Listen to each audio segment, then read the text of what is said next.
And so just as a reminder, the webinar has started, which means registered attendees or the audience that can't directly interact is now filing in and can hear us.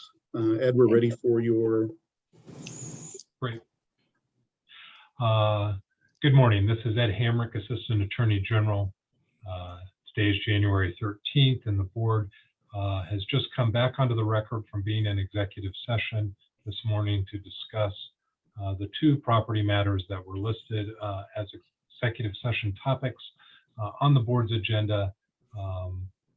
The executive session was authorized under 24.6.402(3)(a)(1) of the Colorado Revised Statutes to discuss information related to transactions of trust properties that the premature disclosure of information may give a competitive bargaining advantage to a person adverse to the trust interest. No decisions were made in executive session, and the discussion was limited to executive session topics. Now the board is back on the record and ready to proceed with its regular meeting agenda. Thank you. Thank you, Assistant Attorney General Hamrick. All right, with that, welcome to the January 13th, 2022 Colorado State Board of Land Commissioners meeting. We have come out of executive sessions. We'll start to move through our meeting agenda. With that, first up, we have open comment for any non-agenda items. We did receive a couple of emails with some public comments, and there might be someone online who would like to speak. Do you see anyone, Nick? Audience that's listening, during public comment sections of the meeting, you can use the raise hand function on your Zoom viewer to catch the attention of staff who can give you permission to speak to the board. Commissioner, just to confirm, Jules Sander is with us again this month to help promote and demote folks. And we do have a raised hand. Okay. From Joseph Winan. Jules, if you wouldn't mind. This is Jules Sander. Nick, I'm unable to promote this person. Got it. I promote them and I'll change your access. Thank you. Thank you all for your grace while we go back to I know. fully Zoom meetings. Sadly, we're relearning. Omicron has set us back a little. It has. And I put all of this in the past. So I'm relearning with you. Mr. Winan, you're part of the meeting now. Welcome. Okay, thank you. Thank you so much. I want to thank all the commissioners and the staff of the State Land Board for allowing me a little time. My name is Joe Winand. I'm a community member and a volunteer in the Conifer and South Evergreen Community Committee. I wanted to inform you about a recent update for the Elk Creek Fire Protection District Community Wildfire Protection Plan. This plan is actually going through the final stages of approval, but I wanted to show one of your properties in that plan along with area residents. So I'm going to share a screen real quickly with you, and that will help me identify this and you see what I'm talking about. Can you see my screen?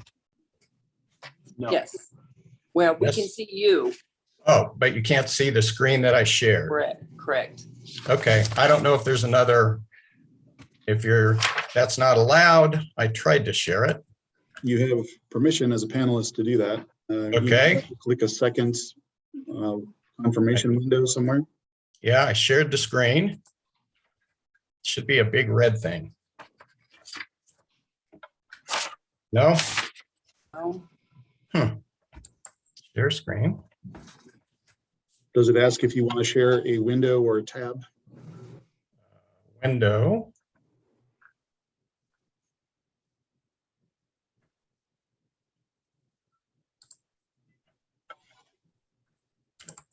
Oh, I saw it. Came There. up. Can you see Okay, it we now? Yes. I'm sorry. I can do this when I'm host. It's hard when I'm not. Okay, can you see it now? I'll go Yes. quickly. All right, so quickly, what you're looking at is a section of the Community Wildfire Protection Plan that was just updated. And if you look, the yellow property is yours in the section called section 16 parcels. You'll notice that this property is right in the middle of the highest level of wildfire danger called extreme. And your property is surrounded by about 1,000 acres of extreme risk wildfire area. The area is served by a small curvy road that has no shoulders and multiple blind curves. So your co-applicant is an organization called Full Send Bike Ranch LLC, and they are going to presumably use that property after approval to put in a bike park with a chairlift and miles of trails. You're presumably going to be a co-applicant in a rezoning process that they are pursuing. The interesting thing about this for us as residents is there's going to be some wildfire mitigation that's been proposed by the developer for this area, but you can see the area surrounded by extreme wildfire risk areas. And that we recently heard at a town hall meeting, Dan Gibbs, the director of Colorado Natural Resources, says that about 80% of forest fires are caused by humans. So we're really uncertain how your co-applicants are going to mitigate approximately 4,900 human ignition sources per week that'll be riding at this bike ranch in the peak of our wildfire season. I live up in the Warhawk Plan Unit.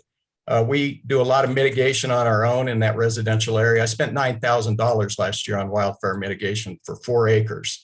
So those areas are at lower medium risk, but again, we adjoin or are very close to these areas of extreme risk. A major concern for us is wildfire evacuation, with the potential for over 300 vehicles from the bike ranch, because they're going to have a 300 vehicle parking lot, streaming out into the one evacuation route that the residents have is concerning to us. And the residents here requested from the county that we get an evacuation plan from the developers. We even provided a model to the county for one, and the county rejected our request for an evacuation plan. So the time to do that is when there's a traffic study going on, which we understand your co-applicants for this development are going to be doing, but the local residents really think we need an evacuation plan of some sort. We requested it and it was rejected by the county. So I'm bringing this as a community member to you to request the co-applicant in this to prepare a good evacuation plan, because it's really concerning for us. That's one of our only evacuation routes. And the residents really think that an evacuation plan by somebody needs to be done. So thank you for your time to speak today. I'll sign out now. I know you got a busy agenda. Thank you, Mr. Winan. We appreciate you being with us this morning. This item this issue has not come yet before the board, but we have your comments, and I'm sure we'll be talking again.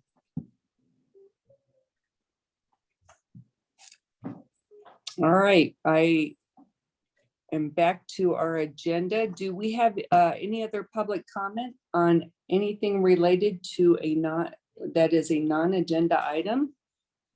Nick or Jewel? Commissioner Scanlon, this is Jewel Sander, and I do not see any raised hands at this time. Okay, thank you so much. All right, with that, we'll close that portion of our agenda. I move on to Director Ryan with announcements. No announcements, Madam Chair. No announcements. We're still virtual, or we're back to virtual. Okay, very good. And is Doug Vilsack on for a DNR report? I'm here. Can you hear me? Yes, we can. Great. Thanks for having me, as always. Happy New Year. Unfortunately, the first thing on my list of things to talk about is COVID-19 still, after a year and a half. Of course, the state is still working through kind of the existing or continuing kind of rising caseloads. DNR is no different. I think we've probably seen more cases than we have seen throughout the entire pandemic in the last few weeks. We right now, as many of you know, are trying our best to work from home, but DNR is a customer service focused agency, or many of our divisions are. And so 65% of our employees can't work at home. So we continue to be very much on the front lines of COVID-19, kind of working through challenges around rapid testing in the workplace, and especially looking forward to a big volunteer season this summer, particularly for CPW, and putting procedures in place to make sure kind of all of our volunteers and seasonals are healthy and safe. So continuing to work through COVID-19. Legislative session, of course, started yesterday. The state of the state by the governor is later this morning. I've gone through some of our legislative agenda on past calls, so I won't go through it in detail here, but just a reminder, we have a bill about kind of reauthorizing the Habitat Partnership Program, which is essentially feed and forage issues, kind of funding for our ag partners, particularly through CPW. We have a reauthorization of the non-game species tax checkoff. We have a bill that we're planning to implement some recommendations from a backcountry search and rescue working group. We have another bill to protect sensitive wildlife data held predominantly by CPW. And then our two annual bills, the Water Projects Bill and the Species Conservation Trust Fund Bill. So not a huge slate for us this year. Of course, in terms of other bills that we're looking at from legislators, I haven't heard too much with direct impact to the State Land Board, although there's always a few that kind of apply to all agencies. The main one, of course, is the continuing conversation we've had around trust asset allocation, the shrinking trust. Representative McCluskey, Senator Lundeen, through the School Finance Committee, continue to be very interested in that concept. And my understanding from the School Finance Committee meeting on Monday was that Representative McCluskey is planning to put a bill forward to, I believe, probably mainly focus on a long-term, I suppose, over a year working group to examine some of these issues, and particularly some of the IRS implications of some of the changes that I know Bill has proposed and you all have talked about over the years, but also perhaps to address some of the issues constraining the Public School Trust Fund Investment Board in terms of their investment allocation. So we'll see what that turns into later this month, I think, as the School Finance Committee meets again. But good to see, I suppose, that there's interest in that issue. And I know all of you commissioners are have been pushing on that over the past few years. So other issues, I've gone through our budget requests. We have a pretty strong slate of budget requests this year, particularly for CPW, finally spending some of the money we've generated through the Future Generations Act a few years ago. And of course, State Land Board has their requests or their request for additional water staff capacity.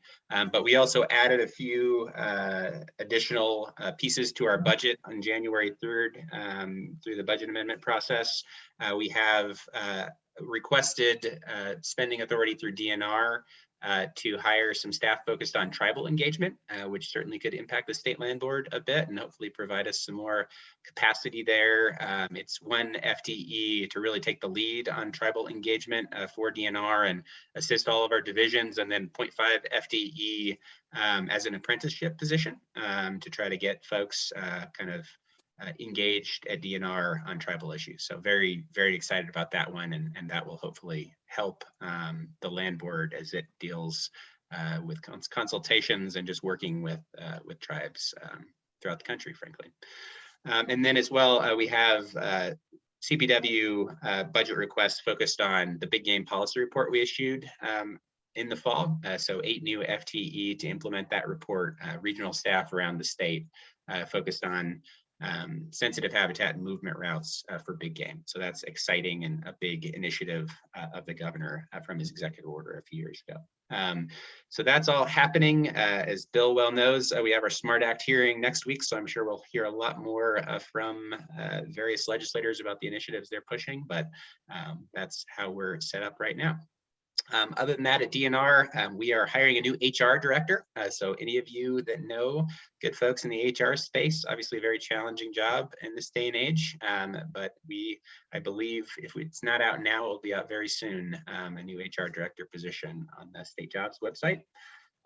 We just signed a contract with Rivian, the electric vehicle manufacturer, to put charging stations at our state parks, and hopefully we'll get the first one in Cheyenne Mountain State Park in February. So that's exciting, kind of a great public-private partnership there. On the avalanche front, some of you may be aware, we've had a very active avalanche season, had a double fatality on Hoosier Pass, probably where many of you have hiked and even snowshoed before in the past. So again, as always this time of year, just a reminder to be careful outside. CAC is very busy and has a challenging job this time of year. On the equity, diversity, and inclusion front, we had our quarterly EDI advisory group meeting earlier in December. I don't know if we've talked too much about this here, but this is essentially kind of DNR leadership meeting with a number of organizations, consulting with a number of organizations about our work on equity, diversity, inclusion issues, and just more broadly on all the things going on at DNR. So we had a great participation, 15 organizations in early December, and we will keep those meetings going. The other main topic of the day is, of course, state and federal stimulus. So through the legislative session last year, we had a total of 130 million in stimulus funds directed at DNR, 65 million for wildfire mitigation, 45 million for public lands, and 20 million for water plan implementation. So we are obviously very busy deploying those funds. This year, there's kind of this interesting process through the legislature to allocate the remaining American Recovery Plan funds. One of our proposals, we have two main ones. One is focused on providing funding to deal with water compact compliance issues in the Republican River and Rio Grande Basin. So it could be some implications there for the State Land Board. Our request is 15 million to help with some of those compact compliance issues. And then as well, 22.8 million for broadband access for 24 rural state parks and kind of surrounding communities in those state parks. So those are exciting, and we'll see how that process pans out. Other than that, again, also very focused on wildfire. Our thoughts, of course, go out to the folks in Boulder that lost their homes. DNR is very engaged, obviously, in that area. I think people don't realize even the extent to which CPW staff on the ground respond to those types of kind of broad emergencies. You just had a huge contingent of CPW folks there on the ground assisting that day and continuing to assist in the recovery effort. So thanks to CPW and everybody that responded there. And of course, as I mentioned earlier, through the funding we received last year and hopefully we'll receive going forward, a lot of work still to do in the state on wildfire mitigation, not only in the forest as we often think about it, but in some of the other areas like in southern Boulder County that you would traditionally think of as being in the wildland urban areas. And then lastly, also quite a bit going on in the water world as well. We are finalizing basin implementation plans, which are kind of the lists of projects for our basin roundtables, water projects. This is very important these days because there could be a lot of funding coming to the state for water infrastructure through the infrastructure bill and perhaps other federal action. So a lot of work at CWCB these days, finalizing the BIPs as they're referred to, and trying to get good ideas out there in the water infrastructure world. So happy to answer any questions that you have, and thanks again for having me today. Thank you, Doug. Appreciate your time. Is that your DNR office? This is my remodeled garage at our house. So. Okay, nice. You've done a nice job. Thanks. I like the art. Any questions or comments from commissioners?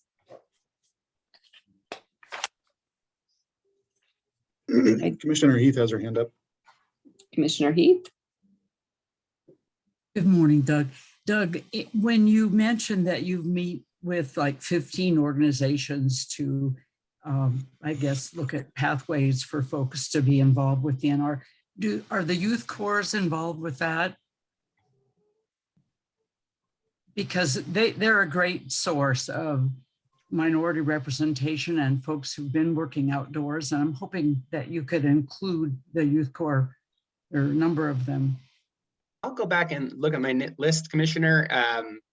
We have kind of a number of working groups. We, of course, engage with the youth corps extensively and Right. have engaged with them on some of our outdoor equity fund work, particularly there. But let me check. I'm not quite sure on the kind of overarching DNR EDI working group if there's youth corps representation, but I'll go look and suggest that. We generally are always looking for new folks that want to engage with that group. And so I suppose if any youth corps are listening as well, shoot me an email, but I will follow up with Wendy and just get that list and see if any youth corps are involved. That would be great. And the second question I have is about this Nebraska water proposal. Will that be DNR that deals with that, or, you know, just give us a little background on how that Sure. will be. So the governor, I believe it was Monday or Tuesday, my days are running together here, received notice of that proposal, I suppose, by the governor of the state of Nebraska. And I can send you all, I believe, our response that was issued yesterday. But yes, it'll be DNR, of course, CWCB, Division of Water Resources, and the governor's office, obviously a pretty major announcement by the state of Nebraska. And I would just say, you know, we have a very robust process for managing water resources in the state of Colorado and diversions in the state of Colorado. And so any action, I suppose, by the state of Nebraska would go through that process just like anybody in Colorado does. So there will be a long conversation and process, I think, around the announcement made by Nebraska earlier this week. Thank you. Thank you, Doug. Any other questions or comments for Doug? I can't see any, but Nick, you can see more than I can. Nothing, Commissioner. Thank you. Okay, thanks, Doug. Thank you. We'll leave you to your grudge. All right, let's move on. Let's see where we are. Director Ryan, staff report. It's in our packet, tab 3. Commissioners, I'll just call your attention to a couple of things that are in here and one that's not. And we've touched a couple times already on the fires up in Superior and Louisville. And you know, on a personal note for the land board, we had a few employees who were affected by that and needed to leave in a hurry, but all are safe. All the homes survived for our employees. And so they are busy now, I think, helping their neighbors and helping their friends recover from that.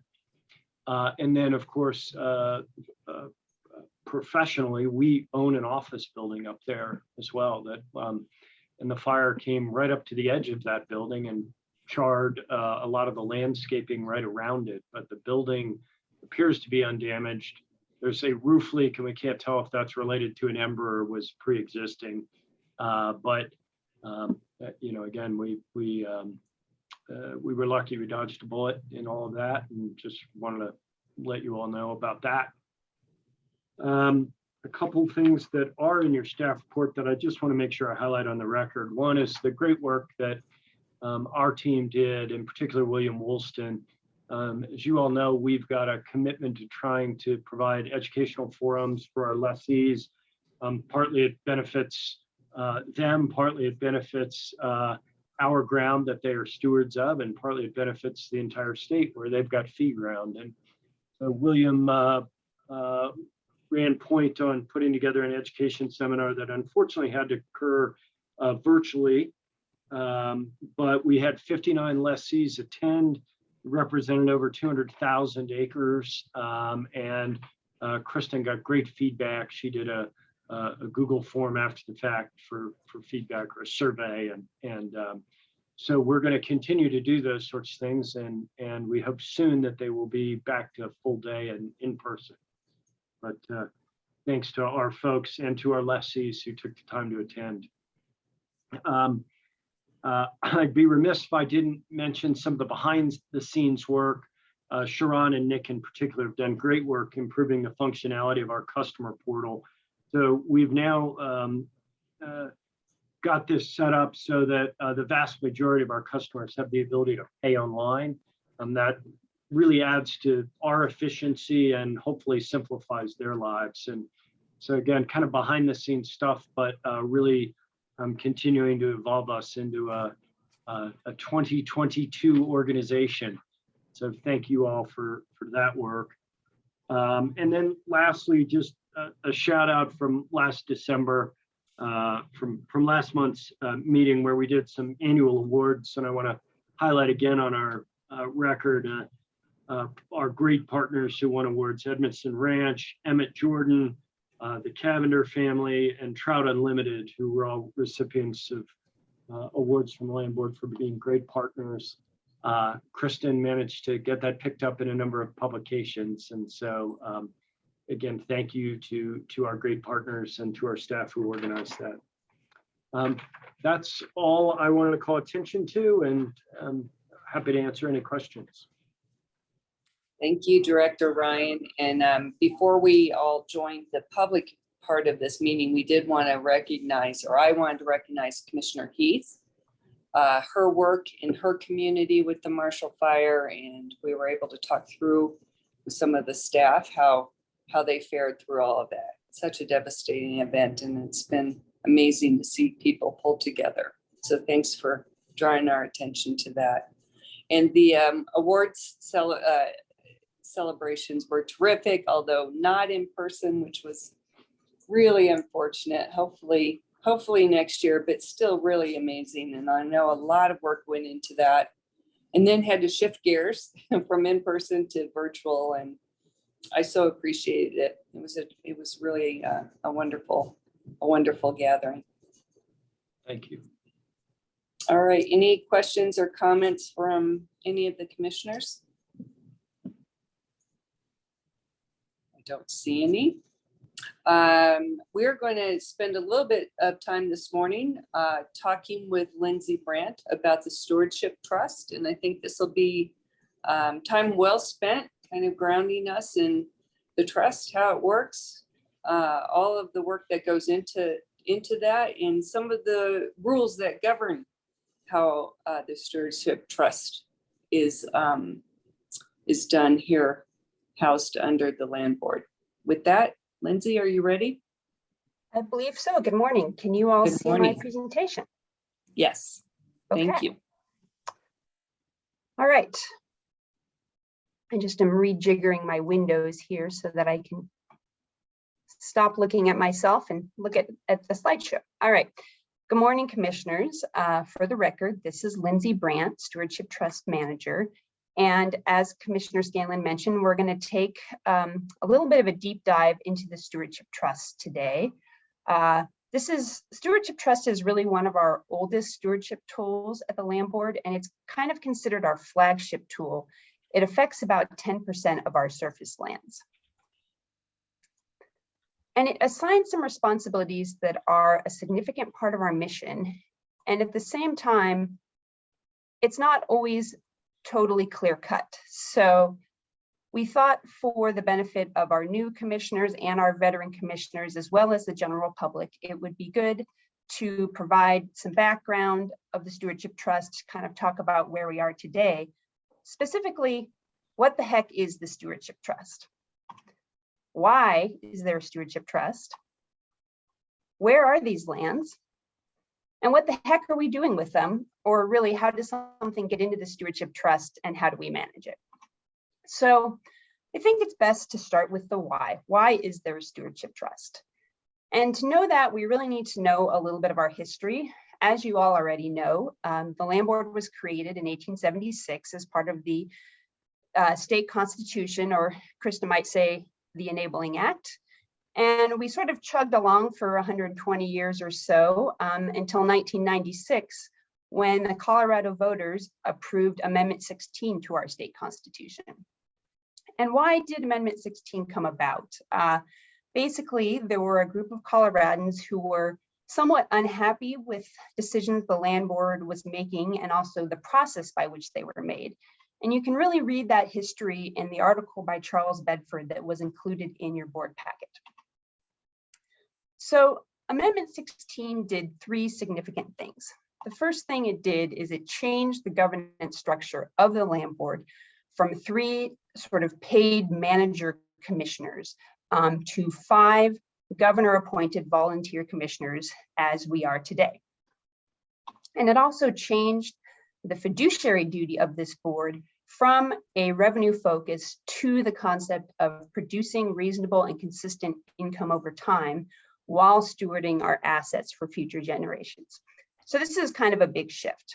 And finally, Amendment 16 required the board to establish the Stewardship Trust.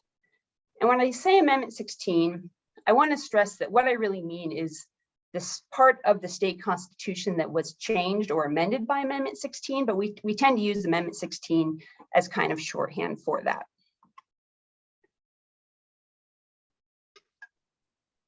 So Amendment 16 basically revised the Constitution, and it required the board to maintain a long-term stewardship trust of up to 300,000 acres that the board determines to be valuable primarily to preserve long-term benefits and returns to the state.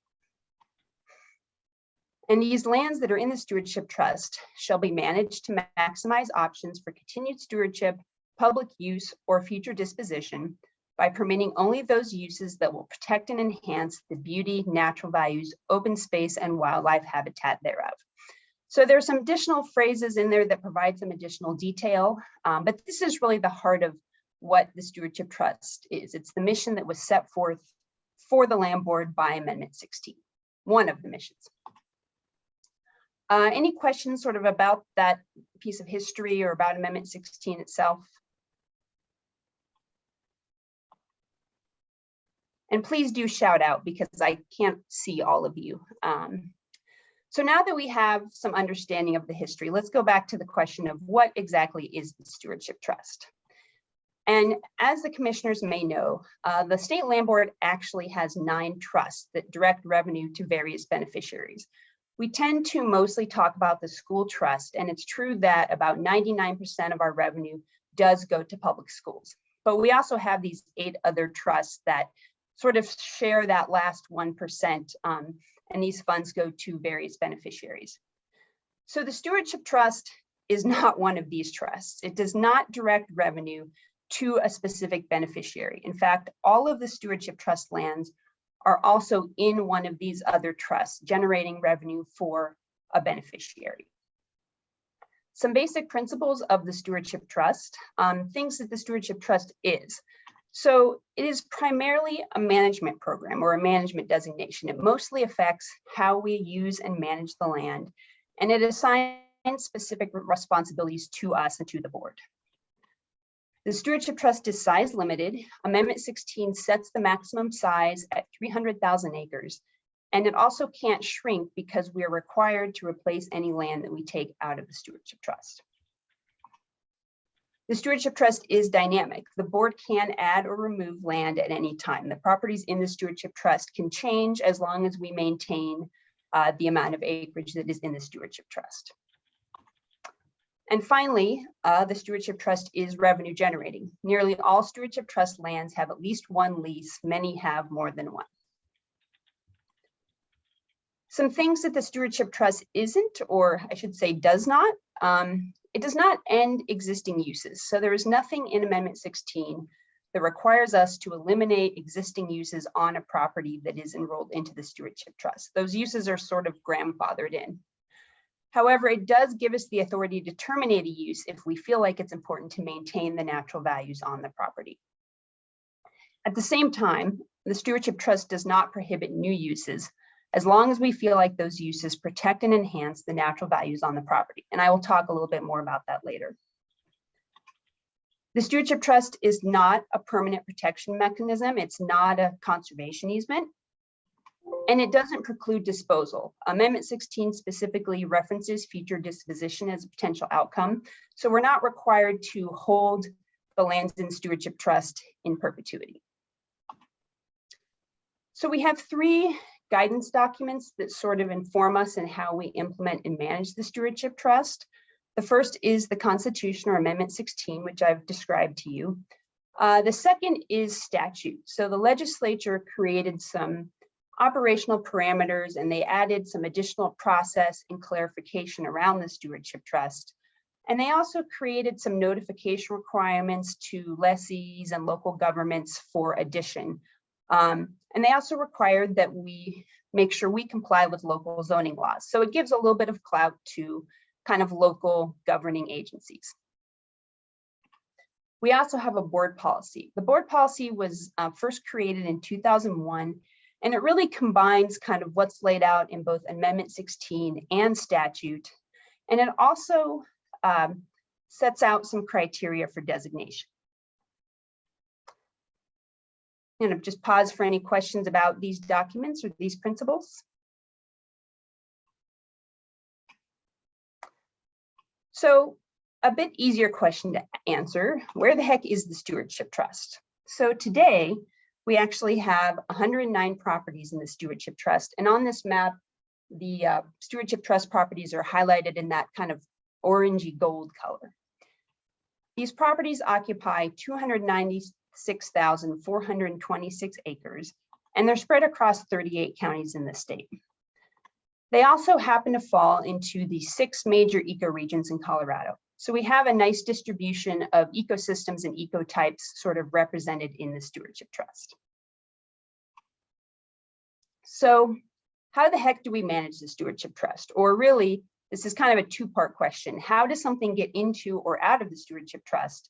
And what do we do with it while it's in there? So first, I'm going to talk about how something gets into the Stewardship Trust, or otherwise our nomination and designation process. Basically, anybody can nominate a property for the Stewardship Trust. Our policy and statute lists a whole bunch of different groups and people, but essentially it's anybody. And once that nomination occurs, staff will evaluate it, make sure that it meets our criteria and that it's an appropriate designation, and we make a recommendation to the board. And the board would vote a property into the Stewardship Trust by a simple majority. Today, our practice is that we don't actually add any land to the Stewardship Trust unless other land is removed. And this is because of that size limit of 300,000 acres, that we don't want to get so close to that limit that we sort of lose flexibility when we need to add a slightly larger property than the one we're taking out. So we typically don't just add properties without creating space for them in the Stewardship Trust. Historically, when the Stewardship Trust was first created, Amendment 16 actually required a couple of deadlines that the board had to designate so many acres by a certain date. And so this was done in really 2 fell swoops in the late 90s and early 2000s. The staff kind of went out and they asked for nominations from counties and outside groups and the public, and they loaded the board onto a bus and they drove around and they looked at a whole bunch of properties. And so the board designated 2,000 acres in 1998, and then they designated another 95,000 in the year 2000. So criteria. How do we decide what to put in the Stewardship Trust? All that Amendment 16 really provides on guidance in this area is land the board determines to be valuable primarily to preserve long-term and benefits. Great. So it also does say that the uses that we should permit on the Stewardship Trust should protect and enhance the beauty, natural values, etc. So in 2001, the board and staff sort of took these terms, beauty, natural values, open space, and wildlife habitat, and they use that as sort of the kernel for the criteria that we now use to determine whether something should be in the Stewardship Trust. And they came up with, or today we actually have these 7 criteria or natural values. And I will talk about each of these briefly.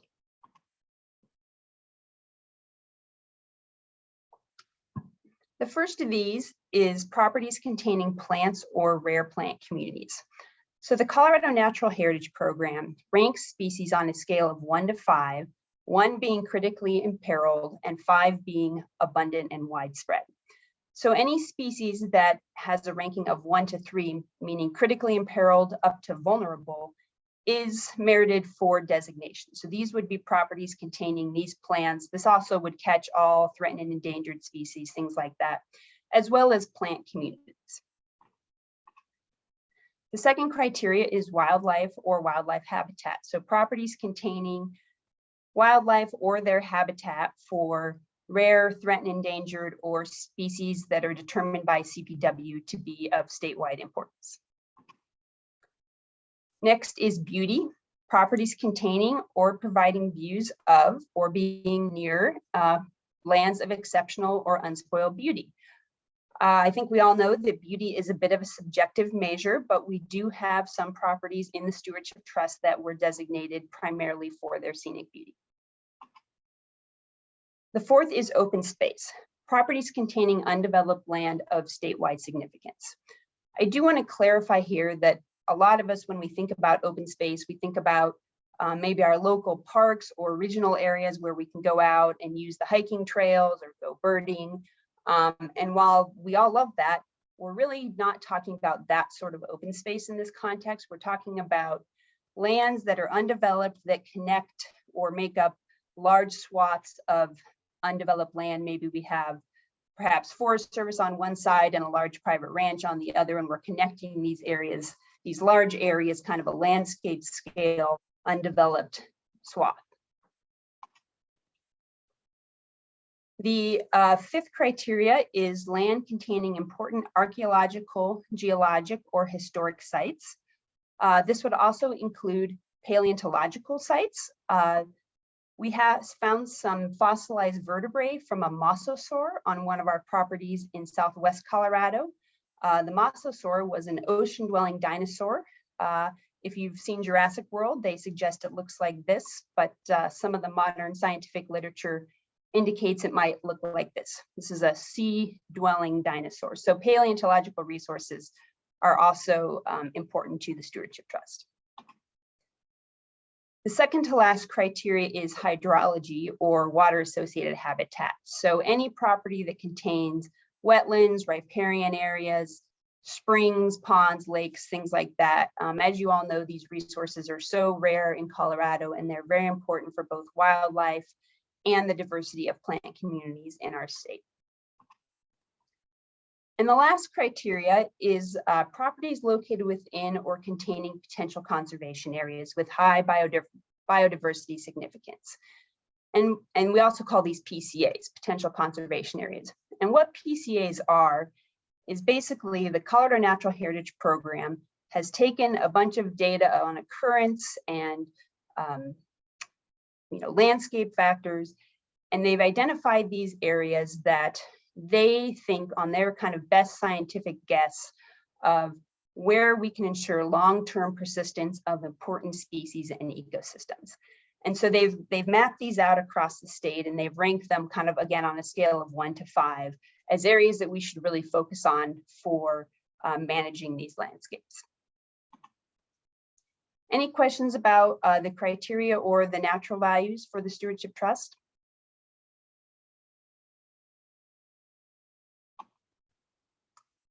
Okay, so how does land come out of the Stewardship Trust? As I mentioned, the Stewardship Trust is dynamic and it can be changed at any time.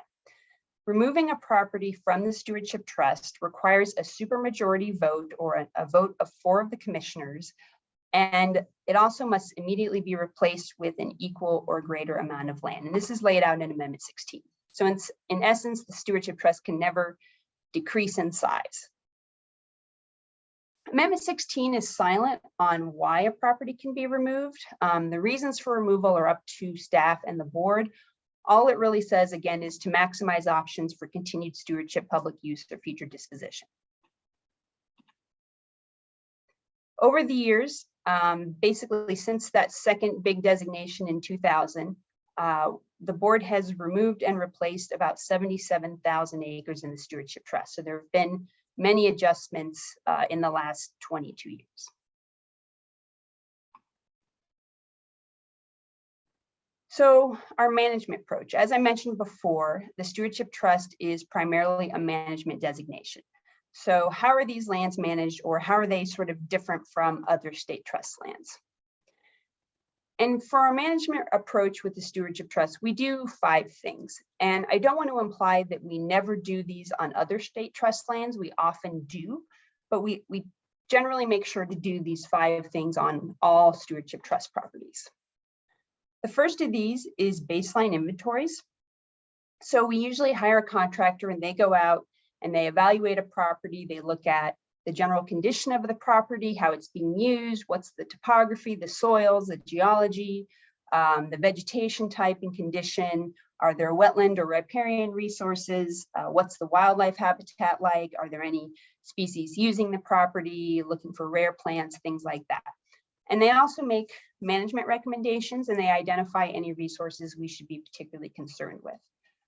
Today, we actually try to do these baseline studies before we designate a property, and we actually use that information to sort of inform us about the property to see if it merits designation in the Stewardship Trust. The second thing we do is we implement management plans, and these are actually required by our policy. Staff began to develop management plans in 2018, and they mostly contain a summary of the property's natural values, best management practices, and we also identify potential for development of other assets. So we always want to be aware of what are the potential future uses of a property. You know, if we have a Stewardship Trust property that's sitting, for example, on top of the largest gold deposit in the state of Colorado, that's something that we really want to make sure we're aware of. I do want to note that the Stewardship Trust management plans, they're really state land board plans or staff plans. Many of our properties are subject to other management plans. For example, if they're part of a state wildlife area or a state park, our lessees often have grazing plans. There are timber management plans by the State Forest Service, et cetera. But the Stewardship Trust management plans are sort of specific to the property for the state land board. We also do monitoring and inspections. Of course, we do this on every state trust land, but the frequency is higher on Stewardship Trust properties. So these properties are inspected every 3 years, usually by me, the Stewardship Trust manager, but sometimes I get help from other staff from the Colorado Natural Areas Program. And these inspections are usually done in addition to the inspections done by the district office that are related to a specific lease. The fourth thing is lease requirements. So we really want our lessees to understand if the property they lease is in the Stewardship Trust and why. So we include a clause in their lease informing them this is in the Stewardship Trust, here's why, and we give them a copy of the management plan and we say, you know, we want you to acknowledge that this is part of the Stewardship Trust. Here are the best management practices we want you to follow. And then at the end of every year, we send them a questionnaire and we ask them to tell us how they use the property, what concerns they have, if any. Is there anything we need to be aware of? And the last thing we do is a new use and review process, a new use review and comment process. So Amendment 16 said that we can only permit uses that not excluding existing uses or management practices that will protect and enhance the natural values. So the Stewardship Trust doesn't necessarily prohibit new uses as long as we feel like those uses protect and enhance the natural values on the property. So anytime a new use is proposed, staff will review that use and sort of need to make a value decision on that question.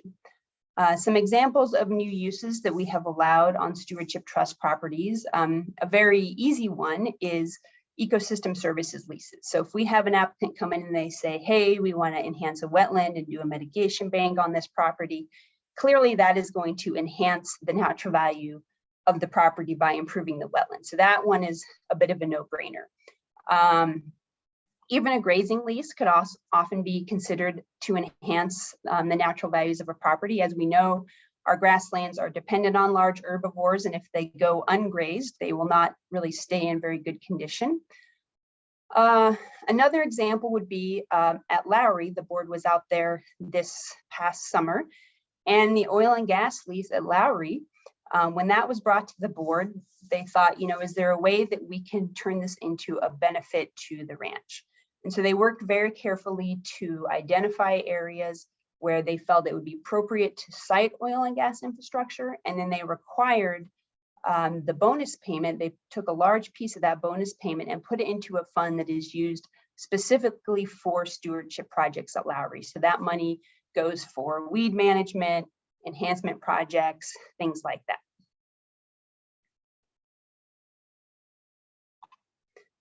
Oops. And then statute also requires that if there is a new use proposed on a property, we have to notify the nominators, the current lessee, and the appropriate local governing agencies and ask them for their comments about these new uses. And then all new uses are approved by the board. Generally, we don't do this as an action item, but we just put it on the board leasing agenda with a note. If we determine that a property or a use does not protect and enhance the natural values of a property, our choices are to either not allow that use or to remove the property from the stewardship trust, which has happened in a few occasions.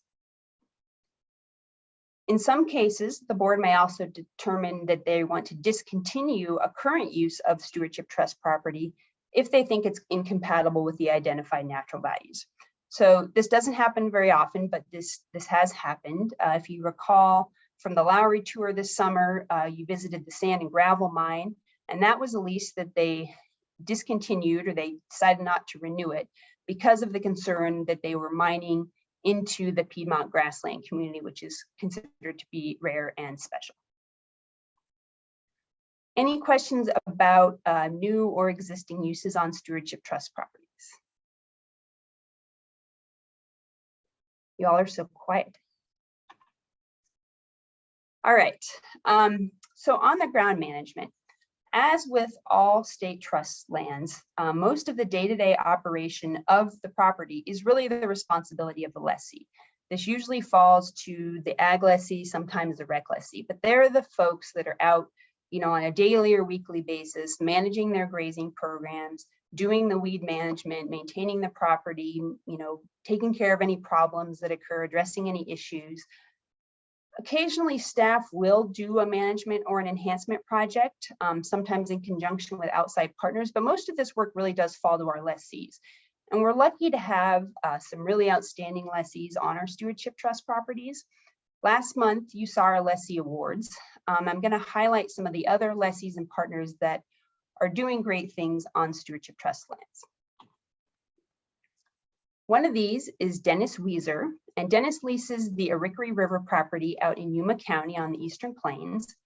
And Mr. Weiser's family has been managing this land for several generations. You can see from these photos the excellent condition of the riparian area along the Archaeological River. And this photo I actually took last year in a drought of 2021. Mr. Weiser is really responsive to these drought conditions, and he destocks if he needs to maintain these grasslands and riparian areas in good condition. He rotates his cattle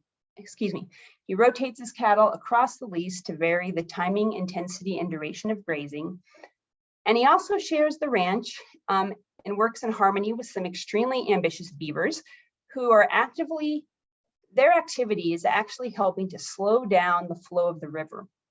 And this allows more water to infiltrate the surrounding soils, and it creates a lush riparian landscape that supports a variety of plant and animal species. The Naturalist program has been monitoring this property, and they have identified over 100 plant species and 100 different animal species to date, including both the plains and northern leopard frog, which CPW has as high priority species.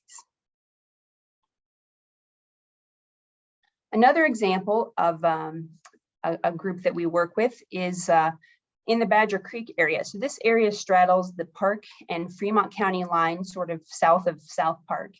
And we're fortunate to have both outstanding lessees and partners to work with. Our primary lessees along Badger Creek are the Badger Creek Ranch and Brady Everett, or Everett Land and Cattle, both of whom are also part of the Badger Creek Partnership, which is spearheaded by the Central Colorado Conservancy. So the Badger Creek area is a mosaic of state trust land, private land, federal land, and the partnership is working with all these groups and with outside experts to restore wetland and riparian areas along Badger Creek. And they're doing this using, again, a variety of tools to slow down the water, especially during flood events. And this allows the water to infiltrate into the soil, create a lush, green, wet meadow environment that provides habitat for both wildlife and more grass for livestock. And slowing the flow of the water really helps to increase these wetland areas. It helps prevent erosion, it helps remove sediment from the water and improve water quality. So you can see in this photo an area where a restoration project was completed in 2020, and you can compare that to a reach about 2.5 miles upstream where there has not been restoration work completed yet, but the partnership is planning to do this work in 2022.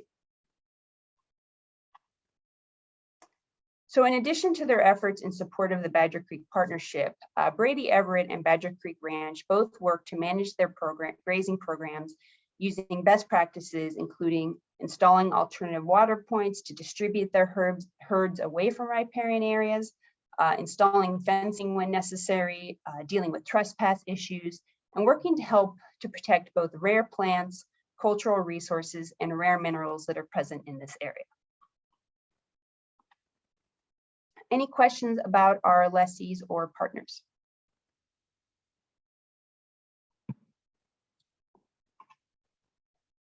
So I just want to spend the last bit of my presentation talking about some of the tools we have today to evaluate and manage stewardship trust lands, in addition to the work that we do on the ground. The first of these is spatial data on rare plants and animals and plant communities provided by the Colorado Natural Heritage Program. So this map that I'm showing you is kind of deliberately vague. We actually have a data sharing agreement with the Natural Heritage Program that we don't distribute this data. But what you're looking at here is a variety of species.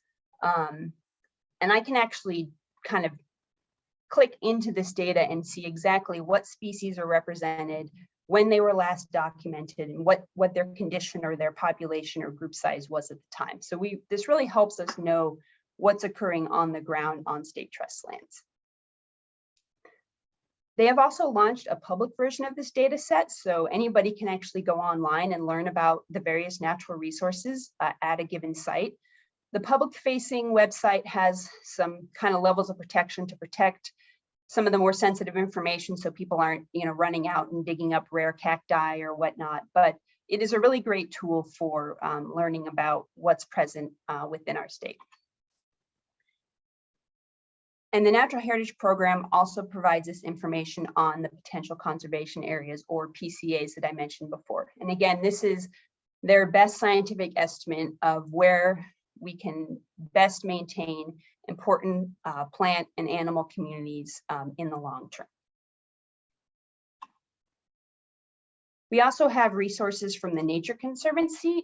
They recently launched a tool to evaluate properties in a landscape context, including looking at metrics of habitat resilience, connectedness, and biodiversity in the face of a changing climate. So really, what places on our landscape do species have the best ability to adapt or modify how they use the landscape as the climate changes?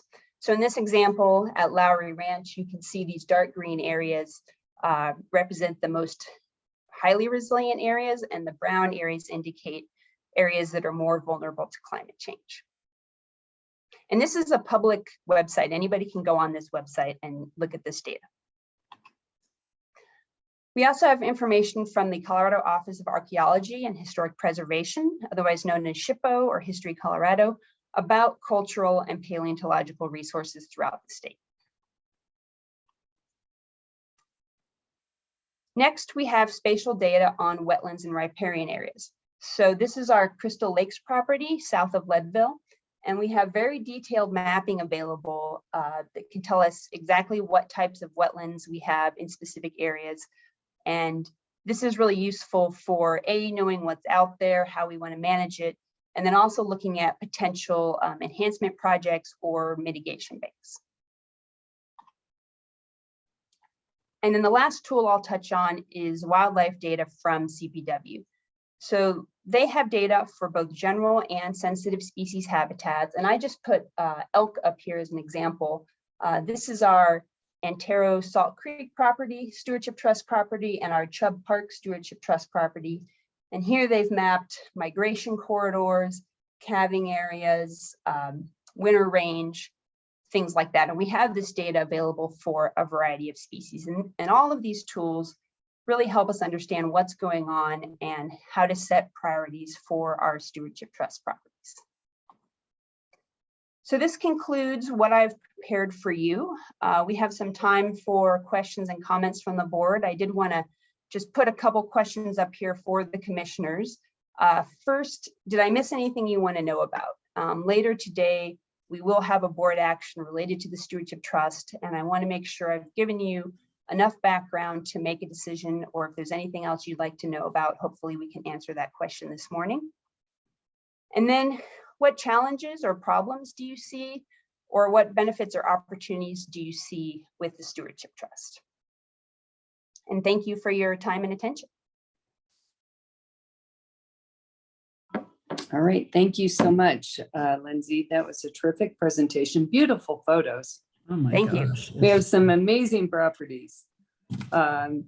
With that, Lindsay has posed a couple of questions to the commissioners. Any information that you didn't receive from her presentation that you'd like to, or information that you'd like to go a little deeper with in terms of our dialogue today?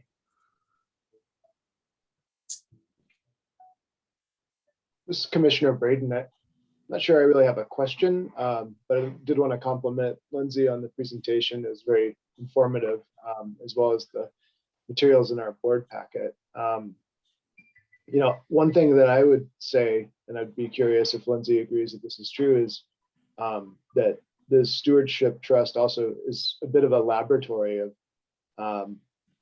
really learning and identifying some of the stewardship best management practices. And I feel like, you know, as a relative newcomer to the State Land Board, a lot of the things you talk about, I see considered in management of all of our parcels as part of our broader sound stewardship management. So I think that there's a value to the Stewardship Trust as a sort of laboratory for identifying those stewardship best management practices. I think you actually hit it right on the head, Commissioner Braden. I know previous boards have really stressed that, you know, while we always do stewardship, or we always expect good stewardship of all state trust lands, you know, that our Stewardship Trust properties, really, we want them to be at the cutting edge of that work. And Lowry in particular, you know, I think when the new Lowry lease was issued for grazing, they said, you know, we really want this to be a place where we can demonstrate, you know, the latest and best practices for grazing management and for land management. So, yeah, I would agree wholeheartedly. So, Commissioner Heath? So Lindsay, yeah, I agree. It was really an excellent presentation. Makes me want to get out there right away on all those wonderful properties. Is the Hamilton Mesa property in San Miguel, was that a part of the property that we took out of the Stewardship Trust, or is that near it? Remember, we had a conversation about a property that was in the Stewardship Trust, and I don't remember whether we ended up taking that out or not. Bill, maybe you or Lindsay can help me with that. Hamilton Mesa is still in the Stewardship Trust. It is sort of in, I don't know, central San Miguel County, I'd say, southwest of the town of Norwood. And is it part of the Wilson Mesa? It's not, it's a separate property. Okay. Lindsay, I think Commissioner, he's probably referring to the Wilson Mesa parcel, and no, we've taken no action on that property. Commissioners, you know, there's some legal matters still to be cleaned up surrounding that. And so we've sort of paused everything until we resolve the legal issues. So it is still in the Stewardship Trust? That's correct. Okay. And the intent of taking it out would only be to affect the sale. Okay, thank you. If I remember correctly, we have 4 properties in that county, 3 of which have Mesa in their name. Does get confusing down there. Fair enough. We better go over there next summer. Yeah, Yes. it's on the list. All right, any other questions, comments, further conversation that we want to have with Lindsay?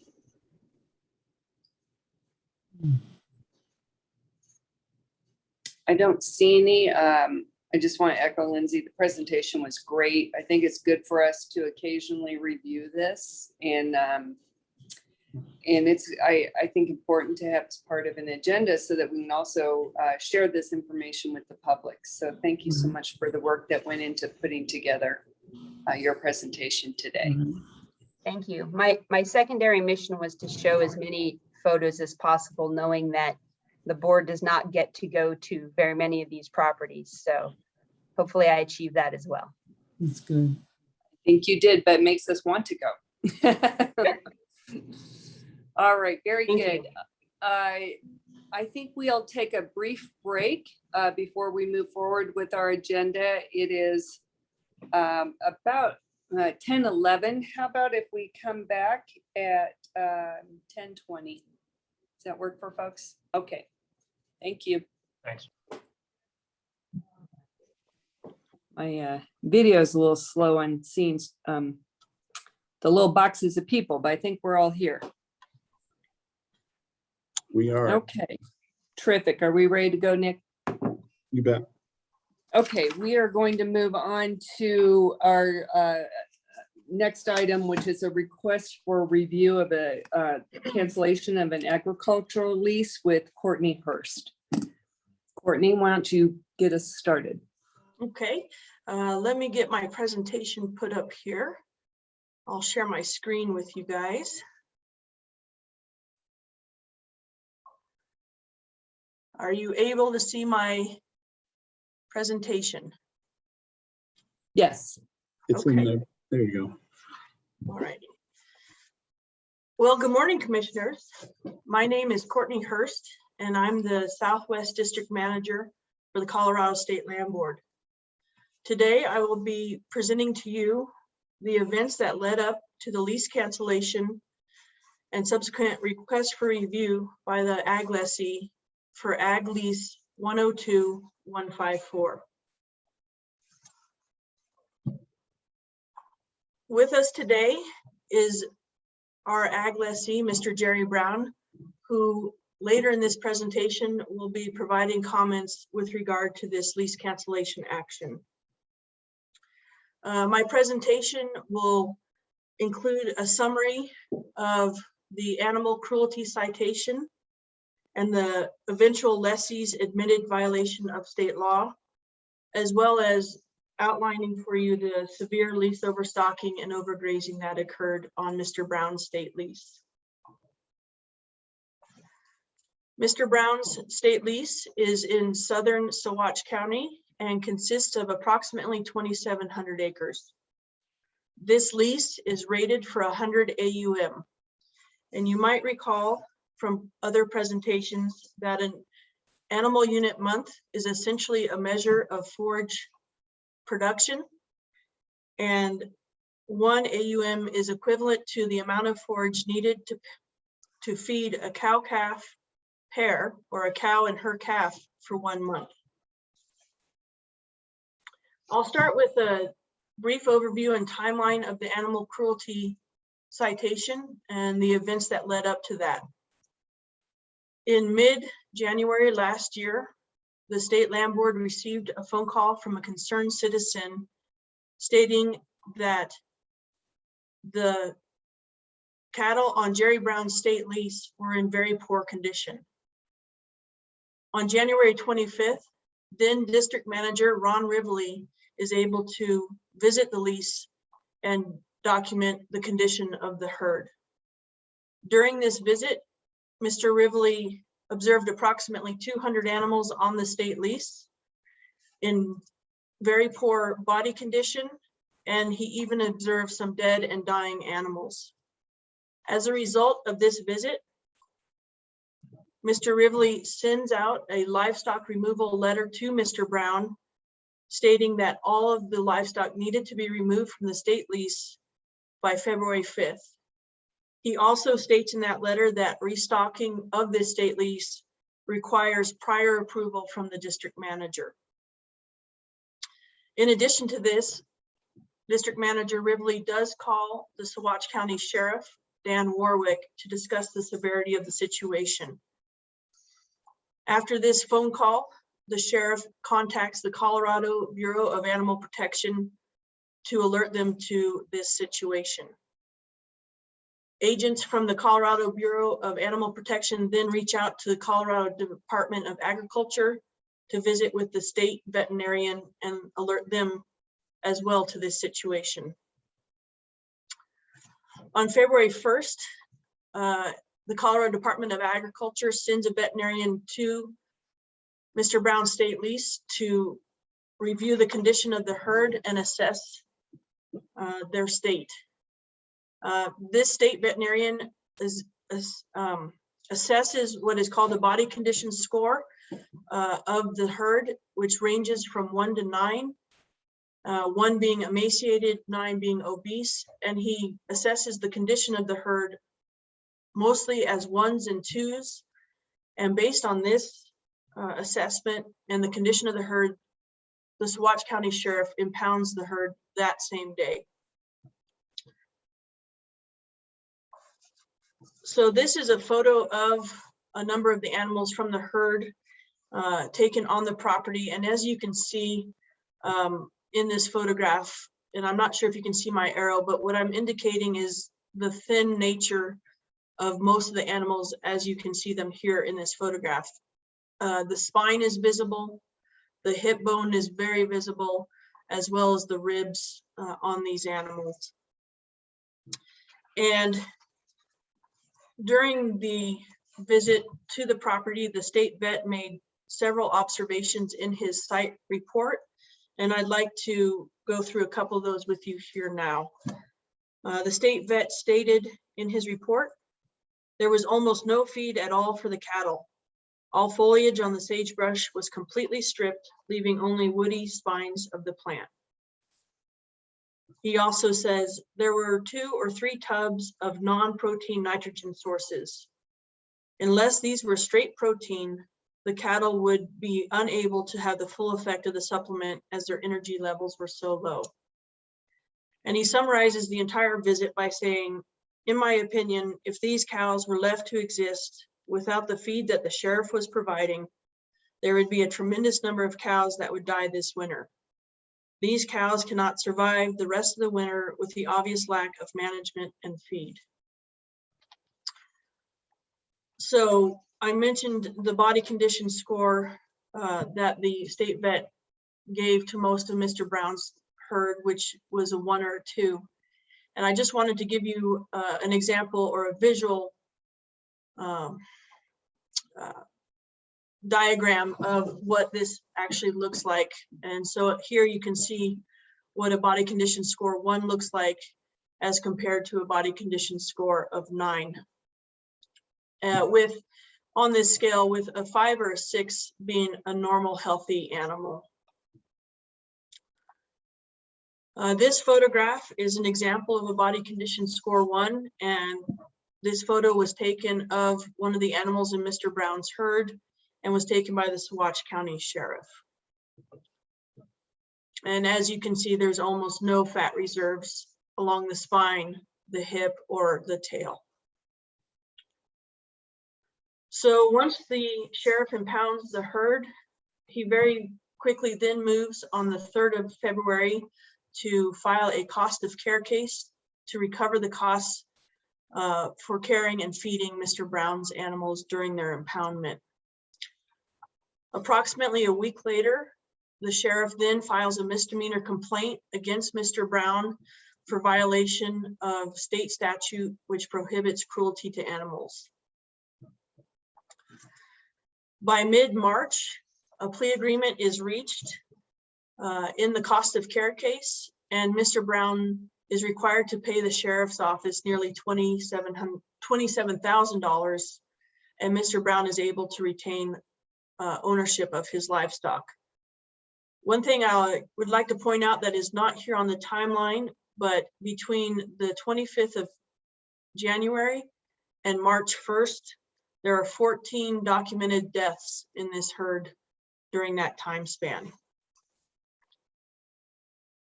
By the middle of May, a plea agreement is reached in the animal cruelty complaint, and Mr. Brown pleads guilty to 1 count of animal cruelty in exchange for a 12-month deferred sentence.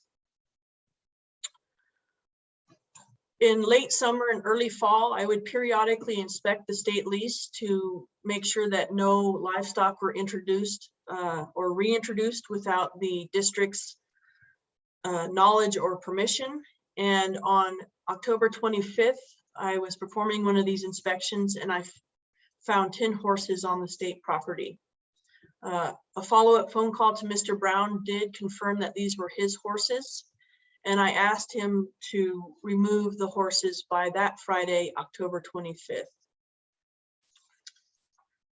As a result of his admitted violation of Colorado state law, the lease overgrazing, and the unauthorized restocking of his state lease without district permission, I sent a lease cancellation letter on November 1st of last year. This letter contained 2 specific violations against his state lease, and they were outlined in the letter. The first has to do with his violation of state law, which is contrary to paragraph 13A of his lease, which reads in part, lessee shall comply with all applicable federal, state, and local laws, ordinances, and regulations. The second violation that was observed with his state lease is the overgrazing and overstocking of his state lease. As I mentioned at the beginning of this presentation, his lease is rated for 100 AUMs.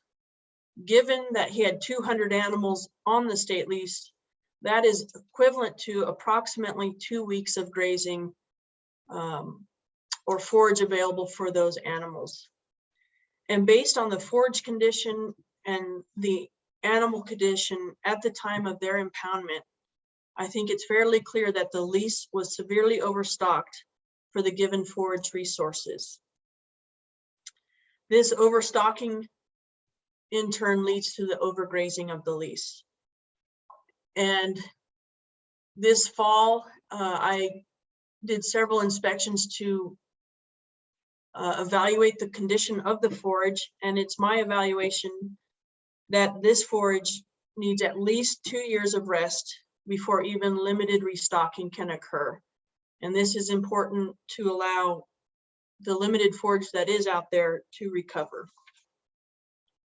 The overgrazing is seen as a contrary or a default to Mr. Brown's lease under paragraph 7A, which reads in part, the lessee shall conduct all grazing in a manner that protects forage production and does not contribute to overgrazing.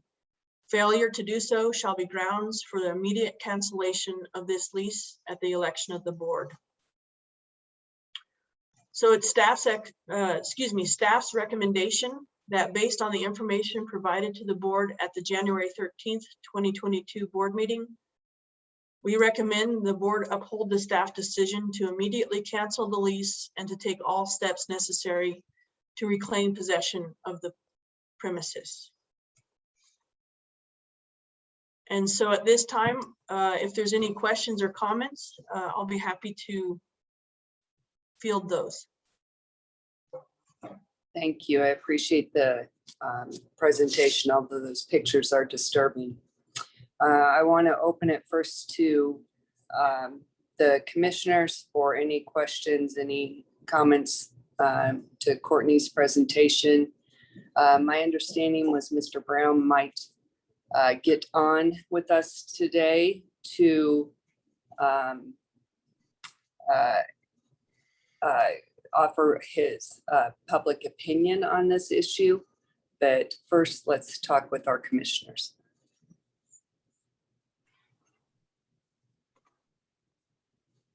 This is Commissioner Chavez. I just had one question, Courtney, on the, it's maybe a silly question, but where was the animals impounded by the sheriff? Was it on state land board or was it somewhere else? He impounded them on the state land, and they were there for several weeks. Then at some point in mid-February, he did move them to private ground to kind of confine them and better take care of them. And then beyond that, I believe they were moved onto private ground. But there was a period of time that they were kept on our property just to get them healthy enough and feed them up enough that they could even be moved. Yeah, no, I get it. Thank you.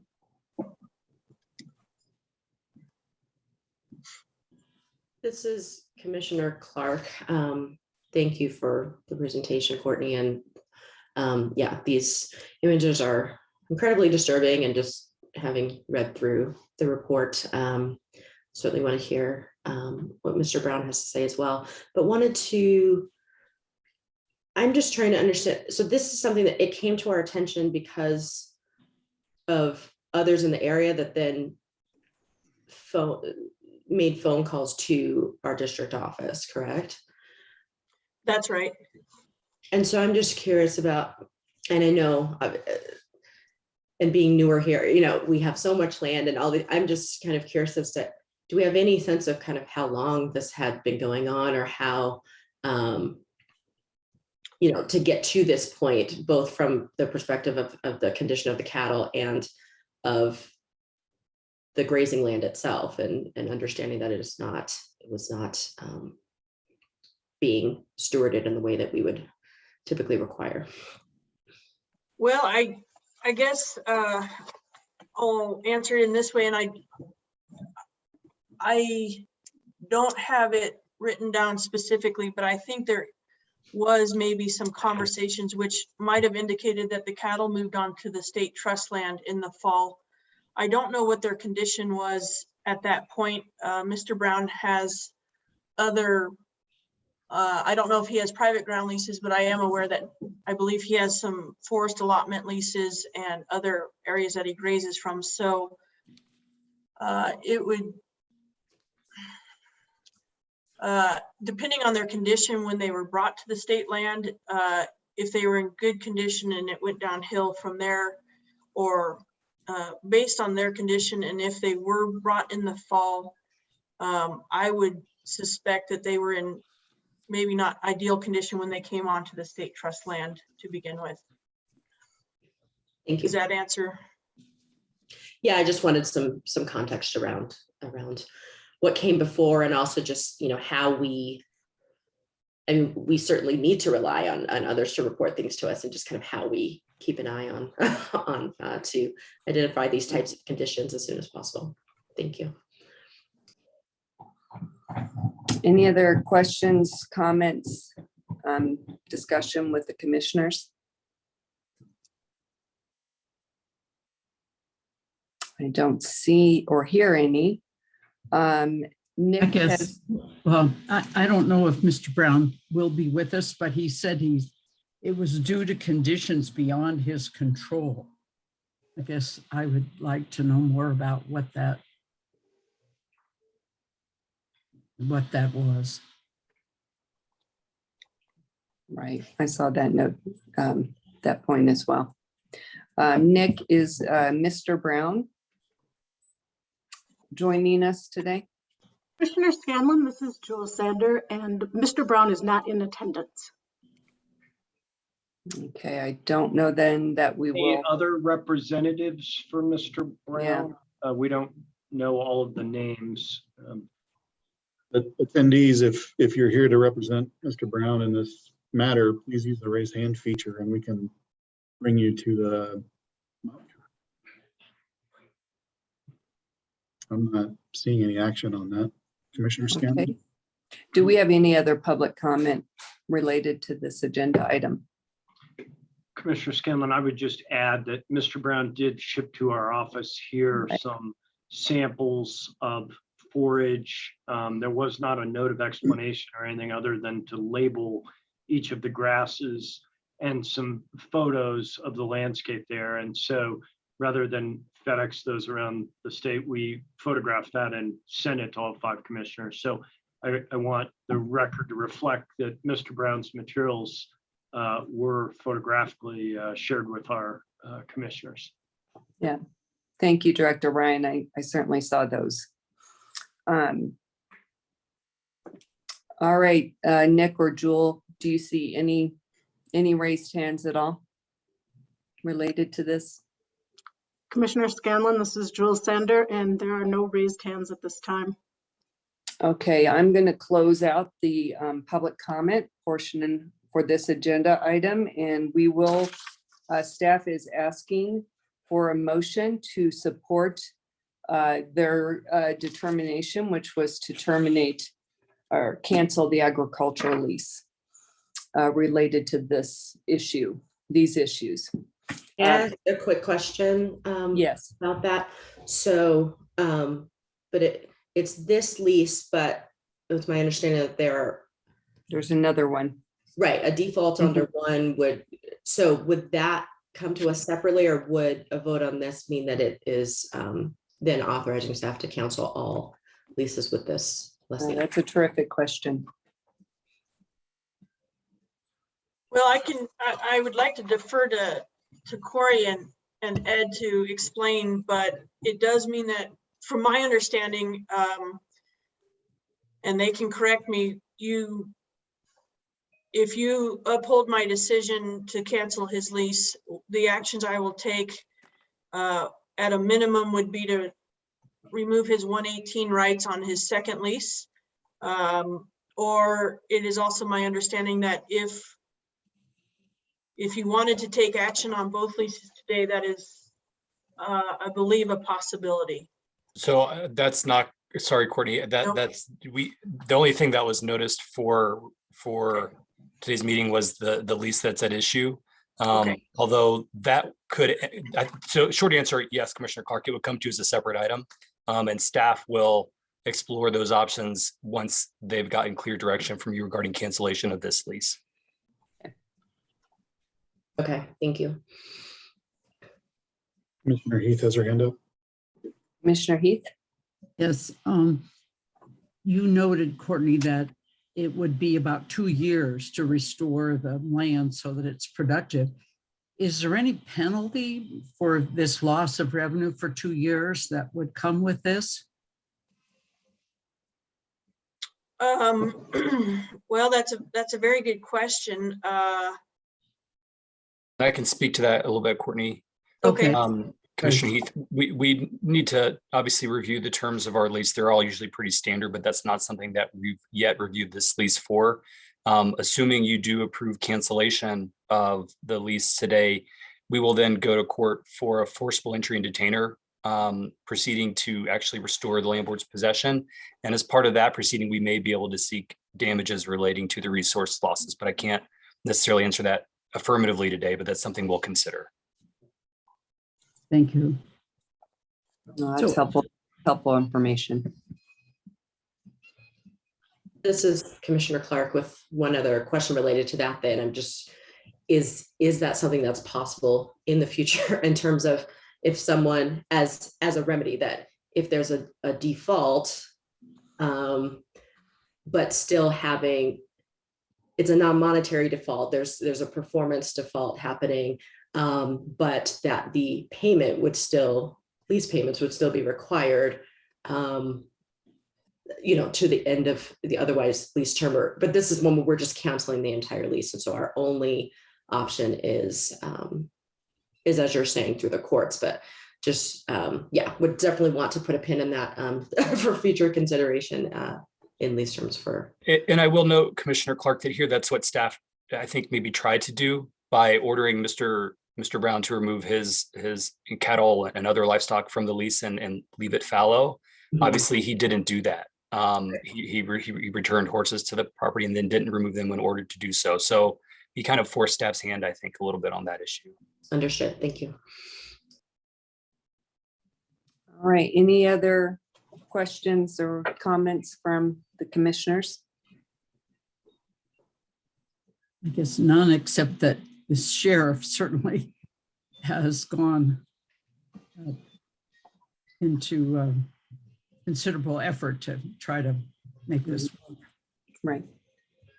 Agreed. I would recognize that as well. We will need a motion to uphold the staff decision. I will share with the commission. I have no problem doing that. I think the staff was exactly right in what they did. And I encourage them to continue on and look at that second lease.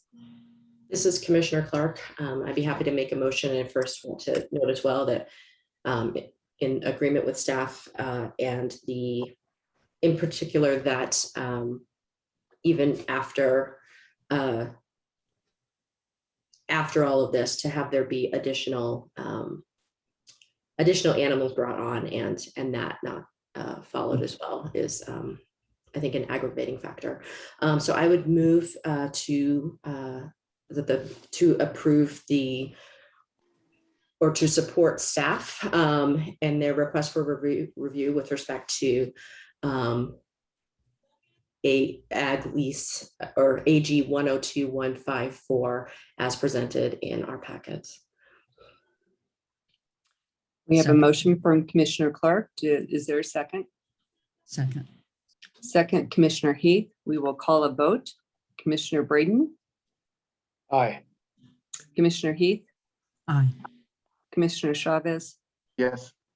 Commissioner Clark. Aye. And the chair votes yes. That motion passes 5-0. Thank you for your Commissioners. work. Thank you for your work on that, Courtney. It was really important. Thank you. Okay, we're going to move to our final action items. Let's start with the solar planning lease extension and David Rodenberg. Good morning, Commissioners.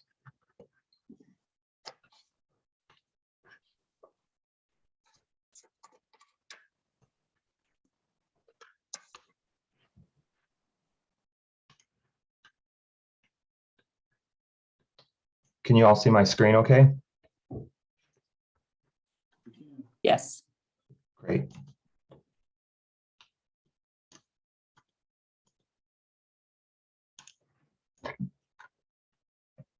Morning, Commissioners. David Rodenberg with the Real Estate section. This final action item that I will be presenting today is to recommend approval of an extension of an existing solar planning lease with Boulevard Associates. This planning lease extension helps achieve the agency's goal to increase renewable energy on state trust land, as well as increasing revenue for the school trust. This action item also supports the governor's stated goal to shift 100% of Colorado's electrical energy supply to renewable energy resources by 2040. So Boulevard Associates is a company created by Nextera Energy Resources for the specific purpose of developing solar energy projects. Nextera is a leading renewable energy company that has over 20,000 megawatts of renewable energy power across 36 states, with over 1,900 megawatts of renewable energy power in Colorado. These 1,900 megawatts can power up to 1 million homes. Just to give context of what that amount of megawatts means to the state of Colorado. Staff maintains a great working relationship with Nextera, who has been a great partner of the state land boards since their first wind production lease over 10 years ago. Nextera currently has the board's only solar production lease on state trust lands, with a solar facility that will produce 200 megawatts of power and will have 100 megawatts of storage capacity. That project will generate approximately $900,000 in annual revenue starting at the end of this year. Nextera also holds 4 other solar planning leases with the state land board and 10 wind production leases and 4 wind planning leases with the state land board. The wind production leases have an electrical generating capacity of 115 megawatts and result in annual lease payments of approximately $400,000 to the state land board. Based on this book of business and their track record with getting projects off the ground, staff is confident in their ability to make projects happen, which ultimately generates significant revenue for the school trust, while also being an industry leader in stewardship and environmental protection of the lands their projects reside on. So this particular project, as currently proposed, consists of 1,960 acres of state trust land. It will potentially deliver approximately 200 megawatts of electricity into the power grid.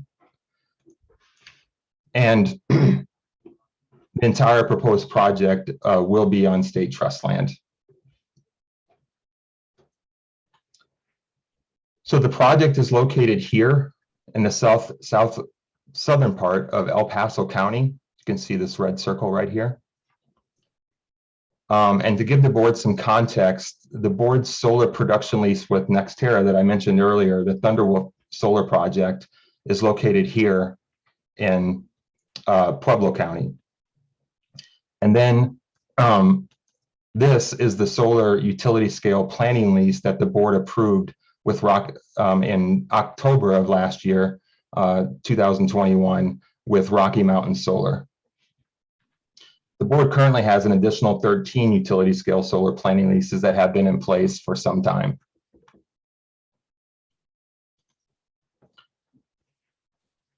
So the proposed 1,960 acres is identified on this map as the area in dark blue. That's this area right here. This area is a desirable location for a solar utility scale project because of the topography and because there is an existing high voltage transmission line crossing these parcels, and the site is within 5 miles of the Excel Midway substation. That's this green dot you see over here. This creates a very viable option for the project to offtake its generated power. It may not be the end location, but it's a viable option for the project. Staff originally issued a renewable energy planning lease on these acres to Boulevard Associates in 2019. Boulevard Associates paid the board $411,000 over the course of the 3-year term of that lease. And prior to expiration, Boulevard Associates contacted staff and explained that while the project is taking longer to develop than originally anticipated, they are actively marketing the location and are confident of success. In November of 2021, Boulevard submitted a formal request to extend the existing planning lease for 2 additional years. But in order to understand Boulevard's requested lease extension in context, it is important to highlight an existing solar planning lease that the board approved at their February 2021 board meeting. At that board meeting, staff recommended approval of a solar planning lease with Synetics Solar, which includes 1,836 acres adjacent to the Boulevard lease located here in this orange color. So it's these acres here that you see. The rationale behind the staff recommendation at that time to approve the Synetics lease in this location was that the Boulevard Associates project that we're talking about today was likely to be requested to move into construction and production in the future. And locating the projects adjacent to each other would take full advantage of the existing transmission lines and substation and consolidate any impact on state trust land into a single contiguous location. It's important to note that within the Synetics planning lease, there are approximately 572 acres that are currently designated into the Stewardship Trust.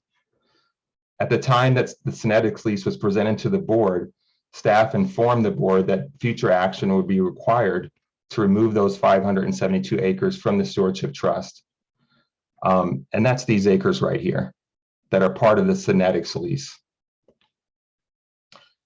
There were no objections from either of the 2 agricultural lessees regarding the Synetics planning lease application, and the board approved staff's recommendation via Board Order 2021-009, which is part of the board's packet. It's also important, really important to note that the entirety of the Boulevard planning lease acres are currently designated into the Stewardship Trust as well. This was discussed at previous board meetings, including the January board meeting in 2021 and the February board meeting in 2021, when we were talking about all the activity that was happening in El Paso County regarding utility scale solar leasing. So the recommendation to remove these total acres that are in Stewardship Trust will be discussed in more detail as part of a separate final action item that will be presented to the board by the State Land Board Stewardship Trust Manager, Lindsay Brandt, later today. So when the original planning lease was issued to Boulevard Associates in 2019, the board's current review process and renewable energy leasing process were not in place. One of the key differences in the review process is that staff did not solicit the agricultural lessee's input prior to the original planning lease being issued. Instead, at that time, staff would reach out to the agricultural lessee when the developer would come to the board for a production lease. Staff has since determined that it's better and more important to engage the agricultural lessee up front so that everybody's sort of on notice of the potential. Because the lease has expired, this particular planning lease expired January 1 of this year, 2022. This gives staff the ability to follow the board's current review process and to apply the board's siting requirements for solar projects on state trust land. I'll talk about the board's siting requirements a few slides later. So I believe the board is pretty familiar with the review and leasing process for renewable energy projects based on previous presentations and discussions, but I thought it might be beneficial to go through these 3 steps and how it relates to this extension request. So when a developer is interested in a state trust land parcel for a renewable energy project, there are 3 key phases. First, there's the pre-application review. So when a renewable energy developer expresses interest in a parcel, the renewable energy leasing manager solicits feedback from the district manager, the stewardship trust manager, and all program managers. This also gives staff the opportunity to evaluate the location of the project and to see if it meets the board's 5 key criteria for locating solar projects on state trust land. If no issues or concerns are identified by staff, the current agricultural lessee, whose operations may be affected by the development of the proposed project, is notified. Even though the board's agricultural lease has specific language that allows the board the right to remove acres from the lease for renewable energy purposes, staff communicates with the lessee in order to understand the lessee's concerns and to consider ways to lessen the impact to their operations to the degree possible. If the lessee still has concerns, staff brings the planning lease, in this case, the planning lease extension, to the board for review and decision, which also gives the lessee the opportunity to speak to the board. Staff did not identify any issues that precludes the development of the proposed solar project on state trust land. However, Mr. Frost indicated his concern that the project will have a negative impact on their ability to utilize the agricultural lease for its intended purposes. The lessee's concern is the first reason that this item is before the board for consideration today. And the second reason is that this proposed lease is currently designated into the Stewardship Trust, as mentioned earlier. So the second phase is the planning lease.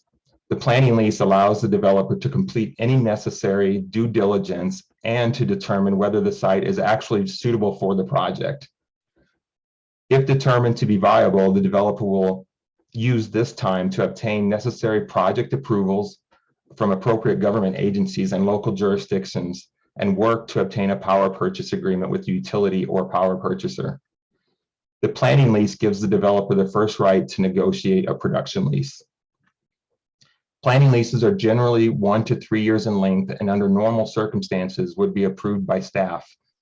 But again, if there's any concerns or issues from the agricultural lessee, it is brought to the board, or if it doesn't meet any of one of the 5 criteria that the board established in their policy. So this is essentially the right that the board will be granting to Boulevard Associates if it approves this requested planning lease extension. The third phase is the production lease. The production lease provides the lessee with the right to construct and operate a long-term renewable energy project.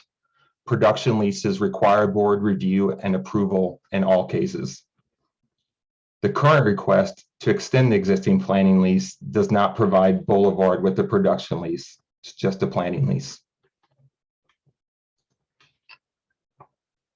So early this year, staff worked with the board to develop a framework for locating large-scale solar facilities on state trust land.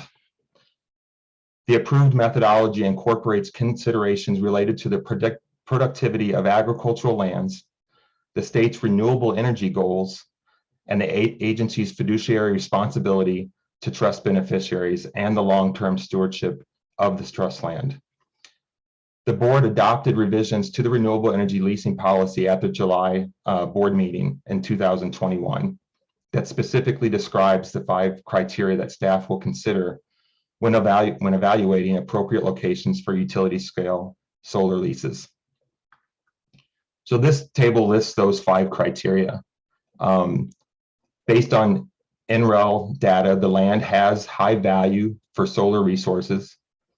As mentioned earlier, the acres are located within 5 miles of a high voltage transmission line and substation. And the land is not leased for dry land or irrigated crop production. The National Resource Conservation Service data indicates forage production on the site to be less than 1,250 pounds per acre per year, which is the benchmark that the board set for allowing utility scale solar projects on state trust land. The district manager reviewed the subject property and determined that the terrain associated with the existing grazing lease is gently sloping to level and dominated by blue grama, sand dropseed, and galeta grasses, and agreed that the forage production was at or below 1,250 pounds per acre per year. With all that said, the state trust land related to this project meets all of the board's criteria except that it is currently in the stewardship trust, as mentioned earlier.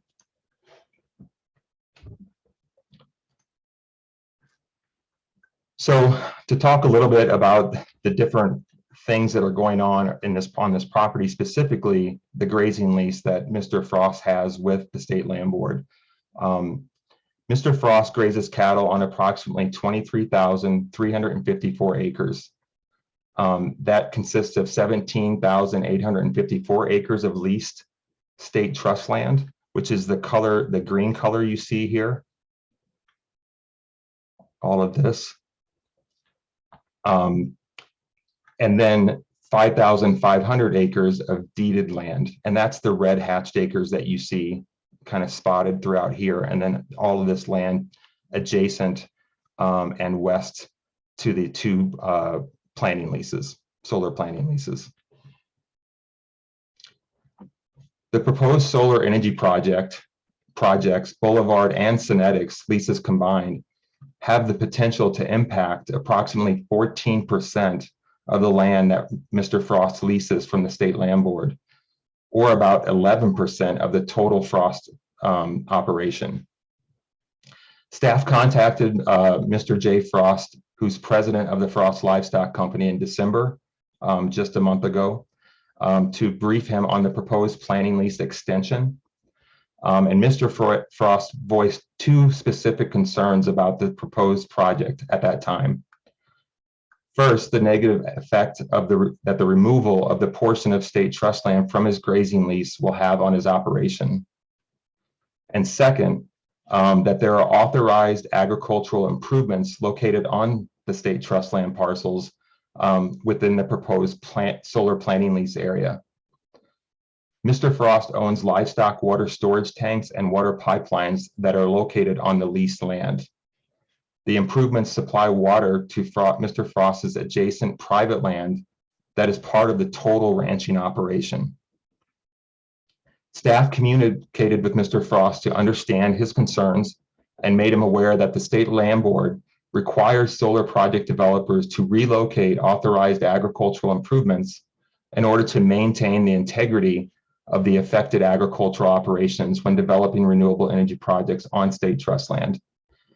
The relocation is done in consultation with the agricultural lessee, the state and the State Land Board during the planning phase. This is done at the developer's expense, and staff, if the project would move forward to a production lease, staff would include this requirement in that production lease. An example of this effort is the Thunderwolf project, where Nextera worked with our agricultural lessee to move water pipelines and water storage tanks in order to keep them operational and functional for the agricultural lessee's operations on the rest of their ranch. If the board approves the proposed planning lease and the project moves into construction or production, the acreage included in the final solar production lease will be removed from the agricultural lease. Lastly, Frost Ranch Sportsman Club manages a members-only hunting club on 17,454 acres of state trust land. It's the same land acreage within the Frost Livestock Company grazing lease.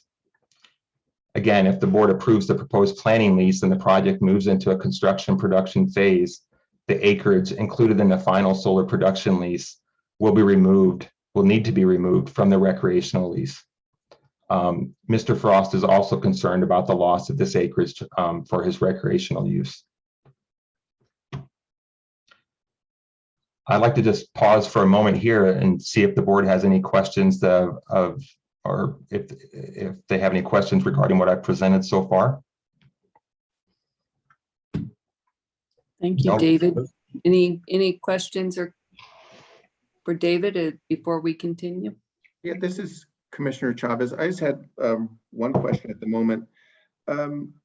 You're asking asking us to approve an extension of 2 years, but in reading the draft order, it's asking then to send out a notice of termination. It seems immediately now. So, I mean, I'm just kind of curious about that. That's a great question. I actually addressed that in a couple more slides. Oh, I'm sorry. Okay, good. Thank you. Yeah. Thank you. Okay, let's keep going. So I want to apologize to the board and our ag lessee, Jay Frost, and point out an error that I made in the cover sheet regarding the total revenue the board receives from the agricultural lease. This agricultural lessee pays rent on a quarterly basis, not an annual basis. The numbers that I have in the cover sheet reference just 1 quarter of revenue and not the total annual revenue. So this table shows the incorrect agricultural lease revenue that I had showed in the cover sheet. And this table shows the actual revenue related to those 1,960 acres. So instead of the 1,997, it's $7,988 per year related to those 1,960 acres. So if the board approves the planning lease extension, the agricultural grazing lease and the recreational lease will be able to continue to be utilized for those purposes, and the board will continue to see that revenue. If the project moves forward and the board approves a production lease in the future, the board will only recognize the revenue for the solar project. So this table represents the revenue potential of a solar production lease over a 20-year period as compared to the revenue for that same period, for the agricultural and recreational leases. The solar production lease has the potential to generate $14 million to $21 million, depending on how that lease is negotiated, of course, compared to a total of $175,000 in revenue for the agricultural and recreational lease. That's these two numbers here combined.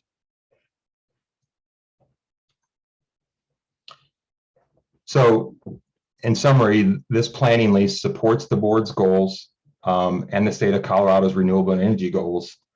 And it meets and it will generate significant revenue, and it meets most of the board's criteria for a solar project, with the exception that the property is currently in the stewardship trust.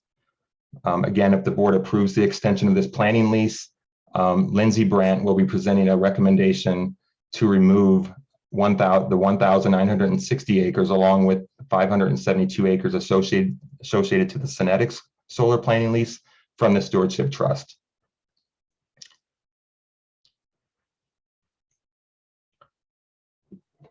So in addition, if the board approves the solar planning lease extension, staff recommends sending a 12-month notice of cancellation of a portion of the grazing lease. This addresses your comment, Commissioner Chavez. Under all state land board agricultural leases, including this one, the state land board reserves the right to put additional uses on state trust land and commonly does so. Three very common examples of this are the removal of acreage to accommodate oil and gas development, wind energy projects, and solar projects. So the result of these additional uses is the need to cancel all or a portion of a particular agricultural lease of which the agricultural lease allows. The main reason for this notice at this time is to allow for a timely development of the project. And even though the agricultural lease and recreational lease can continue while the planning lease is in place, and until and if a production lease is negotiated and approved by the board, this notice ensures that the agricultural lessees have time to plan for the potential removal of the acres from their lease. And it also satisfies the board's requirement to give a 12-month notice of a removal of those acres. So the board has the ability to cancel these acres because even though the ag and rec leases can continue during the planning lease, the revenue from the planning lease and potential production lease outweighs the revenue from the agricultural grazing use of the land. The continued agricultural grazing use of the land would be incompatible with the proposed solar development. And these are the reasons that the board has the ability to cancel those acres from the agricultural lease.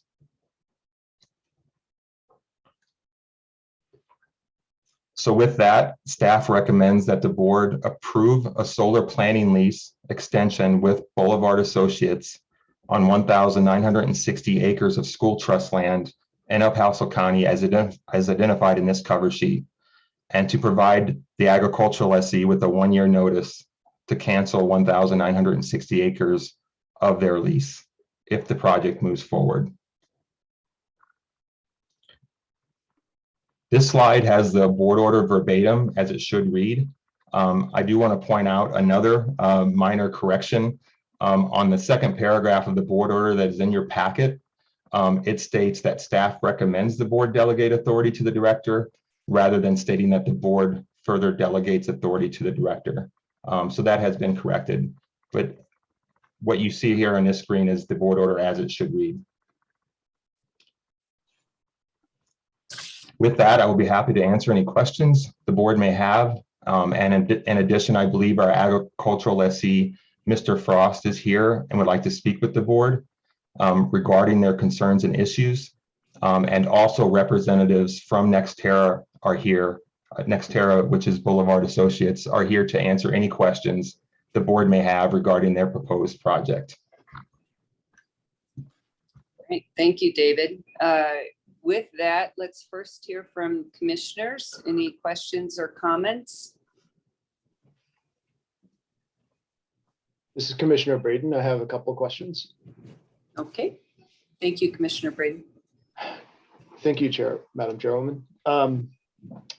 So I have two questions. David, thanks for your presentation. The first question relates to the agenda order, and forgive me if you spoke to this and I just didn't understand or didn't catch it quite right.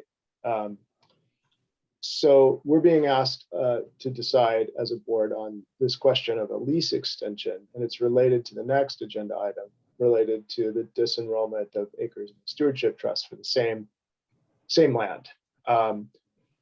In the next item in our packet around the stewardship trust enrollment, there's a line that says that if the board does not approve the removal, staff recommends that the board take action to discontinue any solar planning leases associated with the subject state trust land. My reading of that makes me wonder why, if we're doing this in the right order, and if the stewardship trust action item should be done prior to an extension of a leased extension for the reasons outlined in that staff recommendation I just read. Does that question make sense?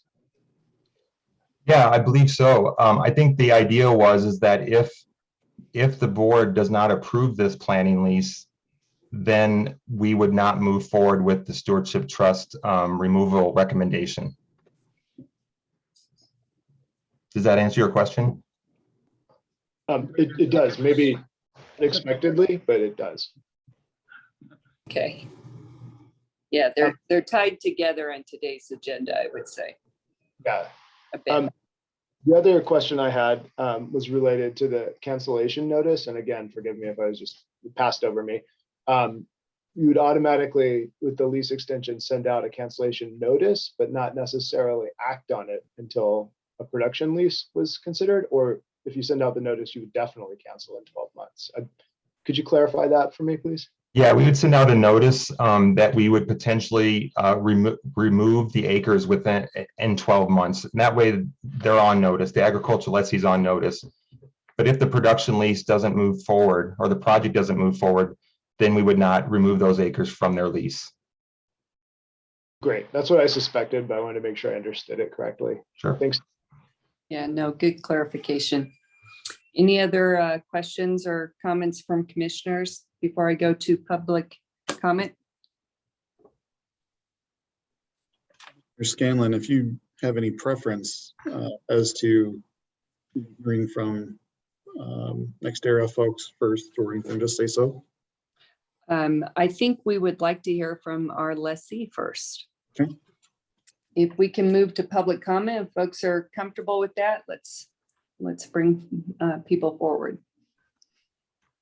So longtime listeners, you know the routine. You've got a raise hand function on your viewing panel. And if you'll use that to indicate your interest in making public comment, we'd be happy to bring you to the mic.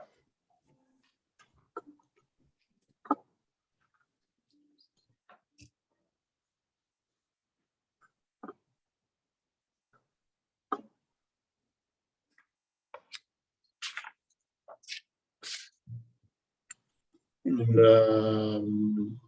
now we've got some hands coming. Okay. Why don't you and Jules just take them as you, since you can recognize some of the names, that would be helpful.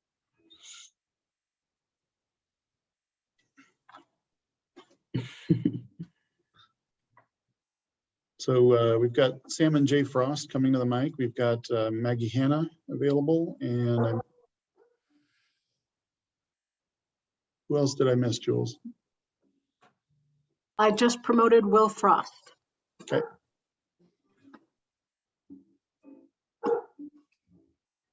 And we've got Kenny Burke wishing to make comment. All right, Nick, let's talk with the Frosts, and then we can move from there. Okay. Okay, this is Jay. Can you hear me? Yes. Hello. Yes, we can, Mr. Frost. They can hear if they can see you. Oh, can you see me?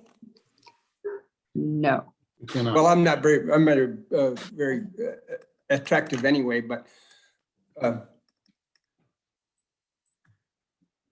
we're trying to get, oh, there we go. We got you. Everything all right? Yeah. Yeah. All right. Very good.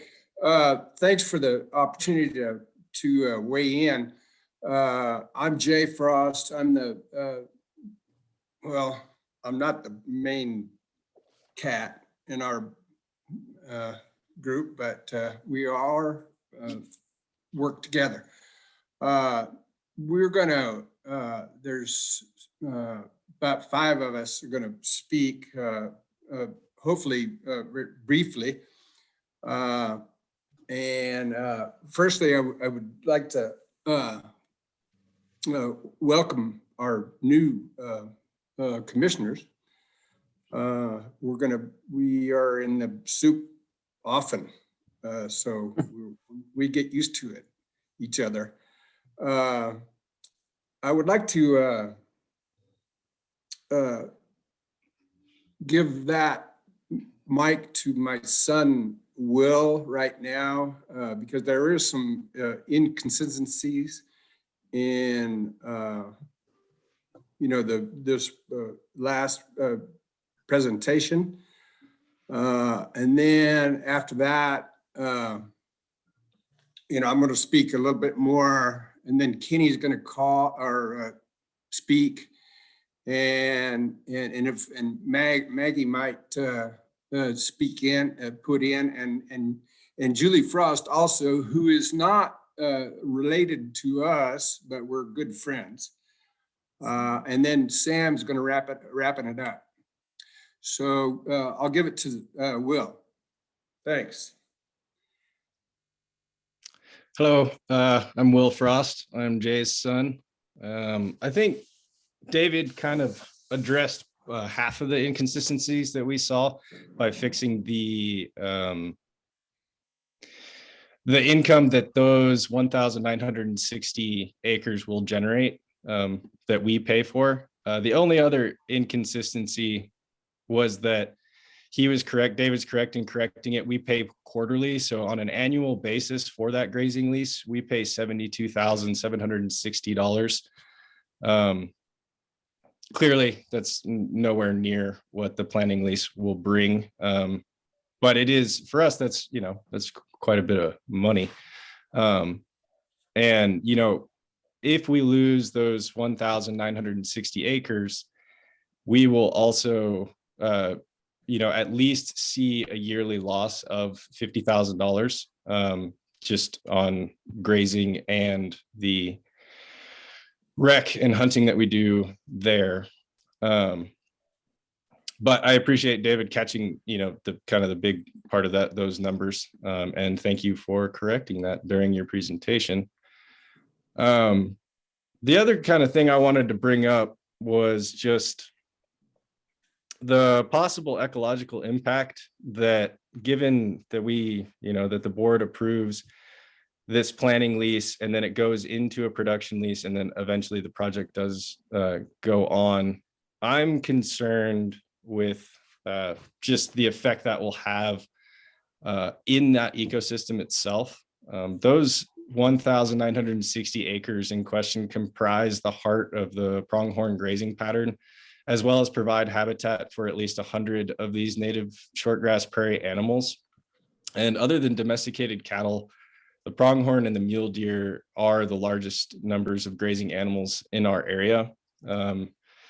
As many of you probably know, the shortgrass prairie requires grazing herbivores in order to remain healthy, productive, and regenerative.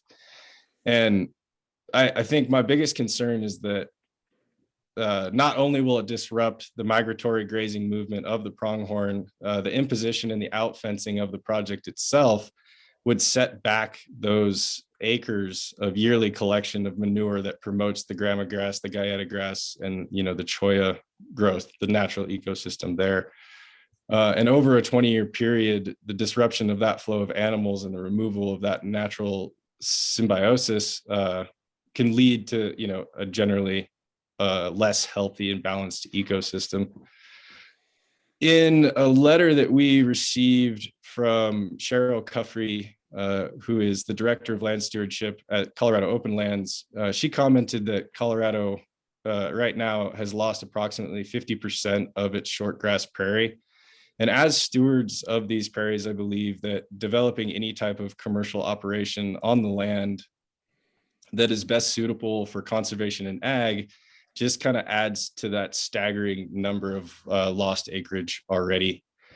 In addition to that, the acres that would be put into a plant or extended into this planning lease are adjacent to the Frost Ranch East easement, which is held by Colorado Open Lands.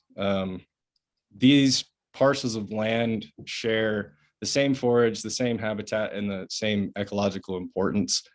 And that Frost Ranch East easement, as required by Treasury regulation, has been defined as significant. In addition to the pronghorn and mule deer, the property supports hunting grounds and habitat for the ferruginous hawk, the burrowing owl, the mountain plover, and the swift fox. Each of these species are considered species of concern by state or federal government. And building a solar field, no matter how environmentally minded the development is, would dramatically impact the existence and success of these already threatened species. So for the longevity of this local ecosystem, I do believe that it is more prudent to keep these acres in the stewardship trust and, discontinue these leasing negotiations with NextEra, both planning and possible production. This is, obviously not to say that solar implementation isn't a more regenerative idea and shouldn't be pursued.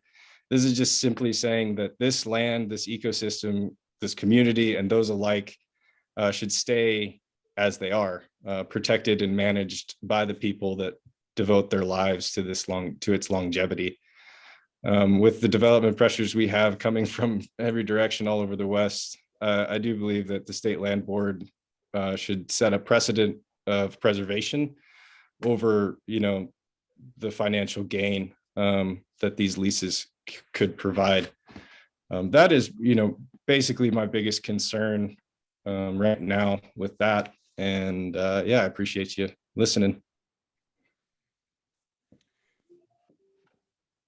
Thank you. And who's up next? I sort of lost track of the sequence. So can you hear me? Yes. Yeah, okay, yeah, this is Jay again. I'm gonna just tell you a couple things. One,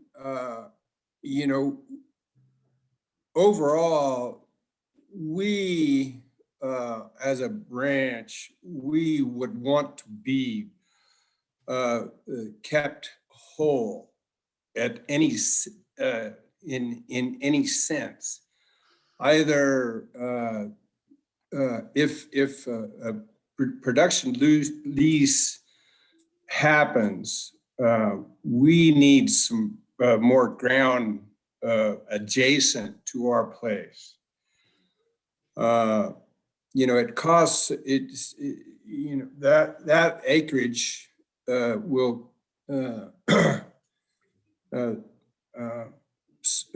support 60 cows year long, and that's almost about $40,000 per year net. We really can't afford to lose that income. So we would hope that the state would keep us whole in any sense. Let me see.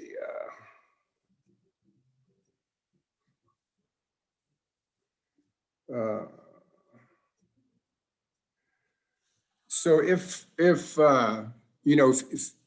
the state can't come up with some more acreage for us, we would ask for a reimbursement, financial reimbursement in reimbursement, of money per annum through the whole production cycle of the solar. Pardon?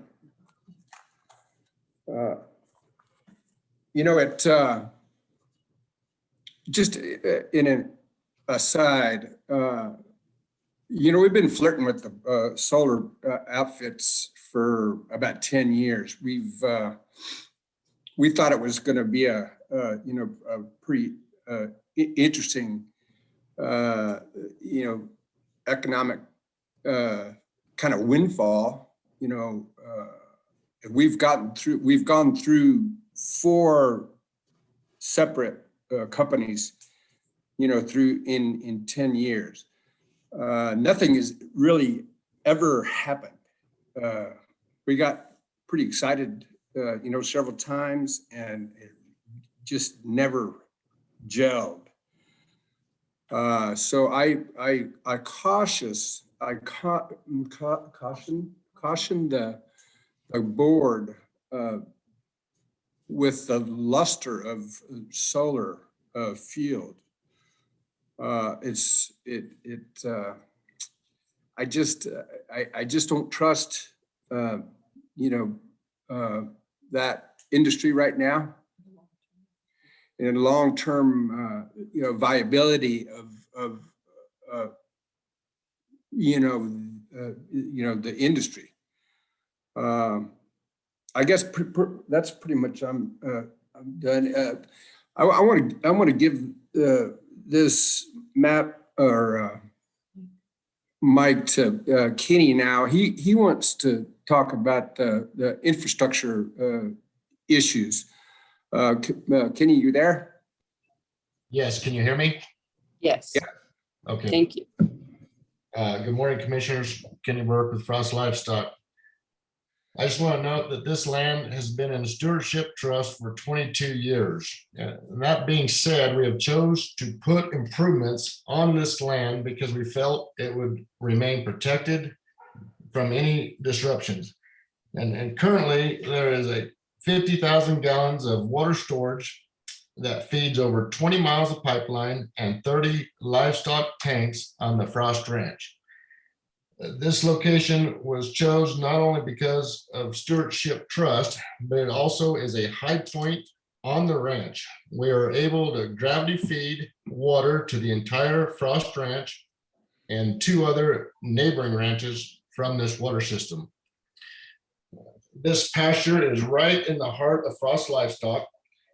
It is our main pasture to funnel cattle to the shipping pens on the west and to get to the east and the north side of the ranch.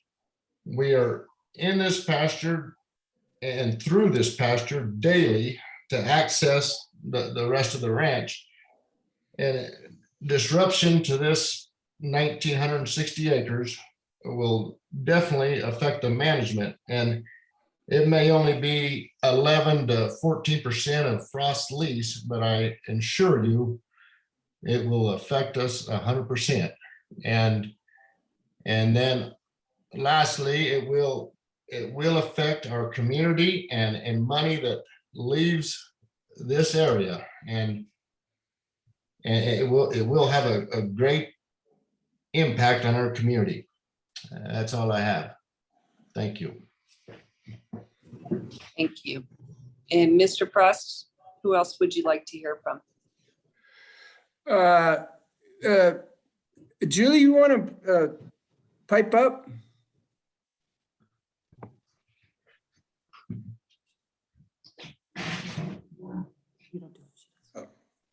Okay, can you hear me? Yeah, I can hear you. Okay. Yes. I've written a brief statement. Good morning, Commissioners. My name is Julianna Frost. I grew up on the campus of Fountain Valley School, where my father was a teacher. In my youth, the school ran its own herd of cattle and a small hay operation, which attracted a lot of ranchers' kids. Through the school, I grew to have many friends in ranching communities here and around the West, and my respect for these land, water, and air stewards has only deepened throughout my life. I have had the honor of working for the Lassiter Ranch and being the Director of Education for Chico Basin Ranch. The Frost family of Frost Livestock and my Frost family, though not blood relatives, have been close friends for 3 generations. Frost Livestock has provided my friends and family with vegetables and fine, ethically raised meats for years. When Will Frost was 8 years old, he came to town to spend the night at our house with my son, who to this day is his best friend. I was struggling to coax some asparagus plants into production in my backyard urban garden. Jules, Will said, you have to touch the plants. Plants like to be touched.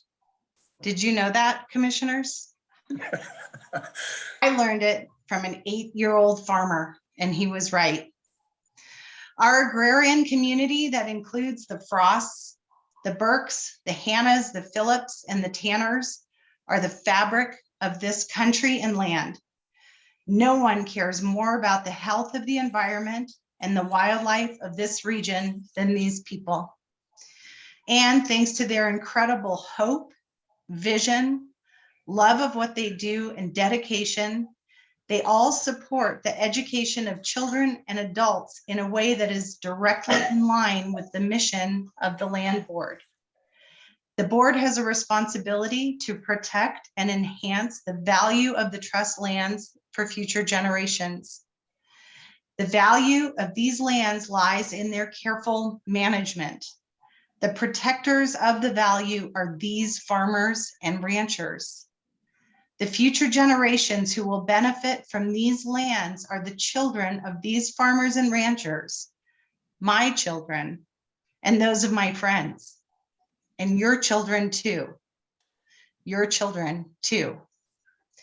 The health and variety of the animal and plant life on these lands is a legacy that you can tell your children and grandchildren you help to preserve and protect. You preserve it by protecting the trusts that have been established and the people who are so intensely committed to these trusts. Leave the stewardship trust intact. Protect Frost Livestock and the Burke family. If you kick the legs out from under any one of these families by taking the land that supports them, they will all suffer, and we as a broader community will suffer.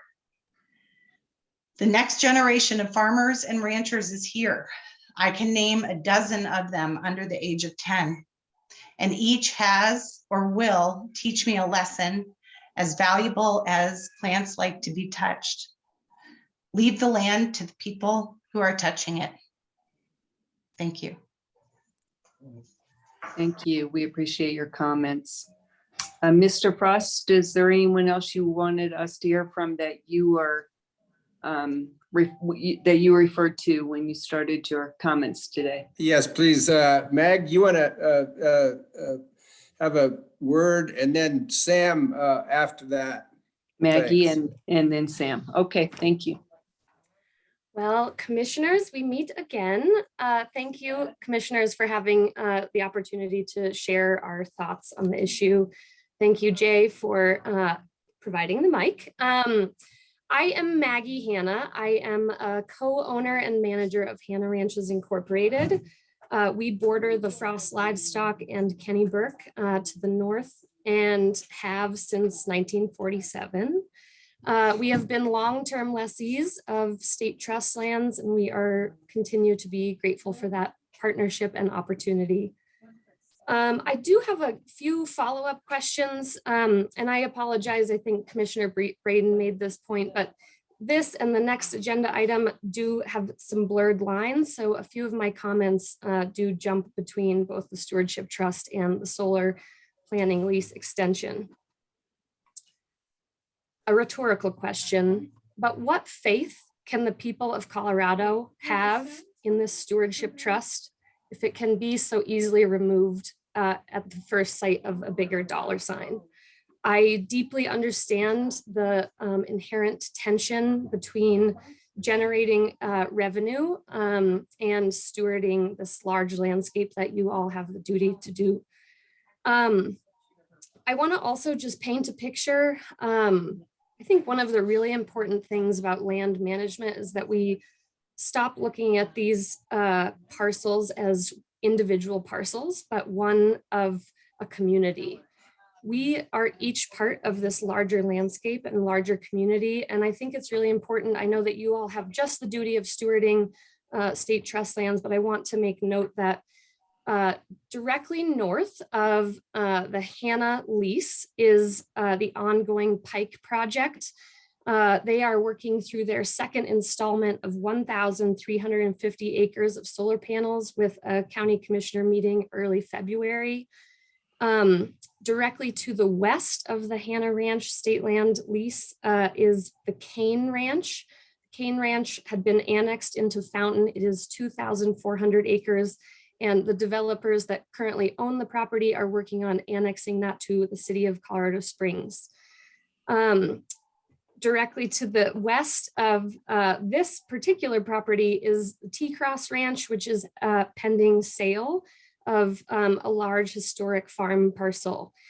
This community is deeply under threat, and I think it's very easy for us to look at this as a standalone solar planning lease with NextEra.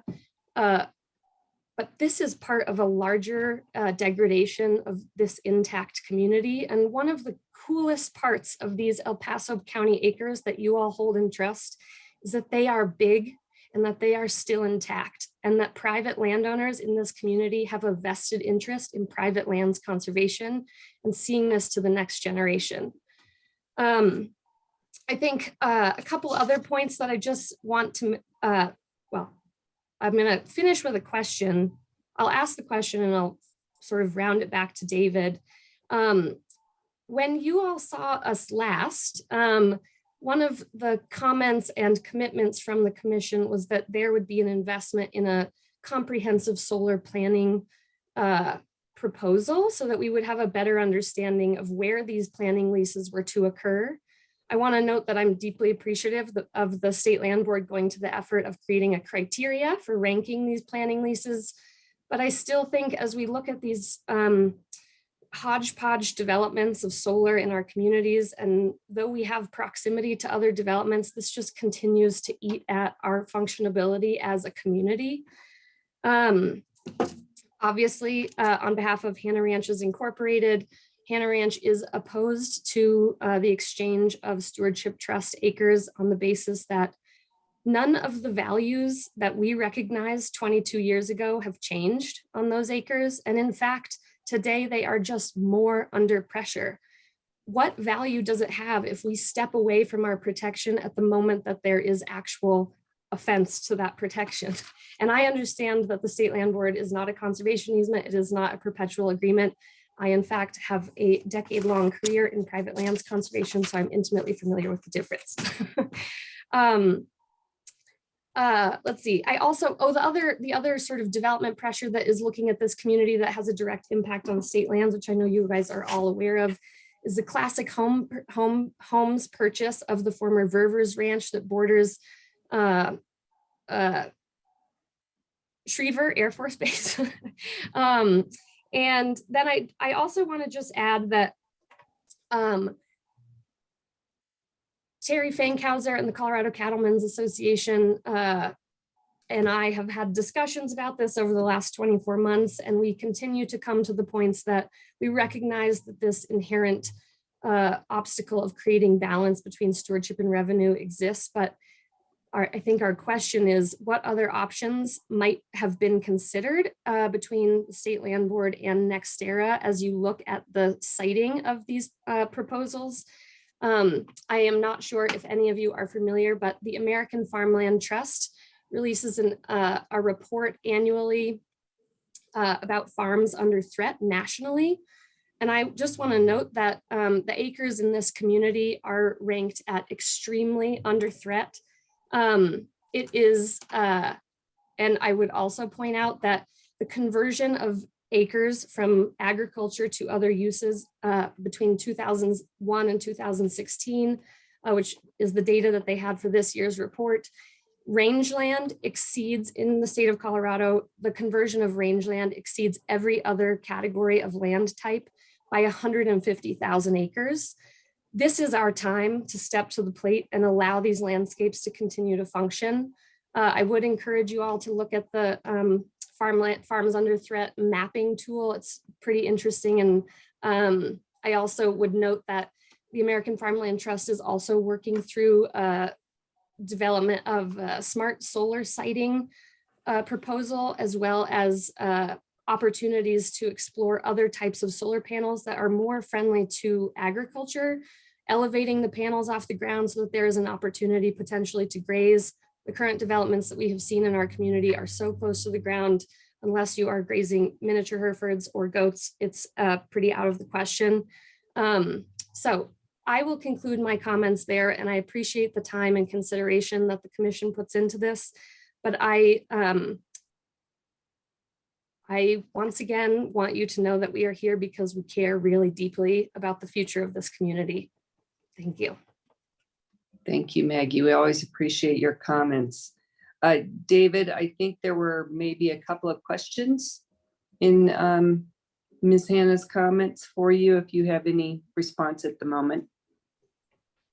Yeah, the first question that I heard was regarding the sort of planning that we discussed in previous meetings. And, you know, the staff did go through a gyration of looking at specifically the El Paso and Pueblo County areas, and sort of identified areas that we felt were good locations for solar based on all these different criteria. And that was presented, I believe, in January of this year. We haven't done anything beyond that, other than, I mean, as far as locating or looking at the lands from that perspective. However, as a whole in the state of Colorado, we went through sort of an analysis to look at lands that are out of all the state trust lands that we manage. We identified the lands that were sort of in potentially the path of solar development based on the criteria that I mentioned earlier. And I also just wanted to clarify the criteria that I mentioned. You know, the board doesn't have to consider any of those criteria. It's the staff has to consider those criteria in order to approve and have the authority to approve a planning lease. But the board, and then we bring those to the board if they don't meet one of those criteria. So I just wanted to clarify that. I think that was maybe obvious in my presentation, but the board has the ability to consider or not consider those criteria. Obviously, they're in our policy for a reason. But I don't know if that answers your question, Maggie. So, you know, we further identified lands throughout the entire state based on that criteria as potential, but not necessarily, and that's based on forage production, based on the approximation to substations and electrical lines and that sort of thing. Yeah, commissioners, this is Christopher Smith, the real estate section manager with the State Land Board. And as you'll recall, we spent about 3 or 4 months between March and June working on this project, which was really a huge GIS or mapping project that we presented to the board in the June meeting. Following that meeting, we came back to the board in July to update the renewable energy policy based on the feedback from the board in the June meeting.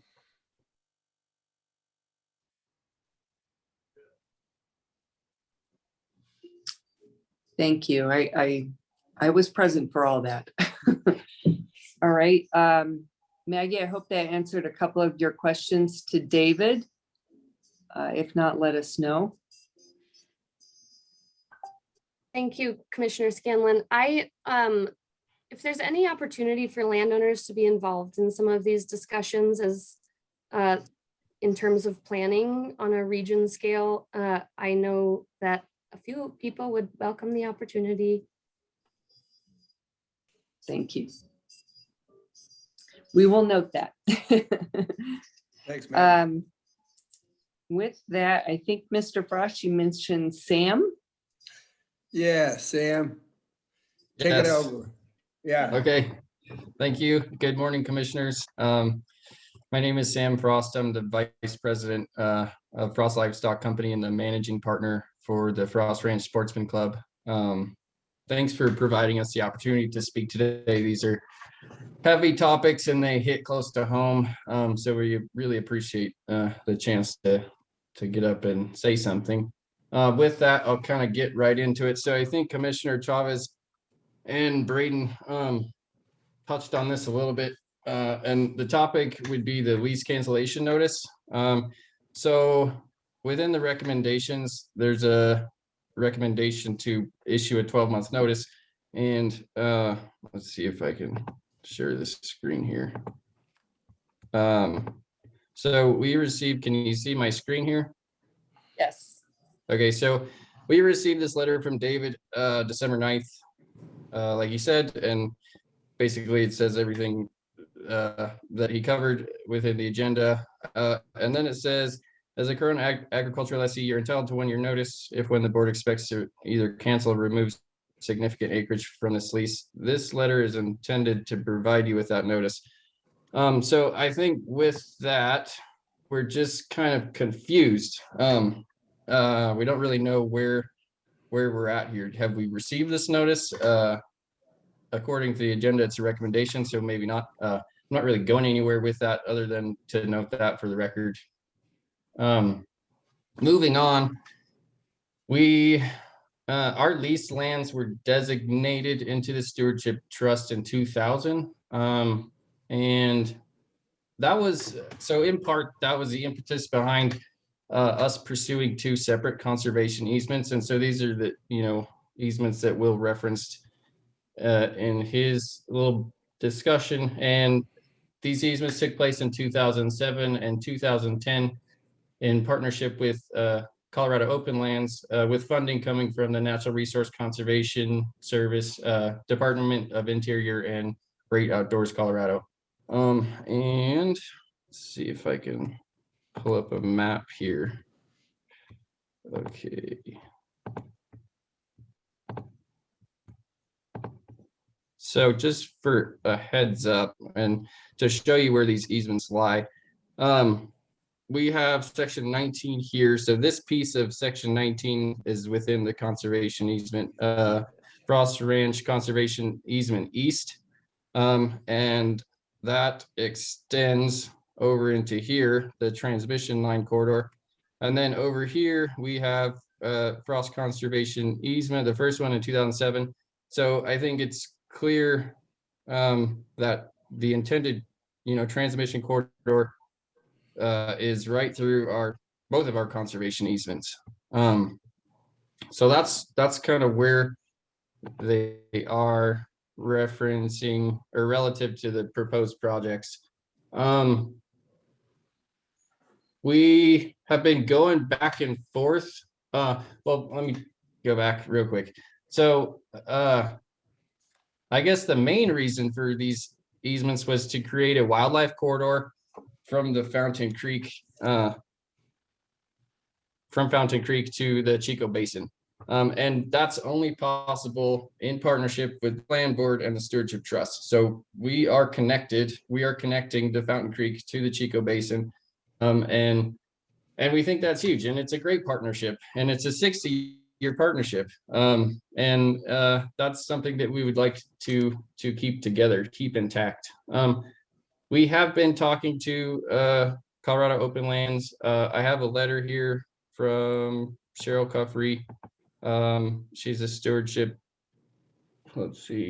director of land stewardship. And okay, where are we at?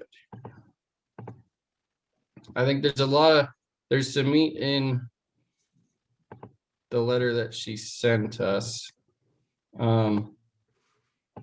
that we should note. So here's this letter from Cheryl referencing our easements. And I think this is some information that Will touched on regarding the wildlife that's present and the rare habitat.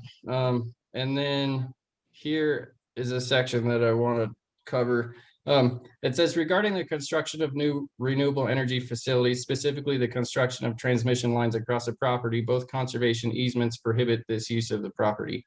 So this is section 4D3 of the Frost Ranch East Conservation Easement states the restrictions on energy generation, transmission infrastructure, or other utility improvements on the property, specifically the construction of commercial energy generation facilities of any kind is prohibited.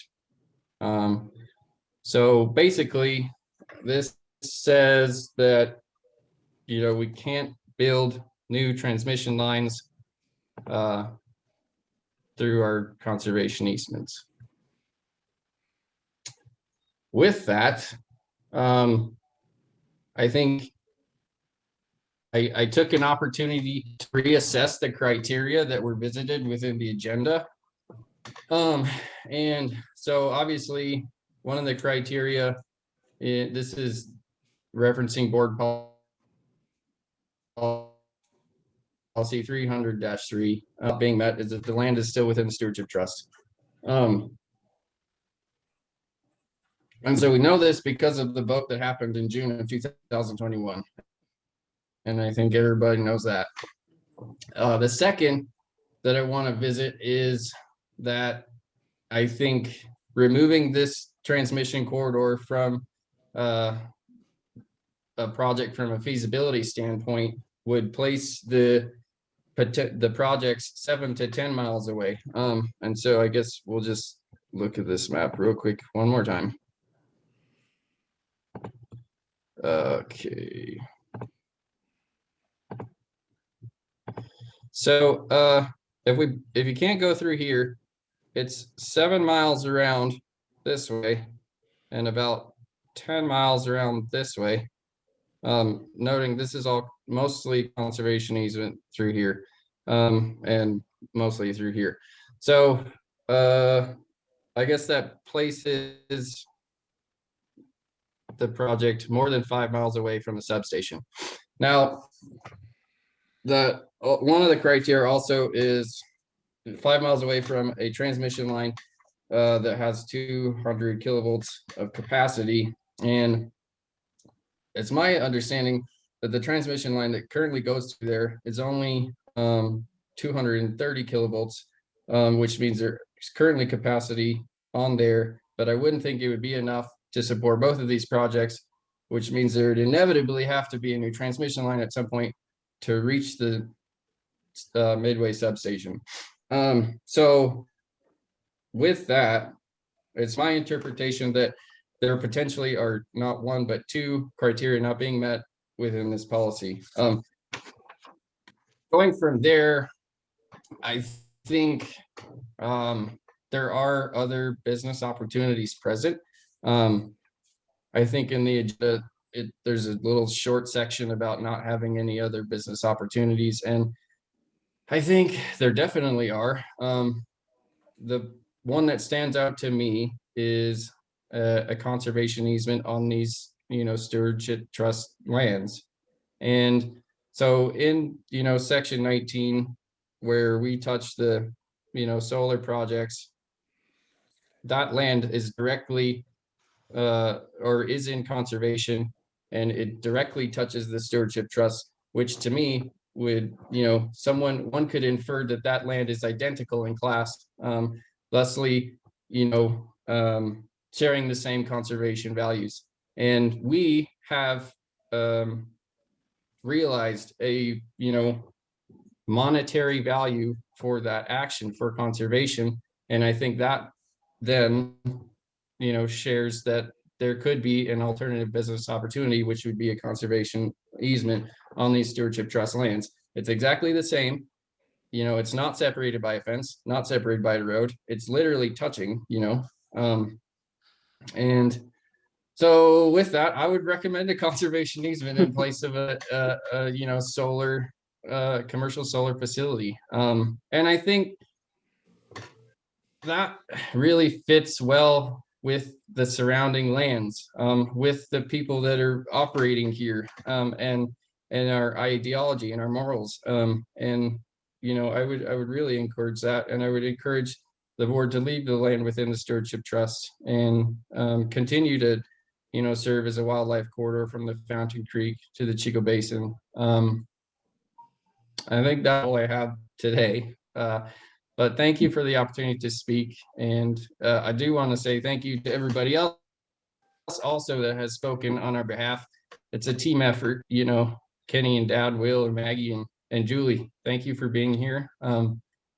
Means a lot. It's a lot of work, but we are a team, and we are partners with the State Land Board, and we would like to continue that partnership. Thank you. Thank you. We appreciate your comments, Mr. Frost. And David, I didn't know if you had any response. I do know some of the planning lease intent is to answer the questions you're raising. I think all of your questions are very valid. But David, I didn't know if you want to comment for us. Yeah, I did want to make a couple comments regarding the notice. That can be confusing. The letter has two different options when it's sent out to the agricultural lessee, and there are some situations where the agricultural lessee does not have concerns or issues with what the State Land Board is trying to do with the renewable energy project. And in that case, if they check that box, that letter becomes the start of the 12-month notice. So that's why that language is in there. It probably could be written a little bit clearer. Obviously, now that we're going to the board with this, that doesn't apply to this situation. It would only apply if the board made a decision to approve the planning lease. So I just wanted to address that. Apologize for that confusion. Regarding CPW or the wildlife corridors and some of the natural habitat, Nextera has done some work already. It's one of our requirements that, first of all, we solicit CPW's feedback. They didn't have any major objections to the project other than that the developer would, they would want the developer to work with them on identifying corridors and those types of things. And I believe there's some work that has been done there and some communication with CPW already. And Nextera is online to talk about that a little bit as well. And then regarding the Stewardship Trust questions and comments, that's really probably best answered by Lindsay, either now or during that presentation. I'm not sure what the best timing is on that, but so yeah. Thank you, David. And Commissioner Heath, I did see, I think, your hand raised. Right. And David, could you respond to the point that Sam Frost made regarding the transmission line through the conservation easement? Yeah, that's a good point. Commissioner Scanlon sort of touched on it, but the State Land Board, I mean, the substation is within 5 miles, so it technically meets that criteria. It doesn't have to be within 5 miles of a substation and a transmission line necessarily, although this one does. And as far as the capacity goes in the lines, that's pretty privy information. We don't know what the capacity is in that line. I'm not sure. Excel might have some information on that. I'm sorry, Nextera might have some information on that, but I believe they're looking at all options. I don't think that's necessarily the only option. I'll let them speak to that as well, but it does meet the criteria, I guess is my point, that particular criteria of the board. And commissioners, I'd like to sort of add on to that. So as David mentioned earlier, that criteria is criteria under which staff can approve planning leases. The board can approve planning leases under any criteria that they choose. I would also note that the transmission line and the substation and all of that stuff, as Commissioner Scanlon mentioned, is all stuff that is figured out during the term of the planning lease. Yeah. Okay. No, that's helpful. Thank you. Any other, Mr. Frost, is there anyone else you would like us to hear from? Then I may ask Nextera to speak to. Very good. I got one more point, a question actually. So if it goes to production, does Nextera intend to scrape that land? Or will they would keep the native sod intact? That's my question. Mm-hmm. Thank you. I don't know if we'll get the answer, but we can ask our Nextera representatives to speak now, if that works for you as well. Okay. Yeah, we're good. All right, thank you. Nick and Jules. Commissioner Scanlon, we've got Nathan Kaiser and Okay. Brandon Smith joining us from NextEra, and they've both been promoted to. Thank you. If we could hear from either or both of you, that'd be helpful. Good afternoon, commissioners. My name is Nathan Kaiser. I work with NextEra Energy. I'm one of the two solar developers here in Colorado. I'm the actual project manager for the Thunderwolf project down in Pueblo County that's located entirely on state property. So very familiar with the State Land Board. I guess I'll start off kind of addressing the first question is, do we scrape the land that a solar project would be on? The answer to that, I mean, there's some level of grading that needs to occur, to be able to place the panels in a way that they can articulate and operate correctly. But generally, we try to minimize the amount of grading that we do. Our panels are directly embedded into the ground. So we're not actually, installing cement foundations or anything like that. The piles are direct embed. So we disturb as little of the surface as possible, keeping it as intact as we can. That is helpful. And I think one of the other questions the Frost family raised was, they have put some infrastructure in improvements on that site. Have you all thought about that at all? So, we actually have a pretty good track record of adhering to those type of requirements. I mean, the Thunderwolf project down in Pueblo is a perfect example. The previous agricultural lessee, had a water line on the site that fed other parts of his ranch where he had an above ground water tank. We paid to relocate that line to keep it operational. And then compensated him for all the fencing that he had installed during the time that he was the agricultural lessee. And, that's something, like I said, we did, proactively to try to make sure he was impacted as little as possible. The other site that we have in Pueblo County, which is the Neptune solar site, is not on state land, but NextEra purchased that land outright. We purchased six sections of land for the project, and the previous owner had a high pressure water line that sort of bisected the middle of the project. We were actually able to build our facility around that water line and not impact it at all. So, we've established procedures for him to be able to come in and maintain that water line and deal with any emergencies, because it, fed the rest of his ranch. It needed to be fixed correctly, fixed quickly. So, we're very pro, ensuring that the agricultural community is impacted as little as possible. And we're very comfortable working with the agricultural community to make sure that, our projects can accommodate their operations as much as possible. Okay. Any other comments you wanted to offer, your colleague, Mr. Smith? I don't think this is necessarily the forum to get into sort of the nitty-gritty, environmental concerns that were sort of brought up by the agricultural lessee. But, I'd like to just maybe correct one thing. Brandon, would you mind chiming in on the actual pronghorn and mule deer that was brought up? Yeah, absolutely. Can everybody hear me okay? Yes. We do, kind of a desktop analysis on all of our projects before, years before they actually go into production. And, that consists of lots of, GIS exercises.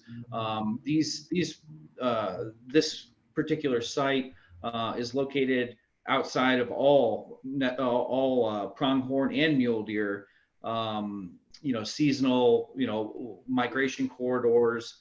And, we have GIS data to back that up. We don't stop there. We do field studies, as David mentioned earlier, that all of those studies are required, not only by the State Land Board, but with the county. This is in El Paso County. They have a extremely, rigorous permitting requirements with the county. We would, ensure that every one of those boxes was checked. And then on top of that, we have our own internal requirements that we meet. Yeah, they're,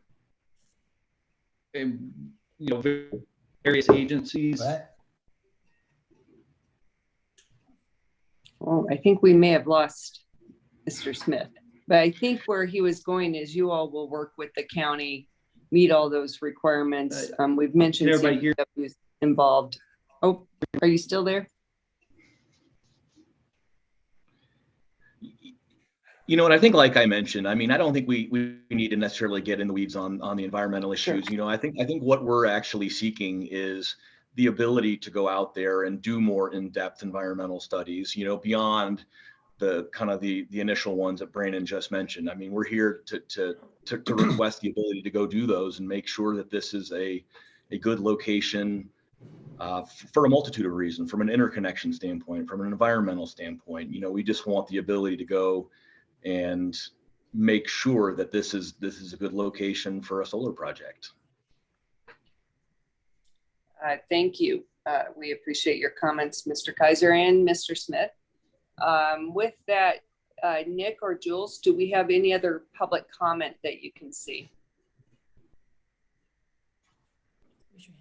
I got one more. Oh, go ahead. Can you hear me?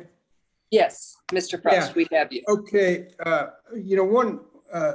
and I would ask Kenny to weigh in on this. The watershed, the water system on that parcel is complex and costly to put in and out. So Kenny, can you weigh in on that? Yeah, I mean, it's not like we have one pipeline. Like I said, this water system supplies water to 3 ranches, and it is a high point on the ranch, and that's why it's put there. It was designed with the NRCS and us and the state. I mean, it's a little more complex than moving one pipeline or something like that. And the cost to replace all that, well, yeah, I don't have the exact number on dollars what we'd be talking, but yeah, it is. It's the hub for Frost Livestock.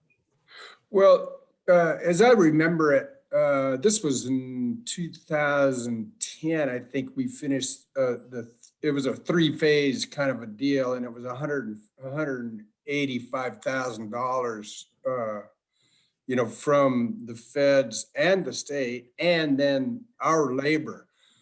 I do note that it's a storage facility that has 50,000 gallons of capacity, and it's just not as easy to move as most. So it's going to be tricky. Time. It has to be very timely because if it's rains and we got plenty of pond water, we're good. If not,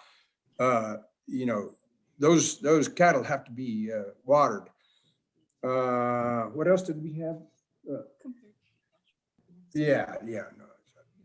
No, that's it, I think. Okay, no, appreciate your perspective on those issues. All right, with that, I will circle back to Nick and Jules to see if there are any other hands raised for public comment. David Rodenberg put a hand up, I think, wanting to make some. David, yeah, of course, we'll go back to you.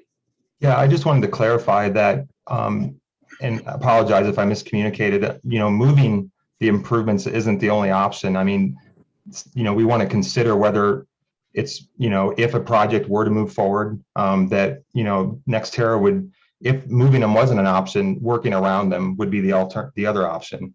So it's not just a matter of moving them and compensating the agricultural lessee. There is the potential option to just work around them with the solar facility if it got that far. And David, I have just a quick follow-up to that comment.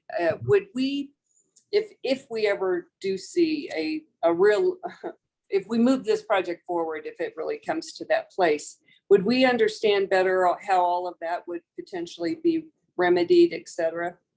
Absolutely. By the time NextEra would be submitting a production lease, we'd be addressing all of those things. And when we come to the board to recommend that lease, we would have all of those things sort of worked out and discussed. No, that's helpful. Thank you. All right, Nick, anyone else that we? Yeah, just a reminder, attendees, if you would like to make a comment on this item, please use the raise hand feature and we'll bring you to the mic.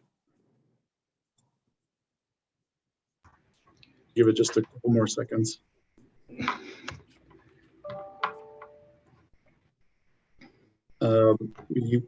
Commissioner, we've got some additional hands raised on the panel that are not from the attendees list. Maggie and Nate both have their hands up again. All right, let's go to public, any members of the public, and then we're going to circle back to the commissioners. No. No new members from the public. Okay. And Nick, I forgot, I can't see my screen is really having a tough time loading the little boxes of our commissioners. So if you could help me with that, that'd be helpful. So some from our existing list of panelists, we've got Maggie Hanna and Nate Kaiser with hands up again. Okay, let's first do that. Okay. Maggie, why don't you go first? All right, I apologize to come back. I just, there's so many things in my head. I just want to note, as we all see each other's faces on the screen and we think about the future of Colorado, in the event that these leases come to fruition and are at the term that is noted as on the State Land Board website of up to 40 years, Sam, Will, and I will be celebrating our 70th birthdays. So I want you to know that this is like full generational impact. And though this is a decision today and we don't need to be in the nitty gritty, there's a chance we never see the end, so thank you. No, I appreciate that. And Commissioner Heath will be celebrating her 120th birthday. All right, Nick, who else did we have? Nathan. Nathan, sorry. I look forward I look forward to celebrating with Commissioner Heath in 40 years when she's 120. That'll be a great day. But I just wanted to say that during the planning process and before we even move forward with a production lease, I do expect a lot of collaboration with the agricultural lessees. Our preference would always be to work around their infrastructure. And the things that possibly would have to be relocated. We've got great experience having them and their trusted sort of folks doing the work as well, so they know it's done correctly. It's not something that we do necessarily ourselves. It's something that would be done in collaboration with them before we even decided to move forward with a production lease, and as early as possible. Appreciate those comments. All right, Nick, if we want to go back to our commissioners. Sure. Commissioner just wanted to note that Jay Frost did put a hand up again, but Commissioner Clark also now has a hand up. Okay, let's hear from Mr. Frost and then we'll go to Commissioner Clark. Okay, one more item. So if we were the opportunity cost of running 60 cows on those solar fields, if we lose that opportunity, that tips the scale on our operation. We're pretty small overall, And if we lose the production of 60 cows, I may be out of a job. So one question is, can you give me a job in the state? Land? State's a big place. No, I'm serious. You know, if we can't replace those acreage, you know, we're in a jam. No, I appreciate you sharing that perspective. Thank you. And Commissioner Scanlon, while Jay was speaking, a member of the public, Savannah Robar, has raised a hand. It's up to you. Okay, that's, you know, Commissioner Clark, would you like to comment first or hear from other members of the public? My comments are really procedural. Okay. And so happy to continue hearing from the public. And then I want to just set some baseline kind of threshold questions for all of us and how we're framing what we're looking to decide today. Okay, absolutely. And Commissioner Chavez, are you all right to wait with your comment as well, or would you? Yeah, that's fine. I mean, it's real quick. I just want to, you know, I appreciate everybody has spoken, and what we're deliberating a planning lease, and right. That's it. And, you know, 2 years from now, year and a half, whatever it is, I mean, those were the real important, you know, decisions are going to be made. So that's all I wanted to say. Thank you. Okay, thank you. All right, Nick, I heard Savannah. Yep, who we have. We brought Savannah to the mic. Hi, everyone. Hi, commissioners. Thank you for letting me in. I just want to speak on behalf of the Frost family and this community as well. My name is Savannah Robar, and I'm currently engaged to Sam Frost, and I live here on the Frost Ranch. And I just wanted to put one more face out there just to say that, you know, as Sam and I look toward the future, and, you know, I think about the views that I have now, I look out and I see these unobstructed views that have been here unaltered for, you know, 60 plus years, stewarded by the people that were here that long and further. I hope to continue seeing those views in my future and in my children's futures. And that's all I really have to say. I just wanted to really put one more face onto the screen. Yeah. And thank you again. Thank you. We really appreciate your comments. All right, I'm going to open up unless Nick, you see other hands from any of our panelists or members of the public, let's open this to commissioners and questions, discussion, comments. Commissioner, I'm happy to follow your lead. We do have another hand from Jay Frost. Mr. Frost, yeah.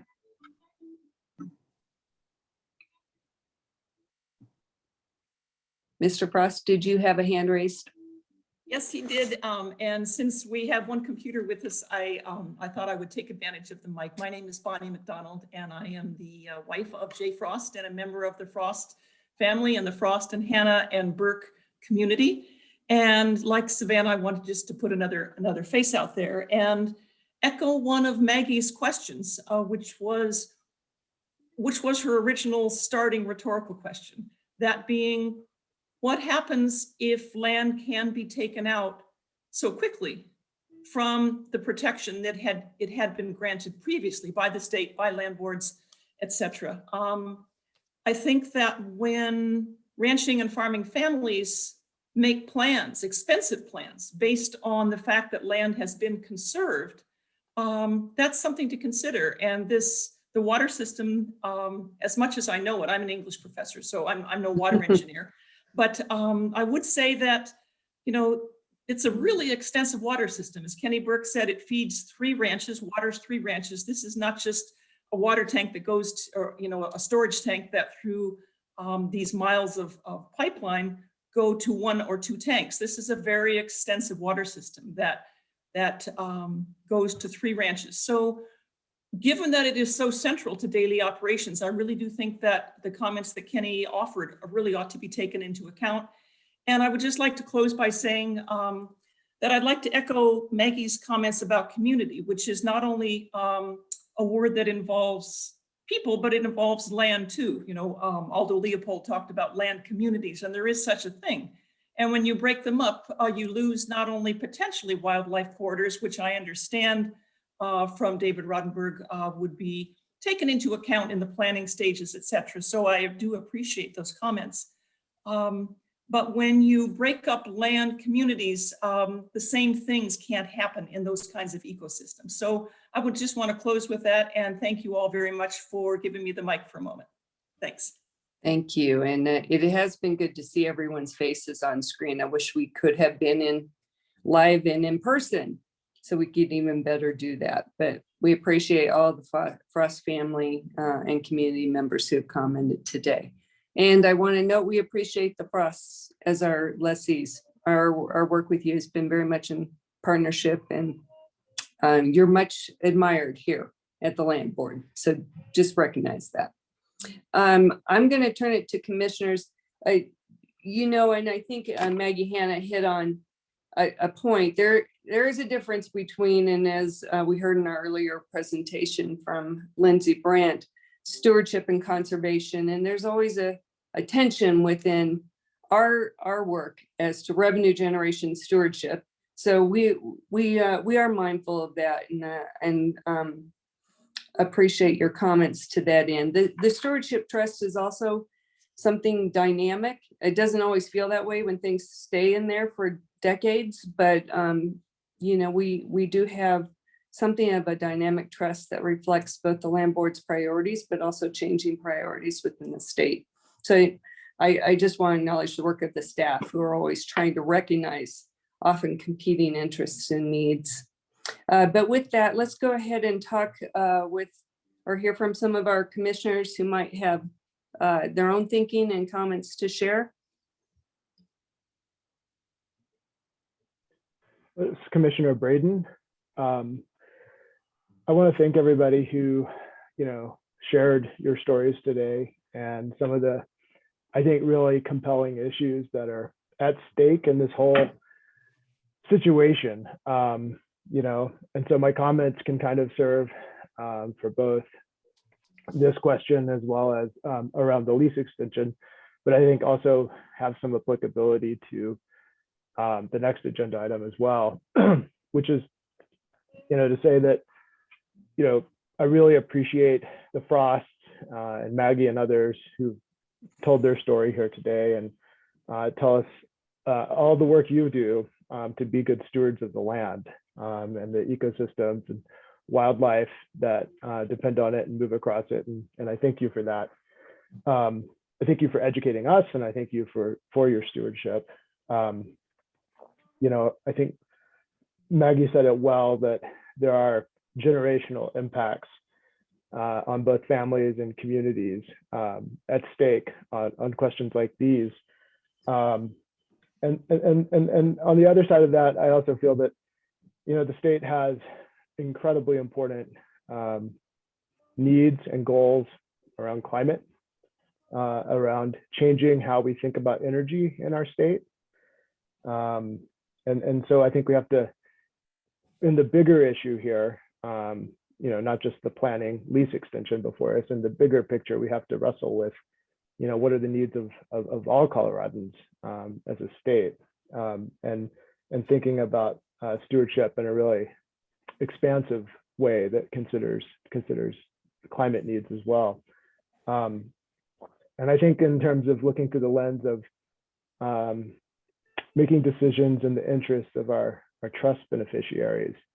And I've said this before when we've considered oil and gas leases, and I'll say it again, you know, we really, you know, need to think about the long-term trust of our beneficiaries in terms of diversifying our revenue streams. And then I think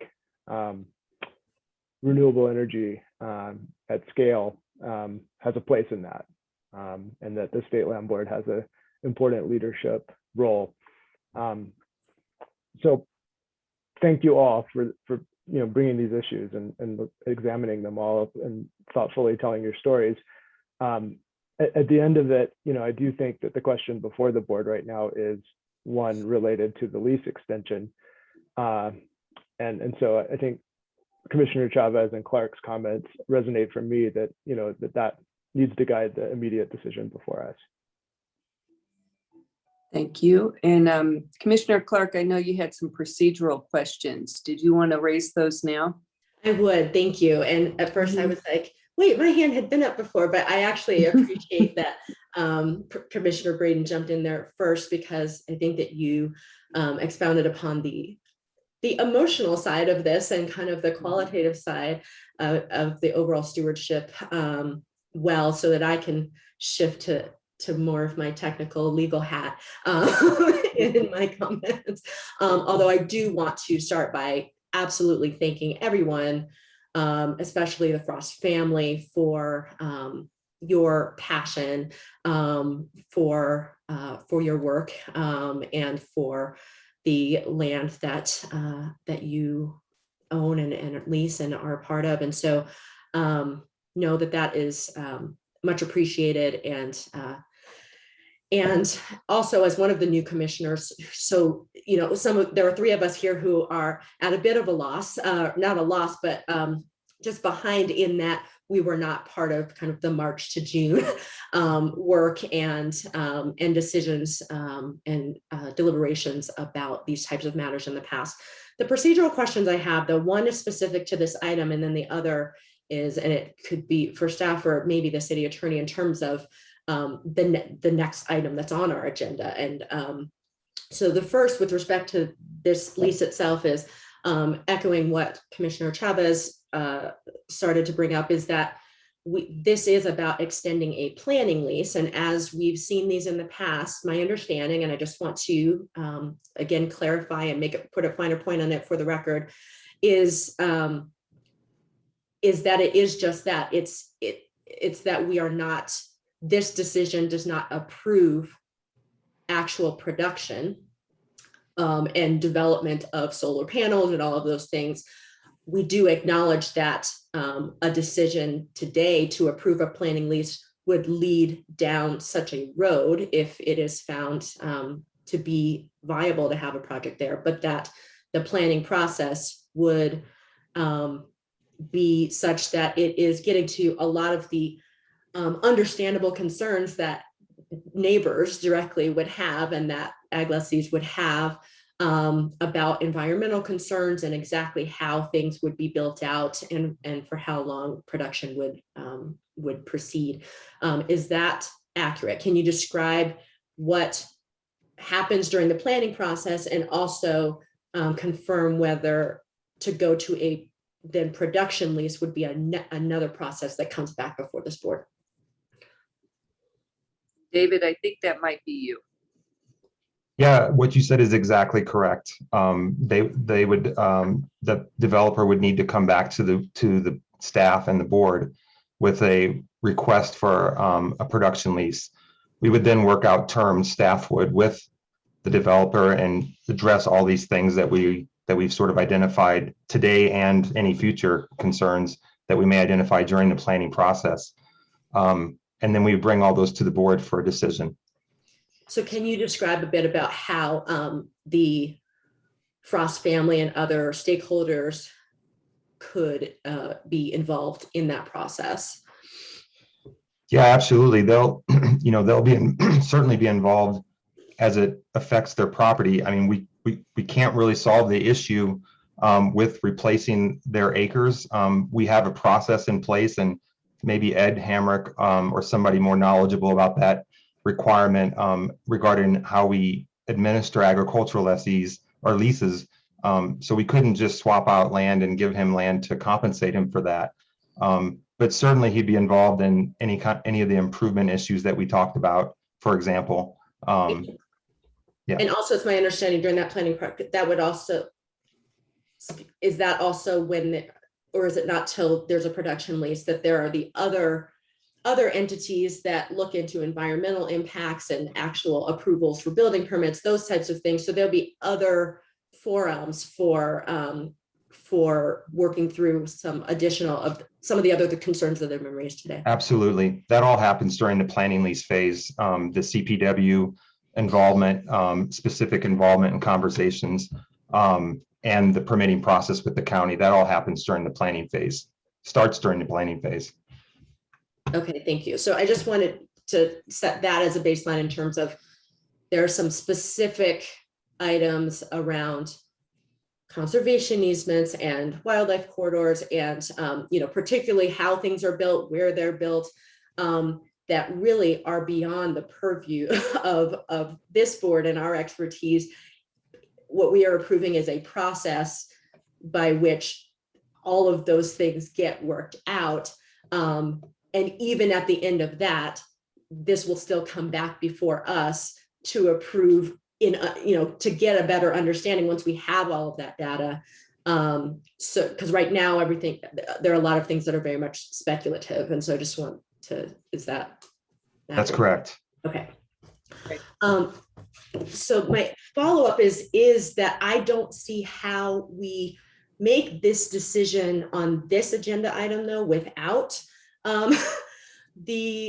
some consideration of the actual stewardship trust matter, in that it directly informs, and thank you, Chair Scanlon, for teeing this up as well, that the stewardship trust does not in and of itself create a conservation easement, and it is not its sole purpose to conserve land.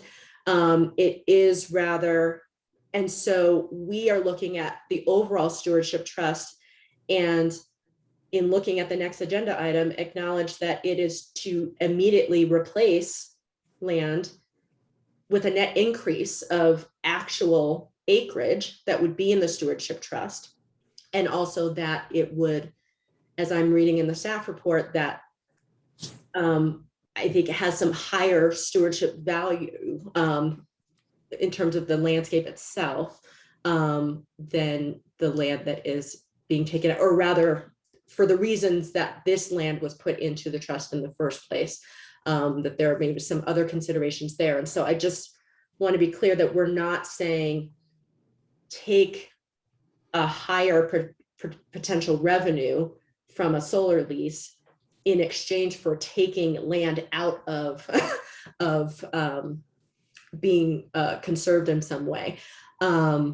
So I'm just trying to understand again how, I know they're back to back on the agenda. Is it improper for us to be considering that at this point? Do we have to stop this and go and hear the full presentation about the next piece? Because I'm struggling with how to separate that.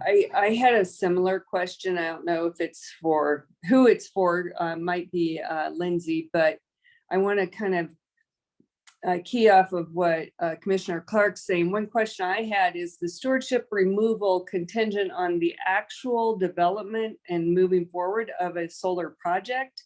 Or are we removing it in a planning phase, not knowing the outcome of the planning phase? That's a great question, commissioners, and I might also have Ed chime in here, but just to kick off what I think I understand is I think the staff's thinking is, if we're going to go down this road, we might as well go ahead and take it out of the stewardship trust. There's nothing about the planning lease, especially because it is considered an existing use at this point, to say we have to do that now, but it might be challenging to go back and do that again sometime in the future when, okay, now we've done all this planning and we've decided we want to go ahead with the production lease. And I'm totally talking out of my wheelhouse here. But I think it's just a question of, if the board wants to go down this path,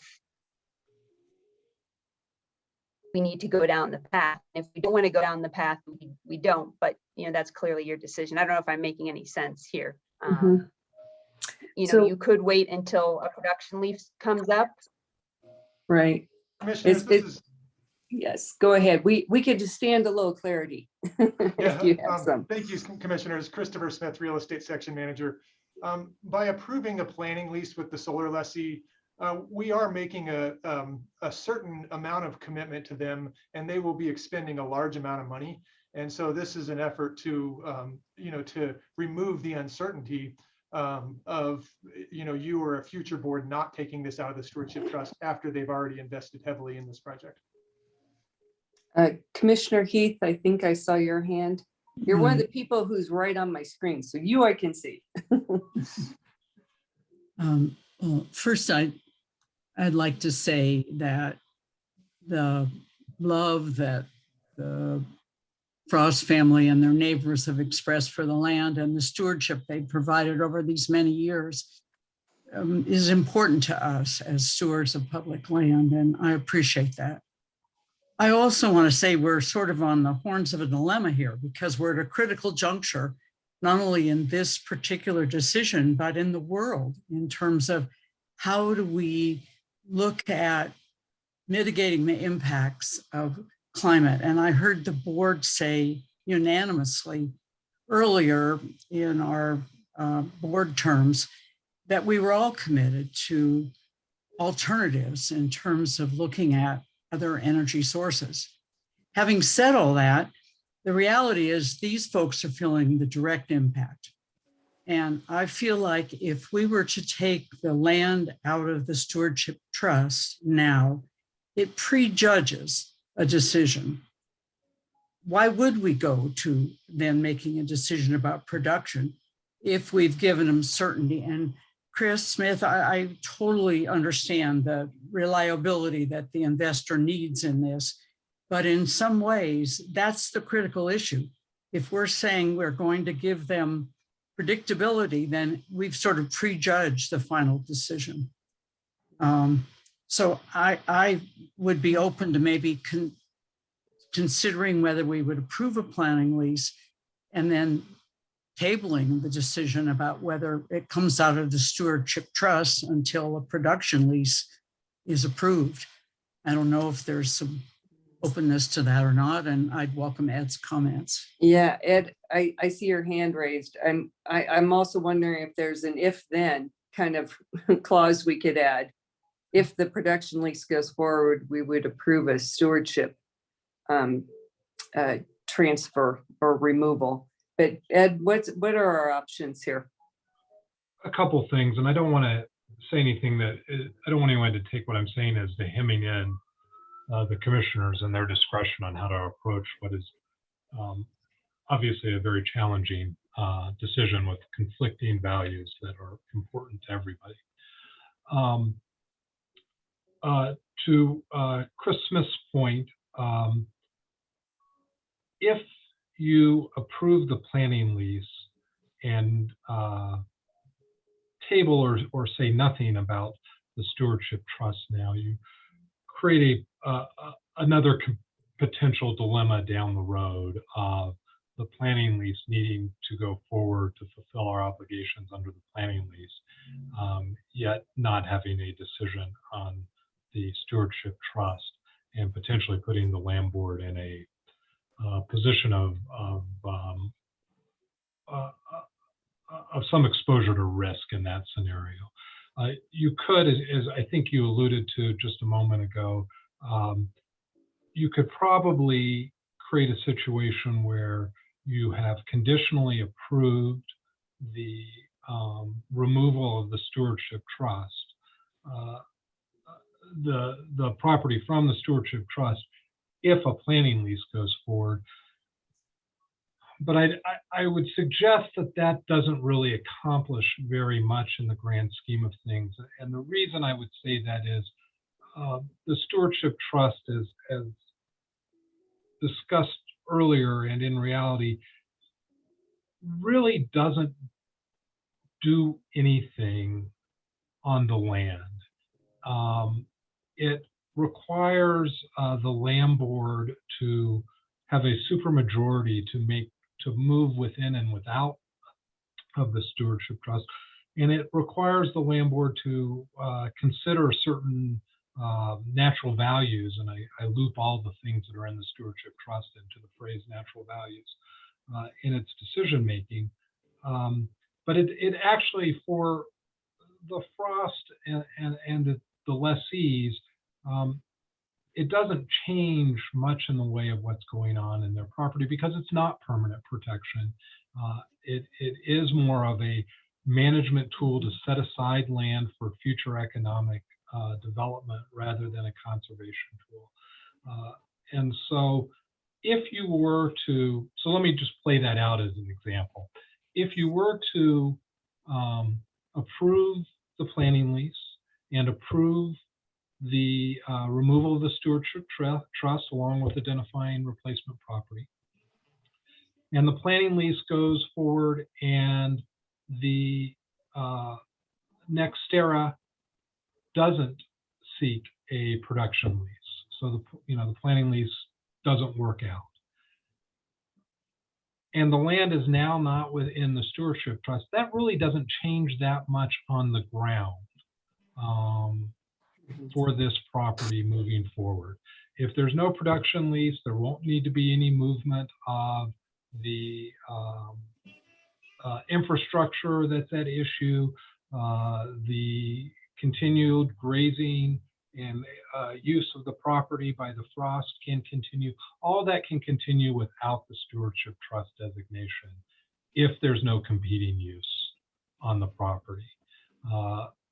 And so making a conditional will remove the stewardship. The board will remove it from the stewardship trust if it goes to a planning lease. I'm not sure that accomplishes more than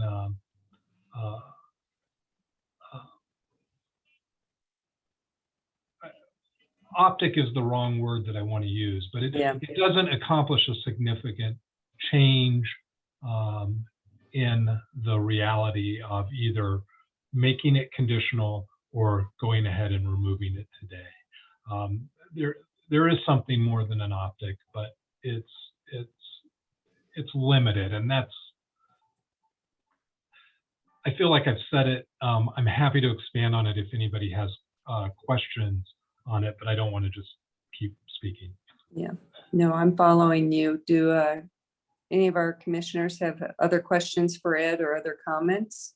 I wanted to follow up on that if I could. This is Commissioner Clark. So yeah, thank you, Ed. And this is, just want to kind of walk people through the thought process I just went through, and hopefully maybe it is helpful in terms of, because I was starting to go where you were, Commissioner or Chair Scanlon, in terms of a condition, rather than tying it to the planning lease now, tying it to a production lease in the future.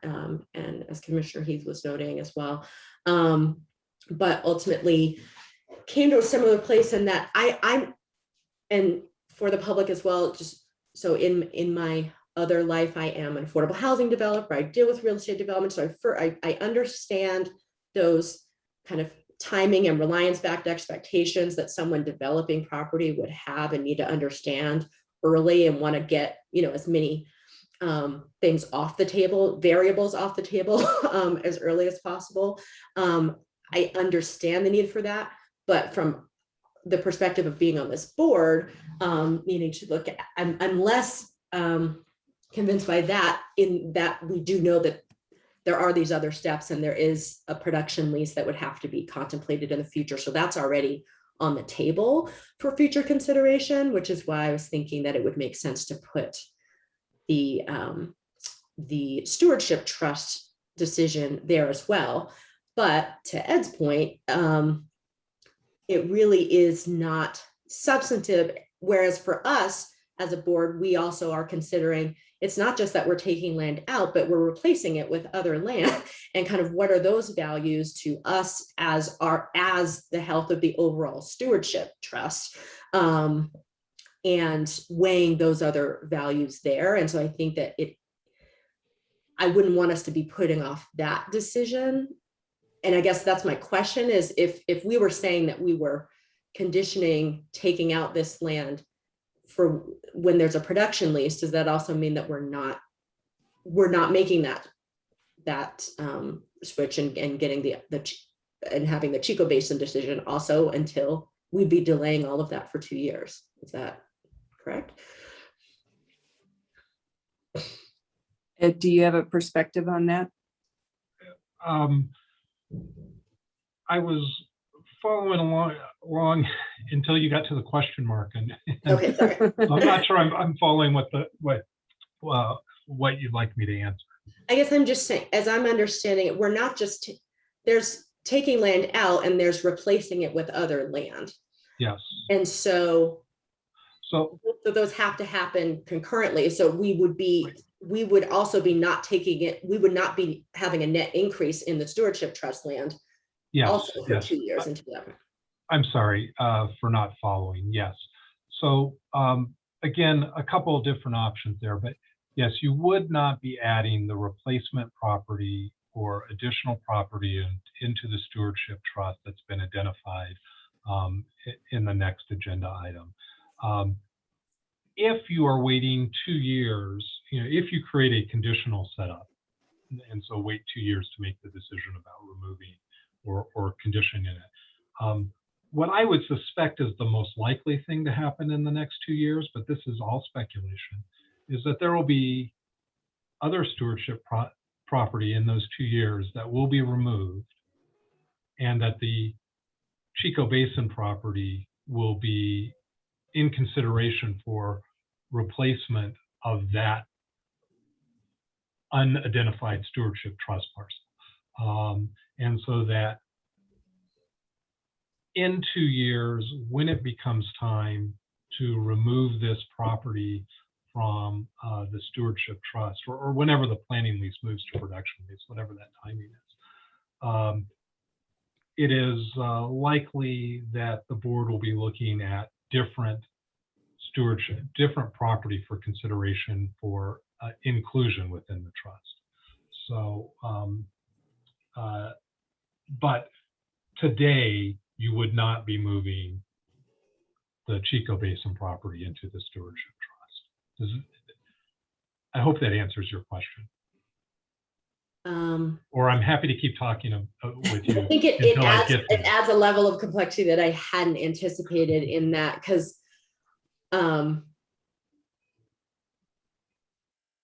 again, in trying hard to, I guess I'm feeling that there's enough coming up with that next decision that on behalf of the stewardship trust and how we steward that, that I think it's important for us to have that full conversation, and that to the extent that is adding additional complexity to the decision on this planning lease, I would prefer to keep those separate in some way, and say that we, and it based on the understanding that substantively,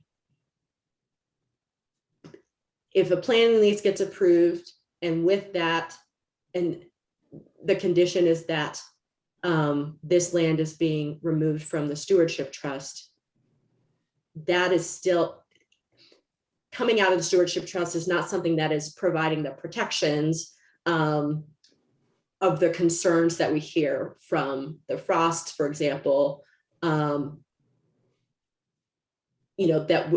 they've talked about other conservation easements that are there and other things of that nature that would get to that. The stewardship trust designation does not do that. And so I'm feeling more comfortable with dealing with the planning lease as it is, and then having a separate conversation about the stewardship trust land, and not making a condition at this point. I would just say, to add some complexity to this, you probably have the option. I don't see a reason why you wouldn't have the option to do as you suggested, put on hold the inclusion of the proposed inclusion property, having that set aside and tied to this specific property, and that for future stewardship trust decisions, that property would be in a box that wouldn't be considered, and so it would really, you'd really create a dynamic of just these two properties, or this set of properties for the future decision. I think you could set it up that way. Without setting it up that way, I would suspect that this property would be considered for the very next stewardship trust decision whenever that occurs. Again, there are a whole variety of factors that go on when Lindsay and the rest of staff identify inclusion properties, including acreage counts, to some degree, like for like type of properties might be considered in a process. And now I may be getting outside of my bailiwick a bit, but if something were nominated for wildlife values for the stewardship trust and were being removed, staff might be more inclined to look for another similar wildlife property or something like that. So, you know, there are lots of variables. I do think you could probably tie these two pieces of land together if that's what the commissioners want to do, but it's not necessary and it's not the default, if that makes sense. Okay.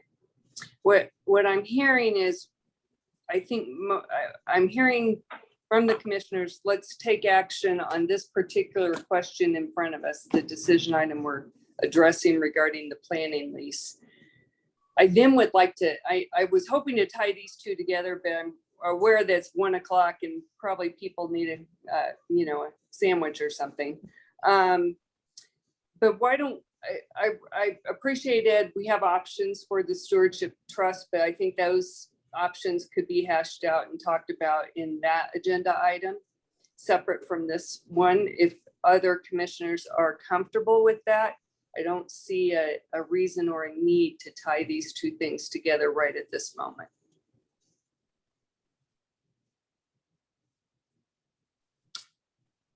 All right. So with, yes. Just bringing to your attention, Commissioner Chavez has a hand up. Yep. And you know what, since I can't see your hands, you should just say something. Thank you so much. On the stewardship trip, I mean, just listening to all this, and I know, yeah, it'd be great to get this lease, that vote moving forward. But if we're removing something, we're at 296,000. I think we have a minimum of 295. So we have to, if we take something out, we have to add it in immediately, don't we? Yes. Yes. Okay. And You just have to add in immediately because it says specifically in the Constitution, shall not ever be reduced. Yeah. So it has to happen in the same moment. Yes. Okay. Very important clarification. And that was my concern as well, is that I think that conceptually, the idea of separating that and not knowing what we're replacing it with is one thing, but that I think it's actually important to know that I feel more comfortable taking it out for this reason when we know that what it is that's coming in and that it's a net increase in some of that. So, well, it sounds like we have to do that. Yeah, thank you for that clarification. I wasn't certain of that given the options we were presented. They're somewhat limited. They're a little more limited than maybe first blush. I was just going to add onto what Ed was saying. And I don't know if it's possible for the board to hear the stewardship trust piece and then come back to this. I don't know procedurally if that's okay, but we did look specifically in the sort of greater Chico Basin area for replacements properties, knowing that what is on that solar lease is Central Short Grass Prairie, and we really want to maintain the same amount of Central Short Grass Prairie in the stewardship trust. Okay. So for another property, I might have looked at something else. We do have other properties we'd like to put in, but we really wanted to try to at least keep the same landscape in the stewardship trust, if you follow. Yep. Well, that lends itself to the idea of maybe we do keep these together and we'll all just hang on. Commissioner Heath. What about in the motion, we remove the language that says subject to the removal of the land from the stewardship trust? If we just leave that extension language in place, but take out that phrase that says subject to the removal of the land from the stewardship trust.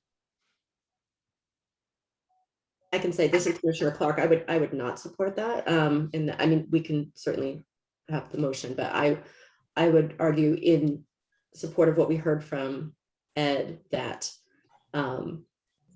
there's not really a substantive reason that helps address the concerns of neighbors by removing that, but it does create some additional complications in procedurally how some of the other pieces of this can move forward.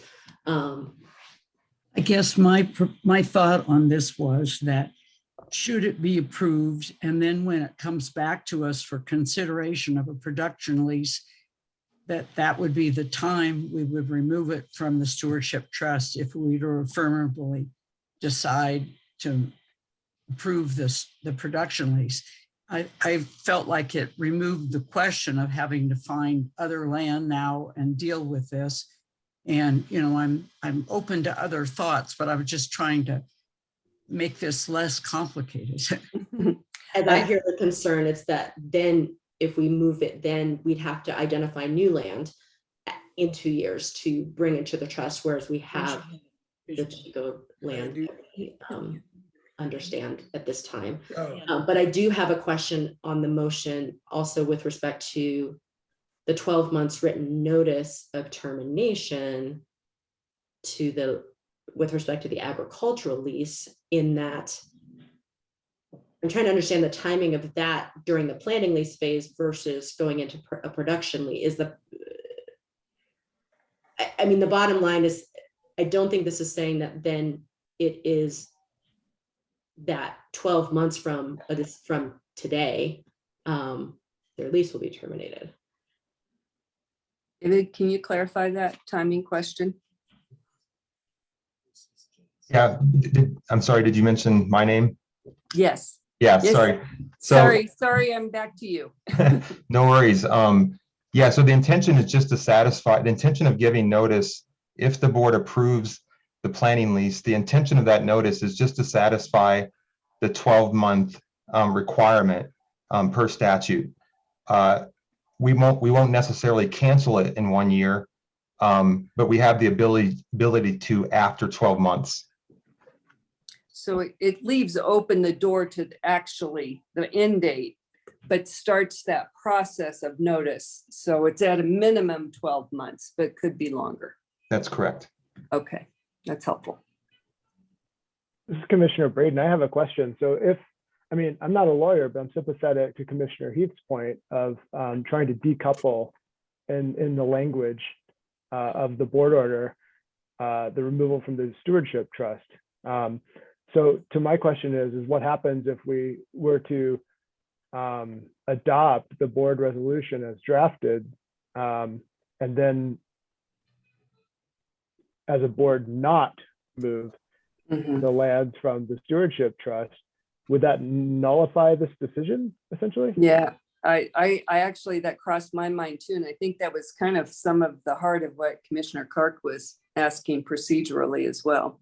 The point is that this is subject to that removal. So it's a condition that is already in here that's being placed on the motion. So it's like, approval of the planning lease, if we then in the next item do not also approve removal of the land from the stewardship trust, then the planning lease approval does not go forward because that's a condition of that approval. So I'm reading it too. Right. And so my question is Commissioner Braden again, is like, why would we do that to ourselves when we could just extend the planning lease? And, you know, and I'm sorry if I'm just too slow for this being explained. It seems like the planning lease has been in effect while it's in the stewardship trust. And I understand that from the developer's point of view, it would be nice to eliminate barriers towards full production. But I don't see why it has to be essential and linked. And with regard to, you know, there's been discussion around the Chico Basin parcels as an addition. You know, I have a lot of confidence in our staff's ability to find suitable additions. At, you know, 2 years down the road, it's really hard to say what's going to happen between now and then. And I think that you really hit that's the key variable there was just that understanding of what we want to be doing with the trust. And Right. And I'm going to circle back to David. He appears to be my favorite go-to person today. But David, is it your thinking? Because I'm hearing Commissioner Braden about this planning lease has been in existence with the stewardship condition to date. Is it your thinking that the planning lease would not go forward without the stewardship removal condition having been met? Or do you have a sense of that?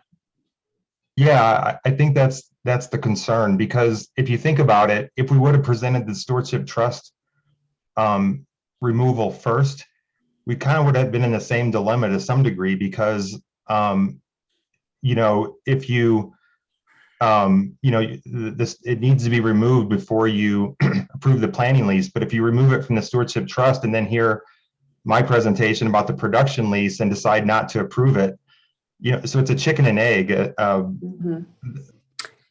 I guess I'm asking a slightly different question. Is it your assumption NextEra would not be interested in extending the planning lease unless we remove that this part of the stewardship trust that we're talking about? We can ask them. I believe the concern is that if the board's not willing to remove it at this point, what's to say they'd be willing to move it at a later point? So I think the concern is that it just removes that that concern and that risk later on. Okay. And this is Commissioner Chavez, and if just a few months ago or a year ago, whenever it was, it failed to come out of the stewardship trust before. So I can see NextEra's point. Just saying. Yeah. I wanted to clarify that when I suggest removing that sentence from the draft, I would not object if the production lease were approved, a motion to remove it from the stewardship trust. I'm not suggesting that I'm trying to hang on to that, but it feels to me like it prejudges and complicates this by suggesting that we have to do this land movement before a final production lease decision is made. But I guess I need clarity about that. And I don't think there's anything within the requirements of the stewardship trust that would prohibit us from having this in a planning state.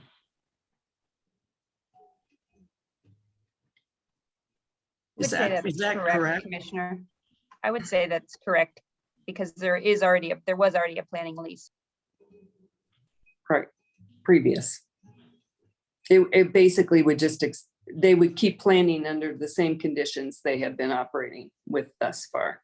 I think David's raising the concern about, you know, is that, and Commissioner Chavez recognized, you know, this has been an issue before. So I get the preference is to remove the issue, take the issue off the plate. I also understand the competing interests around, you know, being ahead of ourselves with removing a parcel out of the stewardship trust that may or may not in the end need to have been removed. I think that's where we're at. And I'm guessing it's just up to individual commissioners how they feel about that.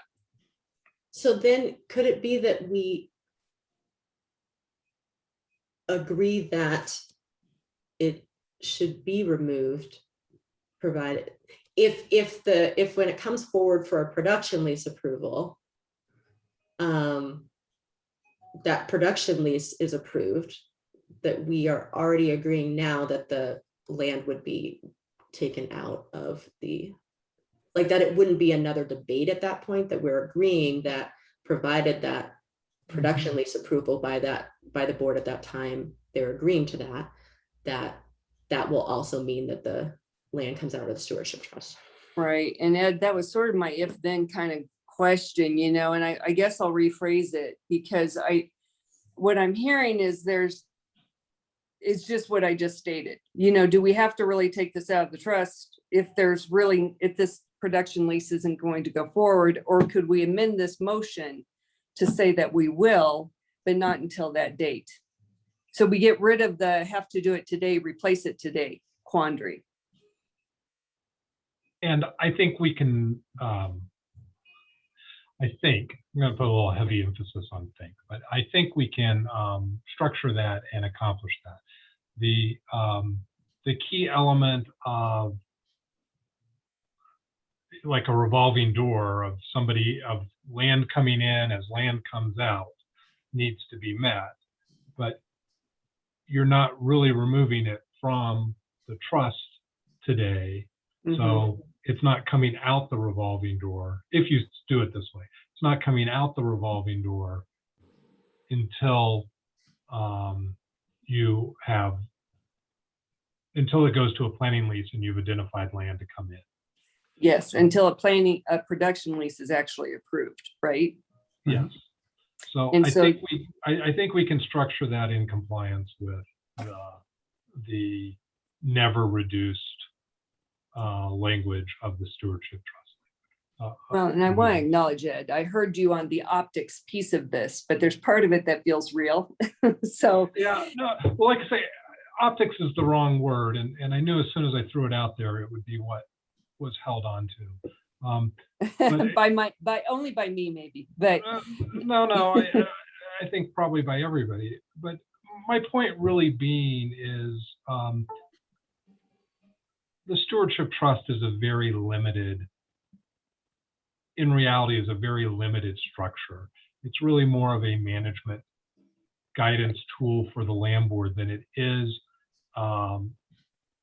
a real on the ground conservation tool or structure, and that sometimes gets lost. And so, and maybe it's only my personal opinion, but again, whether this land is designated in the stewardship trust today or 2 years from now, or that decision is made, the real critical decision is whether you're designating this land to be appropriate for a planning lease and ultimately a production solar lease. And that's really where the nub of the decision is. And if it's not going to be in a production lease, then whether or not it's in the stewardship trust doesn't change the Frost management of the property under their lease at all. Yeah, no, I understand that. Commissioners, do people have an opinion on any of these proposals? This is Commissioner Braden. I have what I think is a very just tactical concern about the language in the proposed board order, linking it, that Commissioner Heath raised, because like the hypothetical for me is, let's say we extend the planning lease with the language written as it is, and then in the next agenda item, we decide to punt on the decision of the stewardship removal of the stewardship acres. It kind of puts NextEra in a bad spot, is my concern. And so that's why I feel like that I support Commissioner Heath's recommendation to remove that one line subject to the removal of the land from the stewardship trust, so that it's not tiered directly to the planning lease, and let's consider it as a separate agenda item, which it, I think, properly should be. Commissioners, this is Assistant Director Okish. Can I weigh in for just a second? Yes, sure. Greg, we've missed you today. Yeah, no, I've been listening to you since Grand Island, Nebraska, and I'm now north of Des Moines. I will say staff's perspective, I think, was represented in the two memos you got. And you've asked this question. Staff's position is, if you are not willing to remove this property from the stewardship trust today, you should not extend the planning lease. We don't want to be in a position with NextEra where they spend another $500,000, come back in 2 years or 18 months, and for whatever reason, the board at that time decides not to remove it. That's just not a position we want the state land board as an agency to be in. So what we did is sequence these, so you first would decide whether or not you're interested in a planning lease. And I think Dave has presented all of that, I hope. And if you're not, the next agenda item for the most part is moot, although we still have the Sonotics lease out there.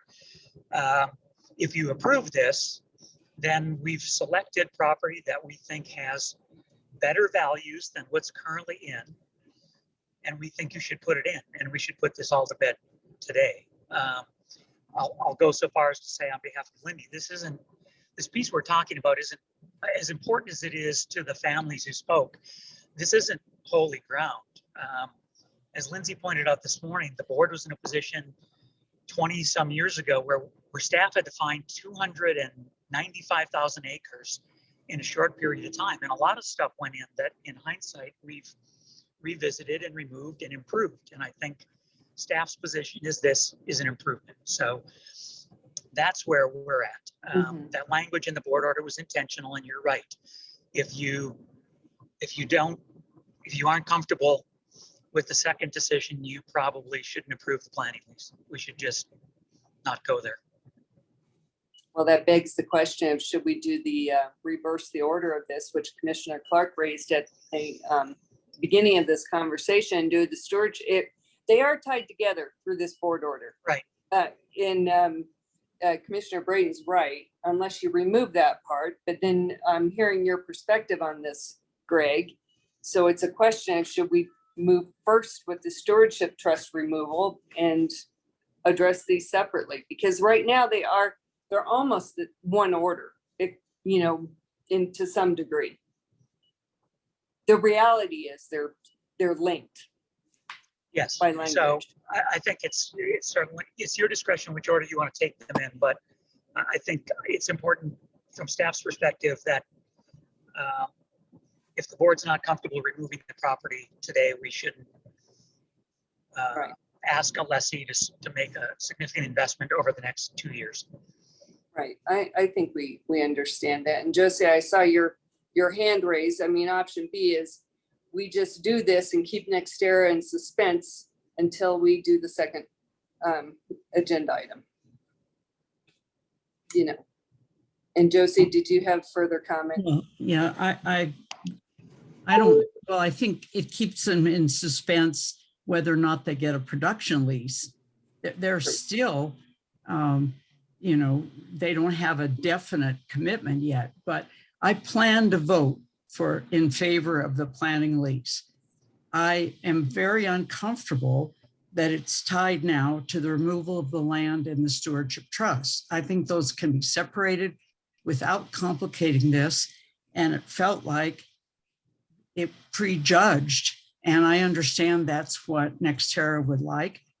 As I stated before, should I approve a production lease, which I would only do if they meet all the steps in between and work with the landowners on their moving of various utilities, et cetera, I then would deal with the question of the stewardship trust and I would remove this land. But it just felt like a much easier thing right now to remove that particular item. But I appreciate what others have stated, and I'd be open to hearing what my colleagues have to say. And let me see if I can summarize what you just said. You'd be willing to vote on a yes on the extension of the planning lease if we take that one line out that ties it to the stewardship trust. Yes. But for today, if we move on to the next agenda item, you would be a no on that? I would. Okay, that helps. And I have to get a power cord. My iPad's dying. But talk amongst yourselves.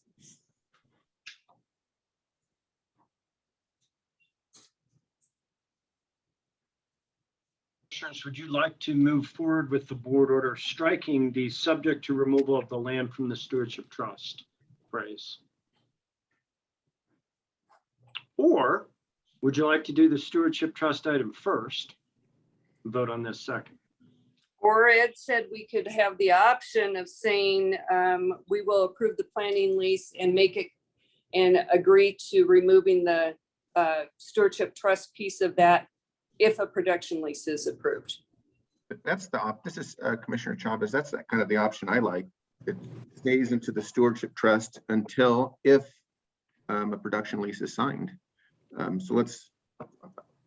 And that's where I was thinking as well. And it looks like Nathan from Sarah wants to speak on that too, because yeah, we'd like to hear your perspective on that, and that because I'm feeling like if we can make the decision today that we're saying if all of the things are met with respect to production, that then we're comfortable taking this out of that it's at that time. it's not that it's a decision still to be made at that point specific to the taking the land out. We've made that decision. It's just, but the variables to consider at that time are specific to the production lease, which are things that have to happen anyway. So we are taking a part of it off the table. It gives NextEra certainty around if they move to a production lease, that will happen without having to address taking something out and putting something in today. And it puts pressure back on the staff though, in terms of, there's a condition to be met for going toward a production lease, that there's that replacement property at that time, and that we have to meet our obligation to get it out of the of the trust. Right. And I think, Nick, you mentioned that someone from NextEra might want to offer a comment. Mr. Kaiser's got his hand up again. Mr. Kaiser. Yes, I just think from the perspective of NextEra, I mean, we obviously want the confidence at the end of the day that if we negotiate a production lease, that it will be approved, or that, the land will be removed from Stewardship Trust if the production lease is approved. But I don't think we have any issues with the land remaining in Stewardship Trust for the 2 years of the planning lease. I mean, at the end of the day, I think everybody understands the amount of studies and work that we have to do on our end. We've got to find a customer for the energy that would be produced. So we have a lot of legwork to do on our end. And for whatever reason, we have a high level of confidence in this project. But if we weren't able to, get to where we need to be to execute a production lease, then, it's fine if it stays in Stewardship Trust, and if it helps the agricultural lessees, I mean, we're all for that. Okay. So you would be supportive of our conditional taking that out of the trust if a production lease moves forward idea? Yes, correct. Okay. Other commissioners, I'll just share, I'd rather not tie up a debate on the Stewardship Trust related to this issue. And those are now those are meshed together, both purposefully with the language of the board order, but also through our conversation. So how do folks feel about putting that that contingency in there, that we will agree to take this out of the Stewardship Trust if a production lease moves forward? Is it moves forward or it's approved? It's approved. Mm-hmm.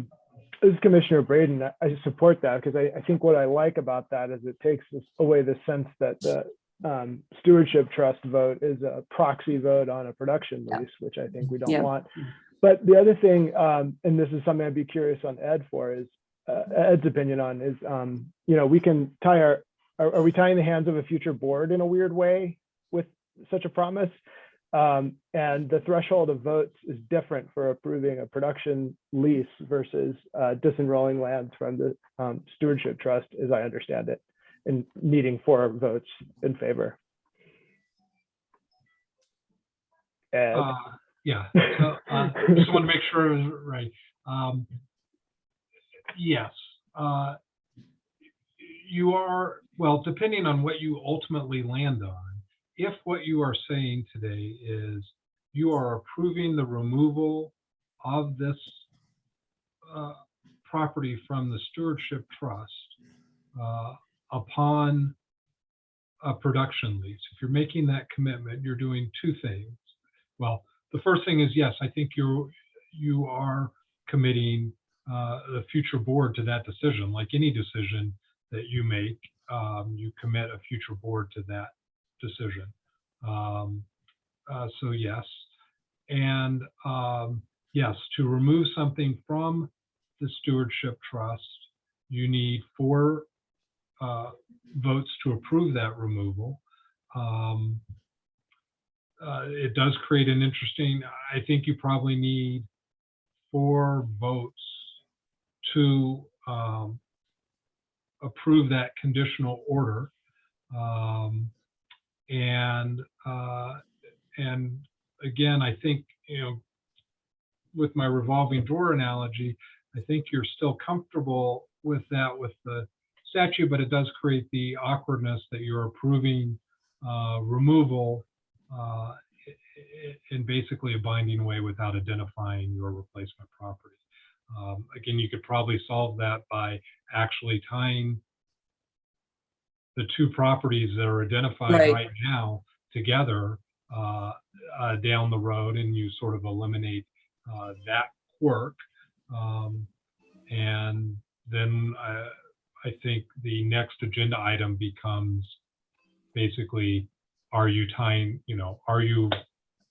those properties together?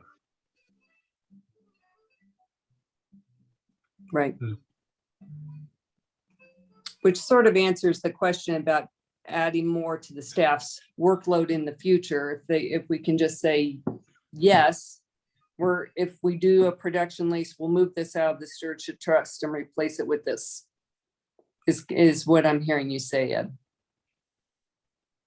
So there's certainty both with what our intent is, but also what the ramifications of that decision mean in terms of the stewardship trust. I think on the next item, Lindsay wants to convince you that we are replacing existing stewardship trust land with similar but better stewardship trust land. That is somewhat of a standalone decision, that there is better grass prairie than what is in the trust right now. Lindsay, I'm putting words in your mouth, but I read the memo. Well, and what brought that to our attention to look at is the solar lease, and NextEra wanted some certainty around that. And so I think it is important that if we're identifying the removal, we need to identify what's going in. Well, and I think the proposal was we would do that potentially in one big motion to approve the planning lease, recognize if the production lease goes into effect, we will take this piece out of the stewardship trust and replace it with the Lindsay piece that she's going to talk to us about. Recognizing Lindsay's piece is probably best. What I'm trying to avoid, Bill, is having no votes on the stewardship piece because of the tie to this. And so it's not, yeah, I totally hear what you're saying. It would probably be cleaner if we did these in the order as presented, but I think that we have some commissioners who aren't comfortable with that. Fair enough.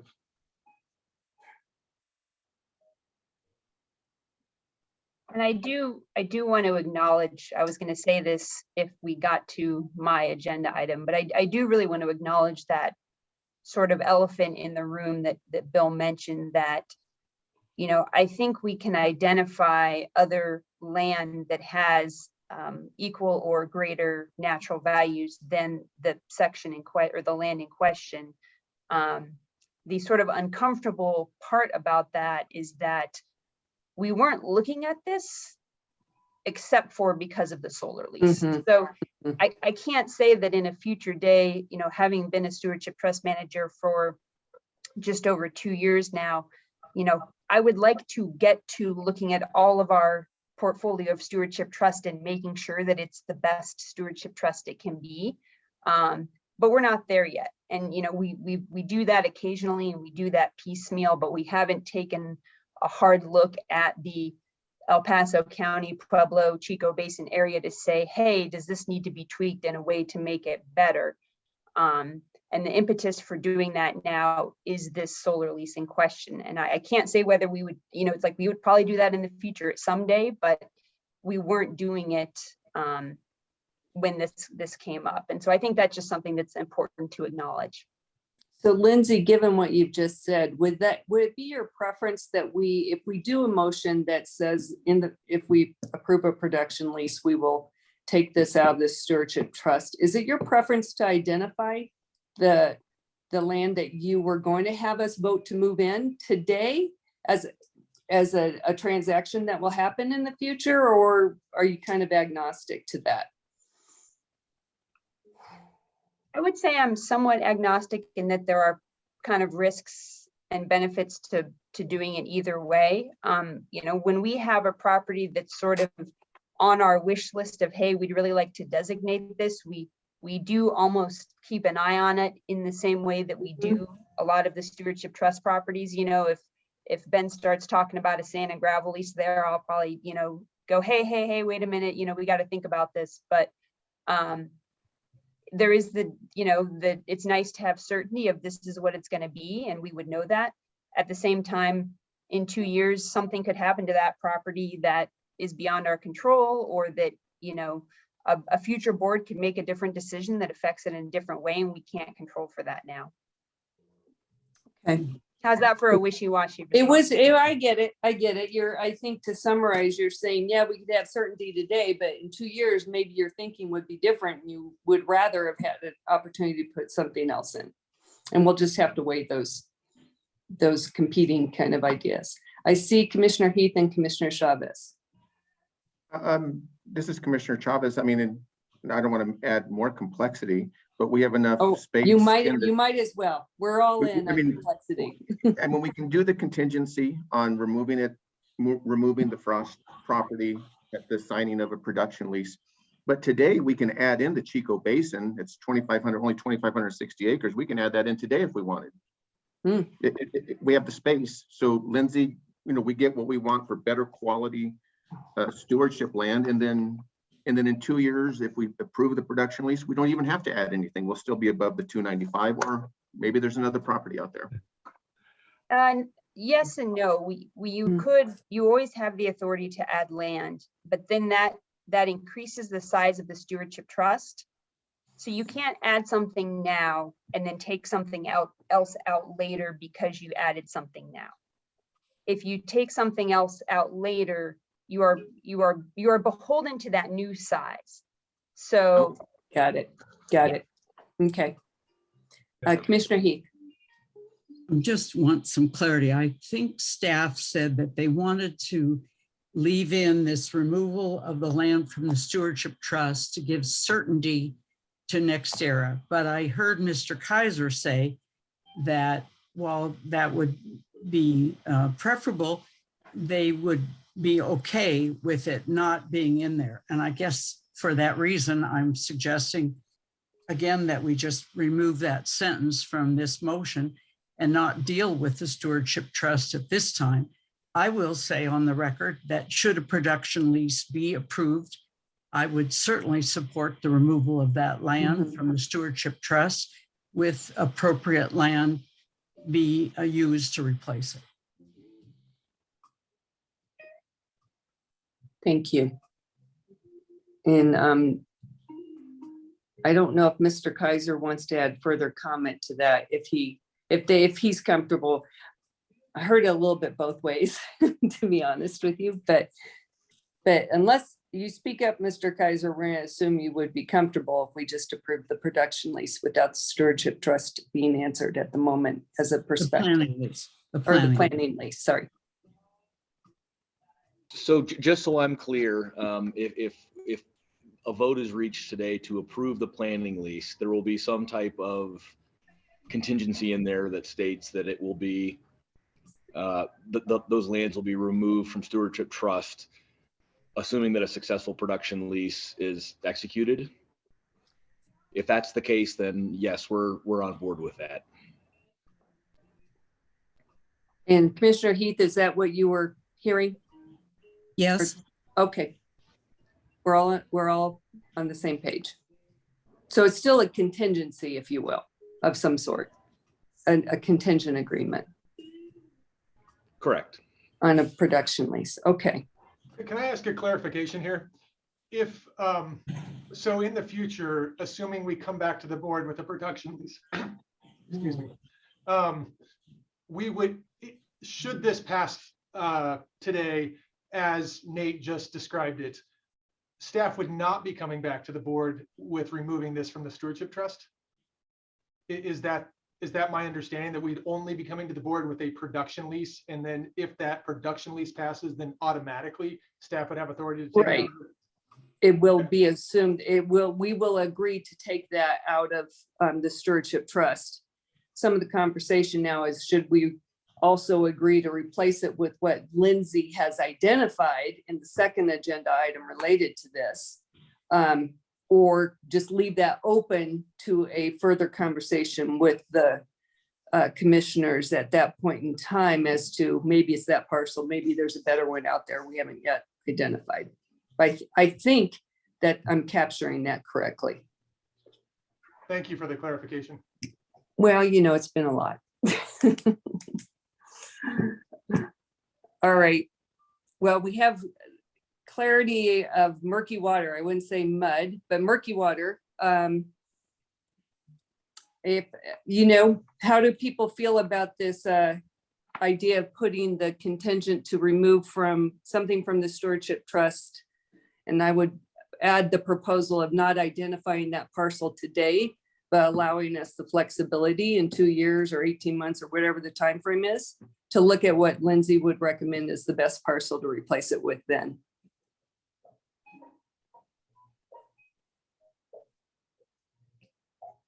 Yes.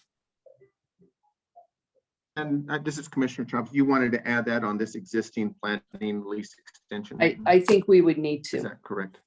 I think my understanding is we would need to do that. I'm trying to work on wordsmithing again. I was counting on you doing that. So just to review, in one board order, we would be making that commitment. We'd be extending the planning lease, A. B, making the commitment that if we approve or future board approves the production lease, these lands are automatically removed from the Stewardship Trust. And C, that we're not necessarily tying it to the Chico Basin acreage as an addition. Is that correct? I think that's where I'm at with it. And I was fine with the Chico Basin idea, but I also am kind of hearing Lindsay in 2 years, you know, things change and there might be a different parcel that's a higher priority for us to move into the trust then. Or could you just I would be concerned that it sounds like the Chico Basin property meets a lot of other goals potentially and not wanting to tie it if this doesn't go forward, if it could come in some other way. I also think that this is our only chance as a board to be specific about that, right? Because otherwise it'll execute automatically since it has to be simultaneously removed and the new stuff added, right? So what we'd basically be doing is delegating our choice of what parcel gets added. Right. I think we that would have no further say in it. I think that is, yeah, those are our options.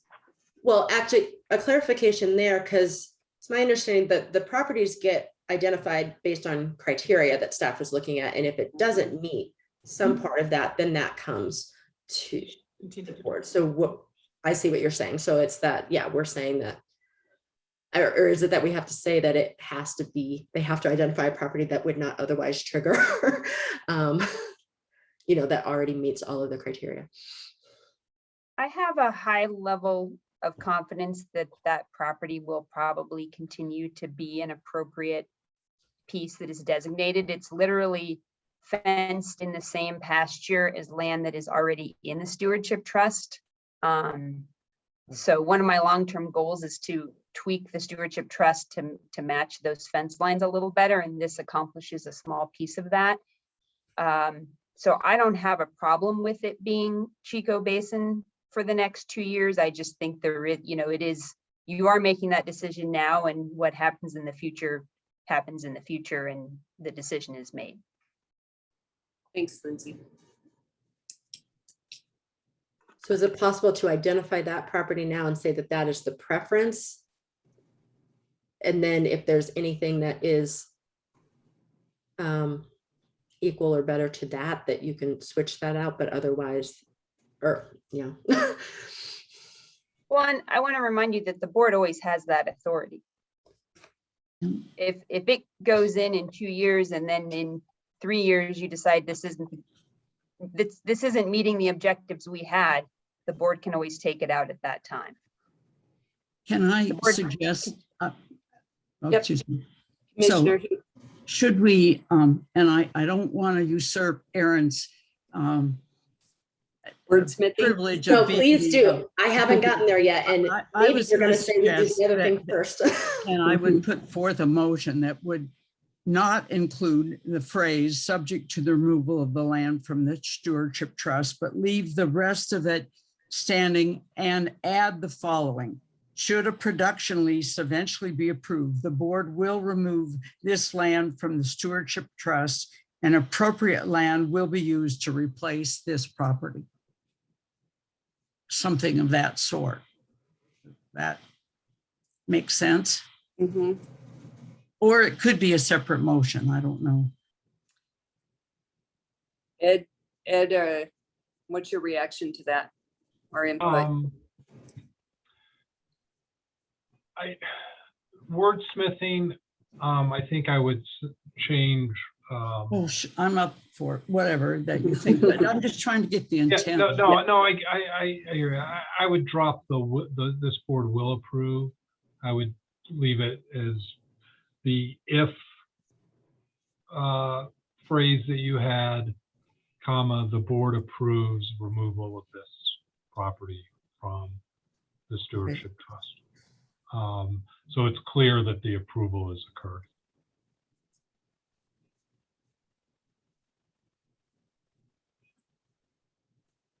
Yeah, my desire is to provide some certainty to NextEra, but to only make it at the time that a production lease is approved. Okay.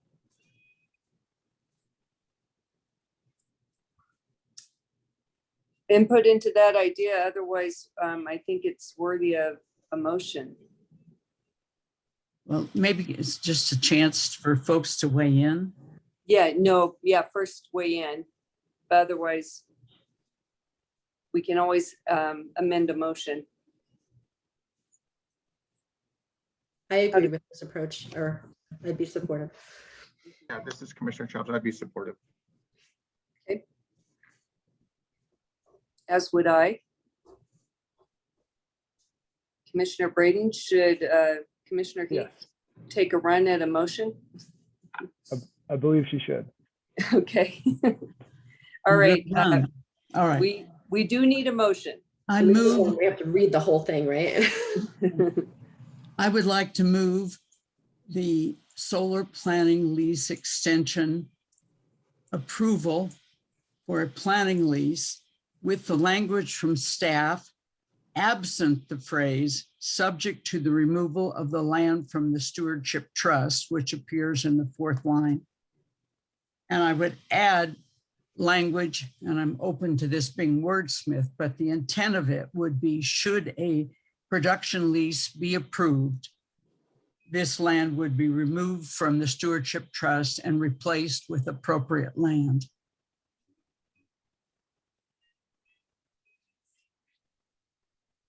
Any suggestions to that motion? Otherwise, I will Maybe ask. adding that replaced with appropriate land identified by staff, so that sure, right, verify that it's not coming back to us. Okay, we'll make that amendment to the draft motion, and we have a motion. I second it. Second from. This is Commissioner Chavez. Just one point. We need to take out the 572 acres also on the Sonadix or whatever the other lease, don't we? That's only 1960. We're removing 2531. Or doesn't that need to come out at some point? Yeah, So Lindsay. we'll have another vote then. Because this is a planning lease, that 531 acres or whatever it was for the other development. Right. No. So that'll be the next motion or the next agenda item then. I think so. Lindsay, is that correct? I think that's at your discretion. The board did approve that Sonadex lease last February. Similarly, not removing the land from the stewardship trust at that time. You could choose to do that now. You could choose to also defer that to the production lease with Sonadex as you are with this NextEra lease. As a separate agenda item though, potentially. Separate, yeah, because this is planning lease. Yeah. Okay, sorry. Okay. The with current that, state is yeah, go ahead, Lindsay. sorry, the current state on that 500 and some acres is there is an existing planning lease with Sonadex. I'm looking at David, make sure I'm saying this right. And it is still in the stewardship trust, and that will have to be addressed sometime before a production lease goes into operation. So if this is just the same, why wouldn't we just do this motion very much like we did with Sonadex? We could. Well, when the Sonadex lease was approved, the intention was for staff to bring the stewardship trust presentation and remove those lands right away, not at time of production. That wasn't the intent originally. I see. Okay. Okay. Thanks for helping us remember ourselves. All right, so we have a motion from Commissioner Heath and a second, Commissioner Clark. With that, let's call a vote. Commissioner Braden? Yes. Commissioner Heath? Yes. Commissioner Chavez? Yes. Commissioner Clark? Yes. And the chair votes yes, that motion passes 5-0. That was creative. I appreciate each of you. I think we can, do you want to just real quickly do that bit with the next stewardship trust removal and replacement question? And then we will take actually a break. So Lindsay will be free to go if we do this. Lindsay, I think, I'm guessing this is fairly brief, given all of the previous conversation. When you mean do that, you mean we want to move? We're gonna, to the if we next- move to your agenda item, I think we are now only dealing with the other lease. And removal and replacement. And I'm hearing from the board an intent. We could just do that, given David's comments that the intent of the conversation previous was just to do this. We asked staff to find a replacement land, some replacement land to put in, and we could just do that.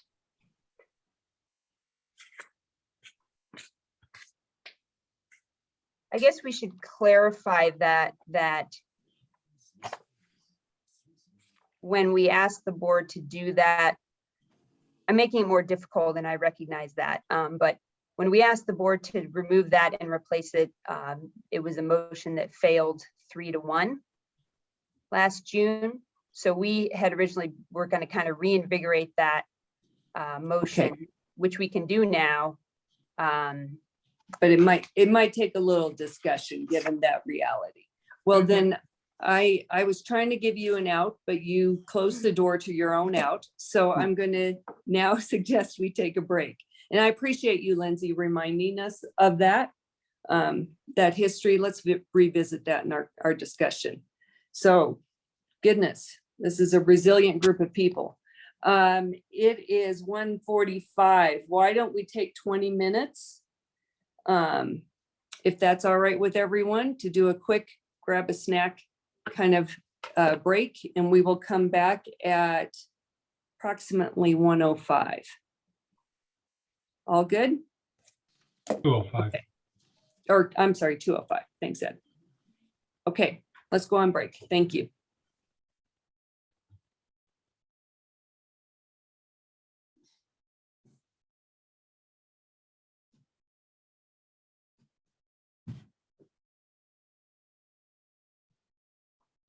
Reassembled. Okay, I'm just seeing if we're all back. Commissioner Braden dropped off at the beginning of the break. Pick up by phone if he hasn't already. Thank you. He was texting with me about that.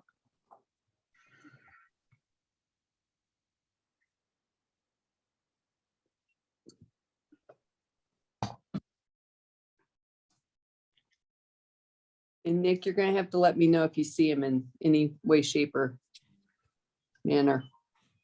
Will do. Currently do not.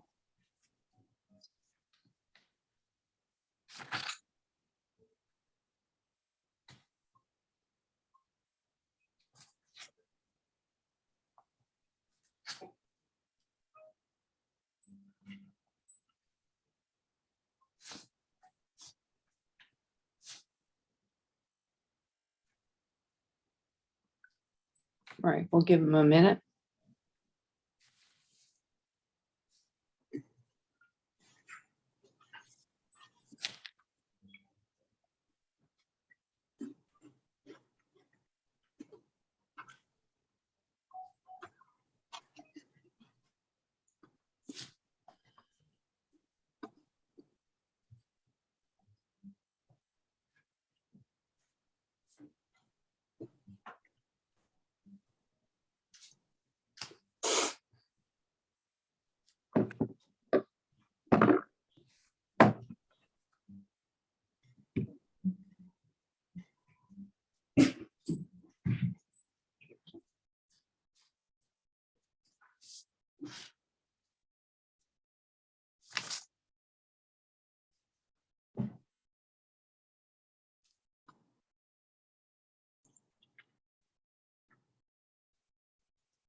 Just because that silence is awkward, I still have not seen him pop in. Bill, do you know, do you want to text him and see if he's still trying or? Just did. He asked what time we're coming back for break. I said 2:05. He said, he gave me the thumbs up on that. So I just pinged him and said, we are ready and waiting. So. Guess while we wait, Commissioner Scanlon, I just want to clarify, I think if I understood how we ended before the break, which maybe I don't, we still want to look at that 572 acre Sonidex lease for the Stewardship Trust. And I have very hastily adapted my presentation to reflect that. So well, that's remarkable. wait till you do that. Wait till you see it before you judge. But okay, just want to make sure that's what we're doing next. That's where I believe we are at as well. Okay.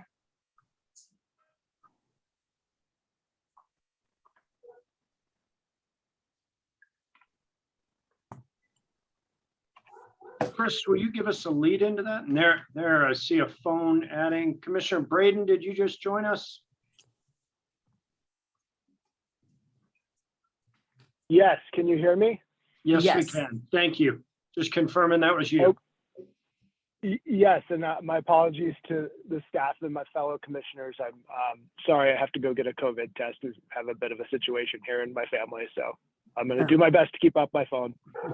We have one in my family too. It's a very interesting time. Well, we'll wish good things for you. All right. With that, let's get moving forward. We are on to the agenda item that we have been talking a lot about with Lindsay Brandt, Stewardship Trust, as related to the remaining acreage that we were going to look at. And Lindsay, Scott just said she reworked her presentation hastily, which I'm really grateful for, to reflect the how we have changed this slightly given our previous conversation and vote. Hey, commissioners, can I give a little bit of quick background before Lindsay starts on this? This is Chris with the real estate section. No, Chris. No, you cannot. I'm sorry. No, of course you can. Unlike the situation with NextEra on the last item, the board, when they approved the lease with Sonidex, which is the solar lessee under the 572 acres, the board committed to taking this out of the Stewardship Trust when we completed our analysis, which we did in June and presented to the board in June. So there is the difference there that Sonidex is anticipating this coming out and is holding off spending a whole lot of money on this until it comes out. So I just wanted to give that as a lay of the land before Lindsay starts. Thank you. Yeah, no, that's super helpful. Thank you very much. Lindsay, you want to get us moving? Sure. Again, Lindsay Brandt, Stewardship Trust Manager. We all know why we're here. We need to make some changes to the Stewardship Trust. And as we have discussed at length, we are hoping to keep it in the neighborhood, as it were, keep some central shortgrass prairie in the Stewardship Trust while also meeting some of our renewable energy goals. We know which property we're talking about here on the Frost lease. I'm just going to fly right through here. And here is the section of the Sonidex lease that is within the Stewardship Trust. These are in sections 18 and 19, and it's 572 acres. The entire Frost lease Stewardship Trust property is 17,574 acres, but we're only going to be talking now about these 572. Thank you. I do want to acknowledge some of the comments that our guests made before our break. The Frosts, the Burks, the Hannahs, and others were some of the nominators of this property, and also the Nature Conservancy and Arkansas Valley Audubon.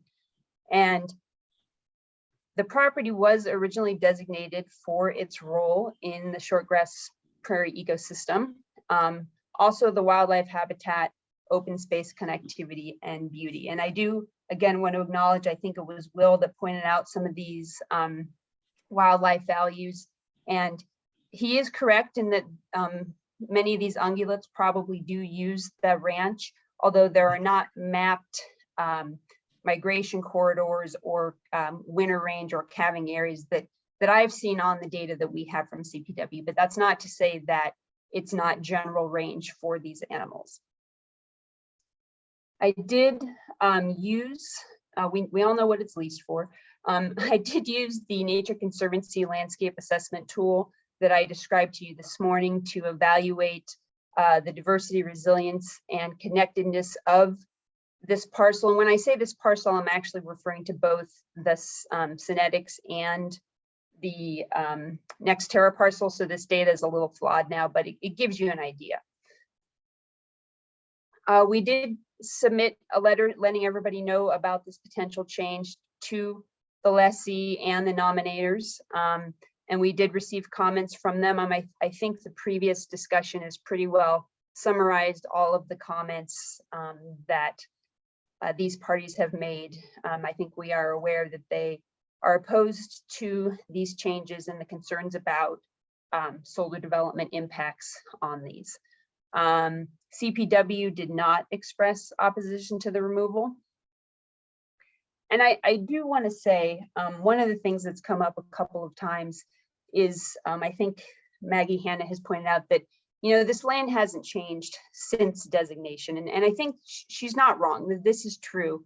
I think it's really looking at, like I said before, you know, we weren't in a position today to take a holistic look at the entire Chico Basin and decide, should it change? Should we put things in? Should we take things out? But I do think the areas that we're going to look at for replacing have some qualities that merit them as you know, equal or better for the Stewardship Trust. So a portion of the Chico Basin Ranch is what we're looking at. And this is just to the east. And originally we were talking about, you know, several thousand acres. I think what I'm going to recommend at this time is that we simply designate section 33, which is 640 acres. And I'm pointing on the wrong screen, which would be this section here. This is a section and a half, but we would only designate section 33. This area overlaps with two potential conservation areas as mapped by National Heritage Program. It also has wildlife habitat and open space values, and it has slightly better diversity, resilience, and connectedness scores.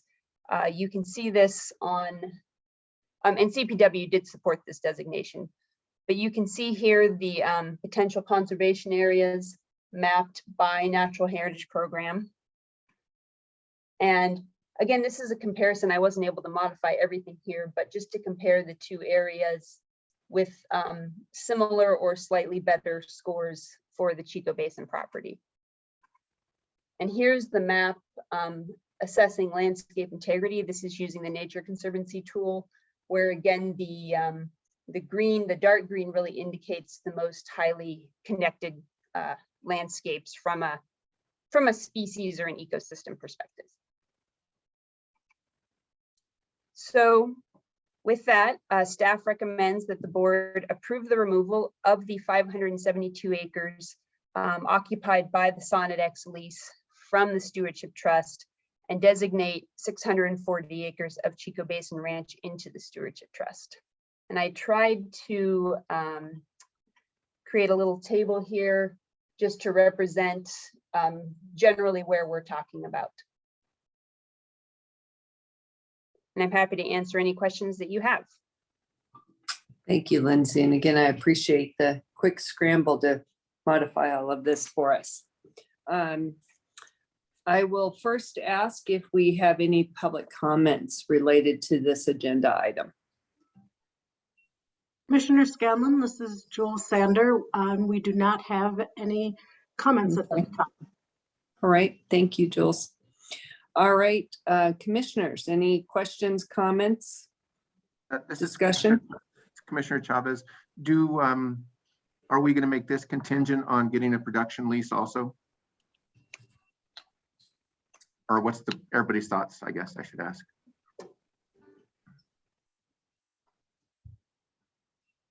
Well, if I heard Chris right, I don't think we necessarily need to. But you know, it's up to us.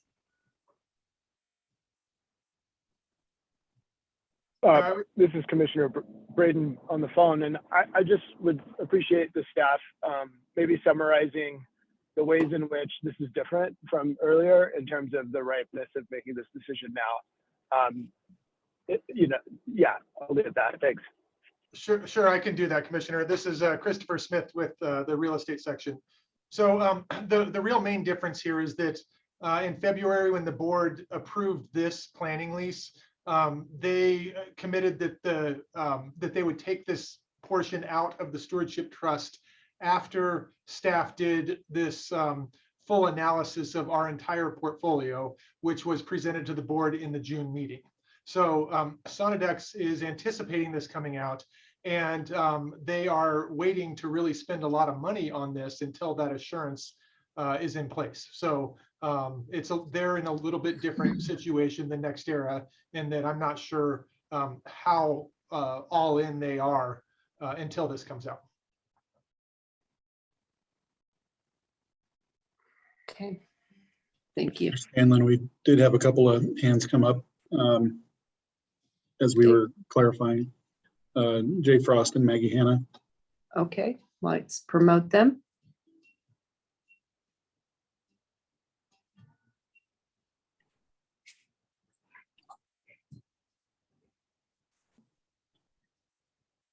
And they are both back as panelists. Okay, let's start with Mr. Frost and then go to Maggie.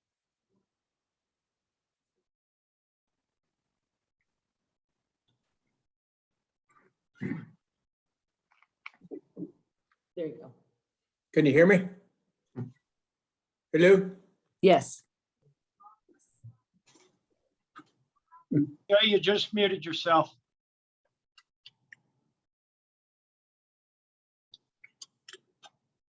Yeah, we wouldn't. We won't support taking out of stewardship land. I would go ahead with the previous plan. I don't know what Sonodexes are like, and so I don't trust any of them.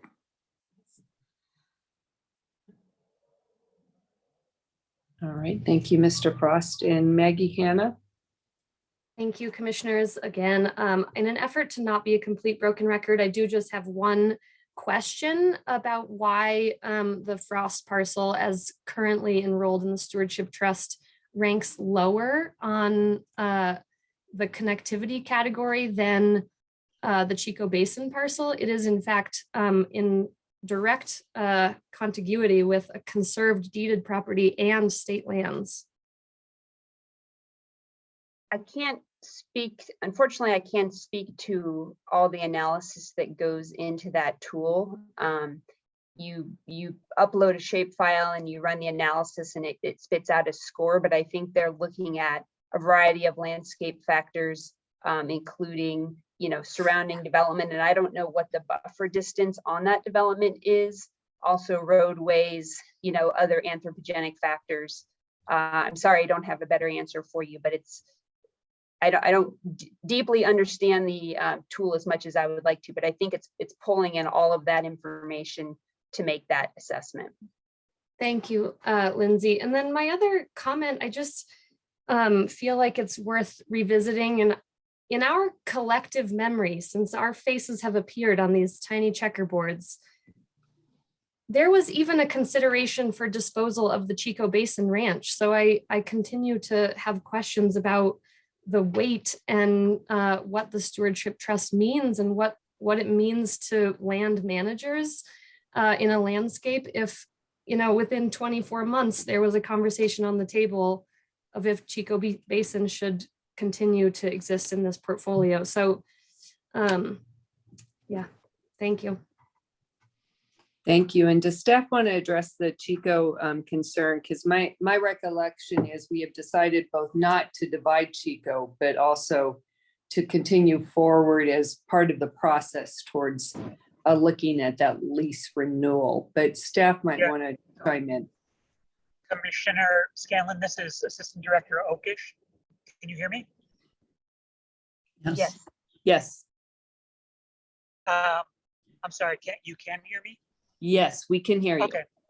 I think the first part of the answer is that we wouldn't be very good fiduciaries if we didn't always review the lands in the portfolio on a regular basis to determine whether or not they're meeting all of our institutional responsibilities. And that's what we did on the Chico. We, as Ms. Hannah represented, we evaluated a number of options for the board, one of which included disposal. The board voted, if I recall, unanimously to continue to retain the Chico Basin Ranch in the agency's portfolio and to put it out for competitive bid, which will happen sometime in the next 2 or 3 years. So it's part of our normal process to review everything, all 2.9 million acres in the portfolio on a regular basis and ensure that the board is comfortable that we're holding the right things. Okay, thank you, Greg. Commissioner Scanlon, Will Frost has raised a hand. All right, let's promote Will Frost.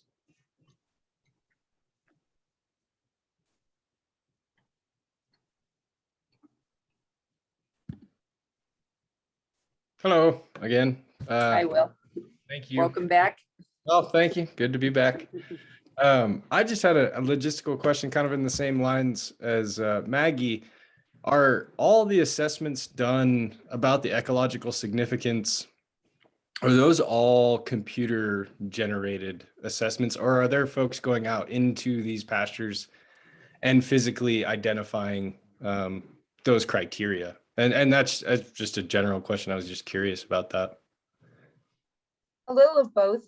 As I mentioned this morning, we do have baseline surveys done. I think for the Frost property that was done by Natural Heritage Program. Mm-hmm. And then, yeah, we do periodically go out and, look at the property on the ground. It's never as much time as we'd like it to be. And so we do rely on these desktop tools quite a bit. But we do get out as much as we can.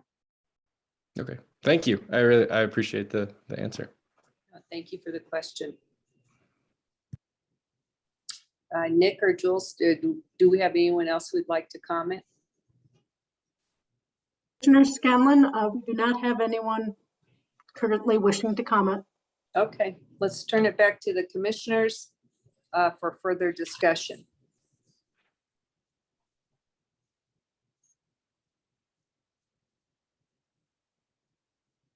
I don't see anyone in my limited view, and I can't see Scott. So Scott, you would have to shout out.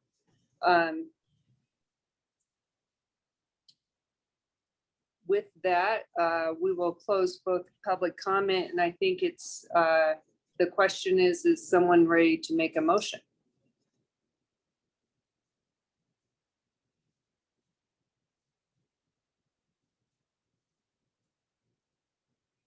Well, I think everyone was worn out by the previous conversation. So here we are. This is Commissioner Chavez. Can Lindsay put up the recommended verbiage again, please? Yeah, it has changed considerably. Thank you, Commissioner Chavez. Would you like to see the board order, or you wanted to look at the legals? Oh, no, the board order, please.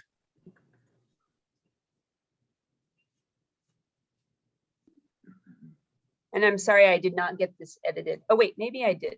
Yeah, You did. Yeah. I thought you did. Yeah, so did I. There it is. There. Yeah.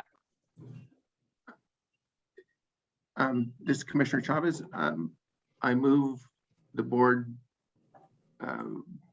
approves the removal of 572 acres of the Frost lease from the Stewardship Trust and designated to the Chico Basin as described on the screen. Does that work for everybody? Thank you. We have a motion, Commissioner Chavez, and who was the second? I can second.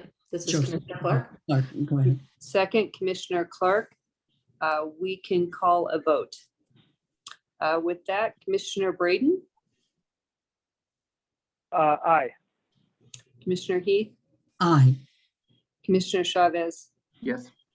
Commissioner Clark, Yes.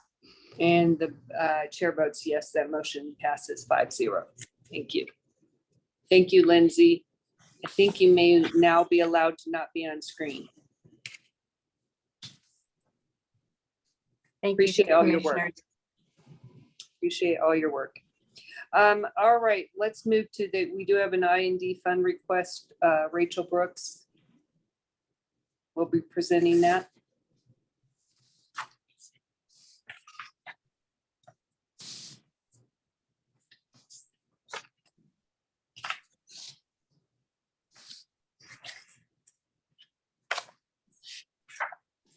Moment, Commissioner. I thought we had promoted Rachel up, but okay. Oh, Rachel has her hand up. She's got her hand up. She'd like to be promoted. We should help Rachel out. I think I made it. Thank you, Nick. All right. Thank you, Rachel. We see you. All right. Let me get my PowerPoint shared real quick.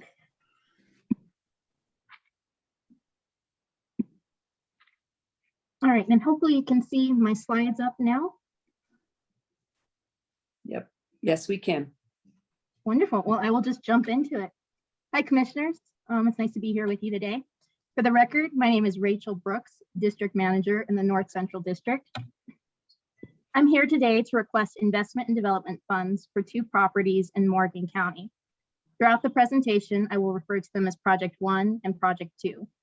Project 1 is on a roughly 25,000 acre Fort Morgan ranch, which was acquired by the land board last year. The second project is on a 116 acre irrigated cropland lease just north of the Fort Morgan ranch. As typical of our large ranches, all improvements on the property are state owned. The footprint of the ranch can be seen here in red. This property is sandy and primarily composed of native mixed grass prairie. The forage on this ranch is more abundant and it's composed of more cool season grasses than other nearby properties. Conditions last summer were very dry and the area suffered from extreme drought. In late August, a dry lightning strike on adjacent property owned by the Fort Morgan Water District burnt through roughly 2,000 acres of state trust land. Teams fought the fire in hot spots over 2 days because the difficult terrain and high winds led to challenging conditions. The fire led to loss of vegetation and damage to pasture fencing. Highlighted in green is the fence that was burnt, and the yellow star depicts the origin of the fire. As mentioned, this ranch was purchased 6 months ago prior to the fire, or 6 months prior to the fire, excuse me. The board did not expect a large investment so soon after purchasing the asset, so funding for potential future projects was not factored into the original purchase request. The fence was also not covered under insurance for multiple reasons, but staff has been reviewing how we ensure ranch improvements and how we do that going forward. For those reasons, this funding request is for investment and development funds. The fire burnt through many posts and it compromised the barbed wire on roughly 7 miles of fence. After contacting my office, the agriculture lessee, SF Beef, quickly went to work replacing the fence. Timely replacement was necessary to allow for proper grazing management. Without it, restoration post-fire would have been impacted and the landscape would have suffered. The steep sand hills are very sensitive to disturbance, so it was also necessary to replace the fencing to exclude livestock from the recovering areas. For those reasons, reimbursement of the project is being requested. The lessee provided all labor costs and multiple supply bids were solicited. All of the materials were purchased at the lowest estimated price in the fall of last year. For comparison, if we were to try and purchase the same materials now, if we could find them, they would be 30 to 40% more expensive. The majority of the fence reconstruction is complete. There are still a couple of miles in construction, but all of the newly developed improvements are in excellent condition. Before I move on to the second project, are there any questions that I can answer related to this fencing piece? All right, moving on. Project 2 is on an irrigated cropland parcel just north of the Fort Morgan Ranch. Irrigation water comes from 27 state land board owned water shares with the Bijou Irrigation Company and an irrigation well. The property is roughly 116 acres in size, and it produces an average of 220 bushels of corn per acre, which is well above the county average. Early last year, the board approved the use of investment and development funds to replace the pivot with the new Ranke aluminum center pivot. Currently, the pipeline from the wellhead to the pivot is concrete and it's damaged in many areas. Original construction of the pipeline is unknown, but it's assumed to be prior to land board acquisition in 1993. The high pressure of the irrigation well over time has resulted in leaking and disintegration of the pipeline itself. Staff solicited 2 bids from local contractors to replace the 900-foot pipeline from the well to the pivot. You can see the proposed pipeline here in the dashed blue lines. The new pipeline can be estimated to be in good working condition for the next 30 to 50 years or so, but potentially much longer. If the board approves funding, this project will be completed before the spring planting season. In total, the amount of funding being requested to complete these 2 projects in Morgan County is $70,855. Exhibit 3 in your board packet provided information on the current status of the Investment and Development Fund and its capacity to fund these projects. So in conclusion, staff recommends approving the allocation of $70,855 to complete the fencing and pipeline projects on trust lands in Morgan County. So for reference, I've provided the board order on the last slide, but before moving there, I'm happy to answer any questions or address any comments that you might have. Thank you. First, I'll ask if there are any members of the public who would like to comment on this item. Commissioner Scanlon, this is Jules Sander, and there are no comments at this time. Okay, we will move forward from public comment to discussion with the commissioners.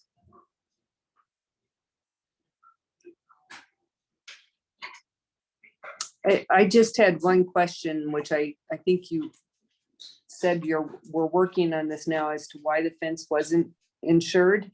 Is that typical, or was that sort of a lesson learned? Yeah, I've got Nick on deck to kind of answer some of those insurance questions. I can defer to him. Ms. Rachel, Nick Massey, Assistant Director. Commissioner, while we have a very robust schedule of itemized insured assets with state risk management, in this case, the fence wasn't itemized, and sometimes fence is covered if it's within a distance of a structure, but this was further away. So Rachel's comment was a good one in there, where as a staff, we're just going to take a closer look and make sure that assets are suitably covered. We certainly think they are already, and there's probably just some places we can do a little better. And so we'll get those added to state insurance. Okay, thank you. Any further questions or comments from commissioners?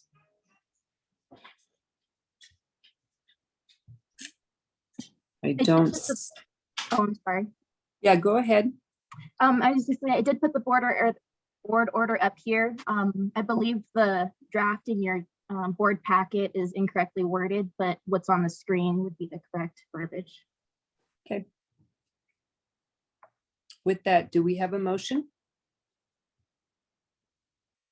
I move to, this is Commissioner Clark, I move to approve this item, the board order as it is presented on our screen. Motion from Commissioner Clark. Is there a second? This is Commissioner Chavez. I'll second. Second, Commissioner Chavez. We will call a vote. Commissioner Braden? Yes. Commissioner Heath? Yes. Commissioner Chavez? Yes. Commissioner Clark? Yes. And the chair votes yes. That motion passes 5-0. Thank you. We appreciate you, Rachel. Thank you, everyone. I appreciate your time. And we'll move on to item D on our final action list, a non-simultaneous exchange, Weld County with Matt LaFontaine. Good afternoon, Commissioners. Matt LaFontaine, Acquisition and Disposition Manager. I want to make sure you can hear me all right and see my presentation. Yes, and yes. Excellent. Well, this is an action item that will ask you to dispose of a very valuable parcel in Weld County that is right on the edge of encroaching development.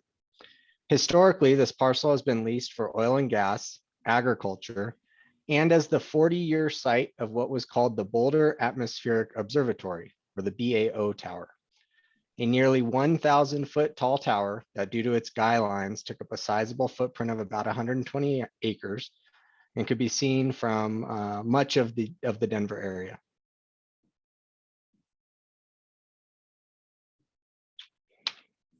So here's a great picture that I found from the NOAA website that was taken looking down from the top of that tower before it was toppled in 2017. Despite this lofty vantage, I hope that after this presentation, the board will agree with me that the highest and best use for the parcel has shifted and is now in fact residential development. The staff believes that based on materialized development trends, that now is the right time to proceed with the disposal. The parcel is located in southwest Weld County, about a mile west of I-25, and is near the eastern Boulder County line. And accordingly, it's experienced a lot of the Front Range population growth tailwinds. The parcel is approximately 400 acres and is the remainder of the Section 16 that lies between Erie Parkway and County Road 10 and County Roads 5 and 7.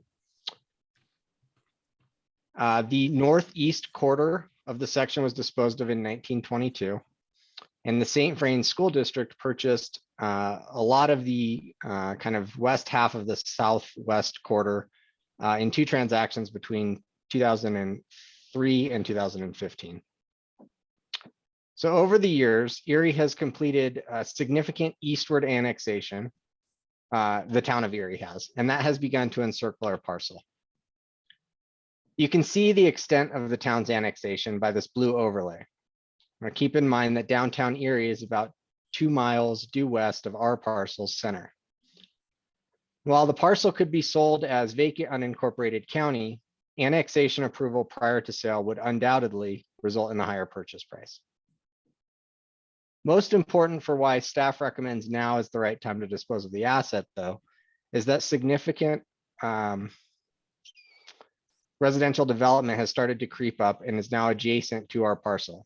And what you can see here, in addition to the blue overlay, which is the town of Erie, is the actual approved plats as are shown on the Weld County's GIS data. So based on our estimate and discussions with various developers, it takes up to 3 to 4 years to get from non-annexed to fully annexed and final platted lands. So what you're seeing on the screen is probably at least 3 years ahead of our parcel in terms of the development pipeline. There are 3 major surrounding developments. Collier's Hill, which is being developed by a community development group out of Boulder. At a little under 1,000 acres, this development will ultimately end up with about 2,900 residential units, ranging in value from $400,000 to $1 million. According to CDG's website, Current home builders are Richmond American, Century Communities, and KB Home. Erie Highlands is being developed by Oakwood Homes and is offering homes starting in the 500,000s. That development may ultimately include over 900 total residential units.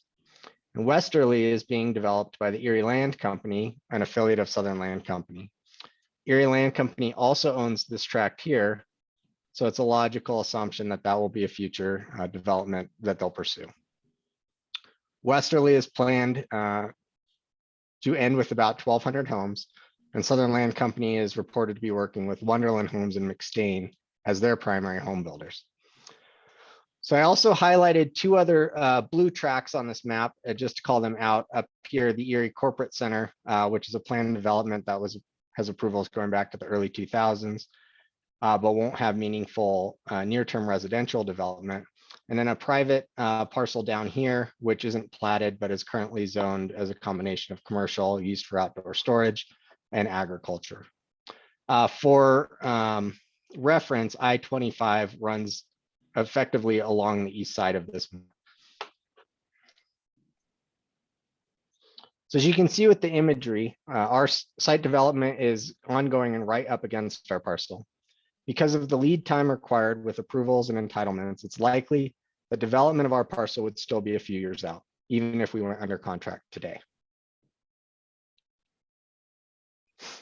So delving more specifically into staff's recommendation formulation, development land values are at an all-time high. In this case, this is certainly a function of the residential market, which continues to be plagued by extremely low available inventory. Timing is always a key consideration in pursuing disposal, and appraisals from the past decade and a half indicate that the property has appreciated in value by about 14% annually. Staff believes that this is due in large part to the ongoing eastward annexation by the town of Erie, and that a lot of this outsized annual appreciation has already occurred. And therefore, it'd be unlikely that those levels of appreciation would continue into the long-term future. And while we don't know what kind of legs this market will have, we do know that eventually this cycle will come to an end. And by initiating a disposal now, the board may be able to achieve near peak pricing during this cycle. Denver Metro Association of Realtors, or DMAR, reported that less than 1,500 active listings were in effect at the end of December 2021. While Weld County is not included in that data set, I'd reiterate that due to this parcel's location, it's more akin to East Boulder in terms of East Boulder County in terms of housing dynamics. So because this property has appreciated so much, the income yield associated with the surface use has plummeted, now standing at less than 0.01%, which is a reflection that the property is no longer operating at its highest and best use. For one of the most compelling reasons why staff believes now is an appropriate time to pursue disposal, the board has received a compelling indication of market interest via offers as discussed in executive session.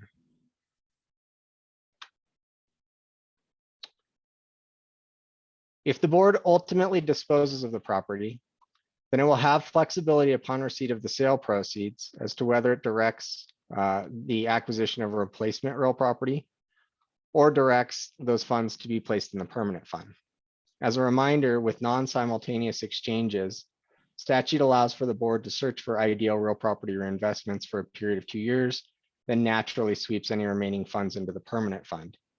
Because of the likely entitlement period that would be associated with any offers that came in on this disposal, the funds that we're talking about the board receiving in exchange for this property would not stack on top of today's non-simultaneous exchange balance, which would already have rolled off or been reinvested into other real property by the time we closed on this. In line with board policy, the board will reserve the underlying Denver Basin groundwater, and the board may seek opportunities to monetize that in the future. The mineral estate will also be reserved as required by statute. Oil and gas wells that would affect proposed development are in the process of being plugged and reclaimed. And the section has more or less been fully developed from horizontals located off-site, which would support future well drilling. The town of Erie has expressed a desire to work with the successful bidder to identify a water tower site that could serve this and other residential developments. Staff believes that it is critical to have this request considered within a future developer's planning process so as to minimize potential value impacts. Pursuing a disposal at this time will facilitate preliminary planning meetings with the town of Erie and the successful bidder, who ultimately would be involved heavily in the planning process for development. State Land Board staff over the course of the past year has had several conversations with the town of Erie, who has expressed a need to support their growth with easements and or potentially right of way or fee land in support of water tower on our site.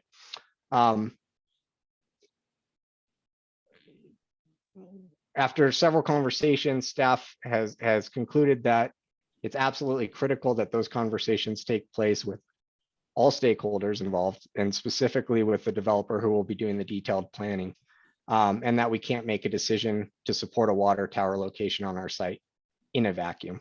And specifically, the initially suggested location is also in an area that is considered likely for high density residential development by the town of Erie's comprehensive plan. So we think that if everyone looks at it holistically, there's a better solution there. So lastly, because if this item is approved, the next step will be advertising the parcel for disposal and soliciting bids. The board has a low risk opportunity to test the market and see what kind of offers can be generated. And with that, staff's recommendation is that the board directs staff to solicit bids for the disposal of the subject parcel with a minimum bid of $26 million. Prior to entering into any definitive agreement, staff will return this item to the board at a future meeting in order to obtain the board's determination of the winning bidder and the board's fiscal impact determination. And I would be happy to take questions at this time. Thank you, Matt. Any questions from the commissioners before I go to public comment?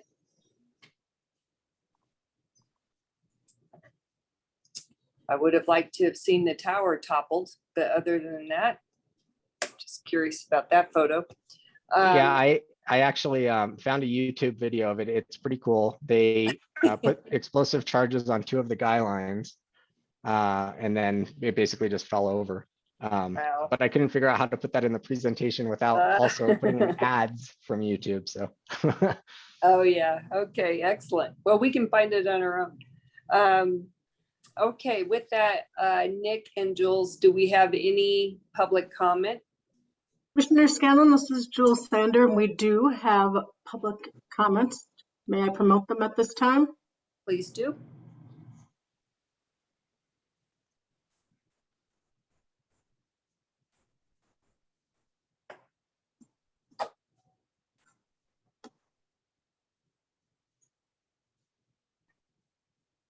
David has been promoted.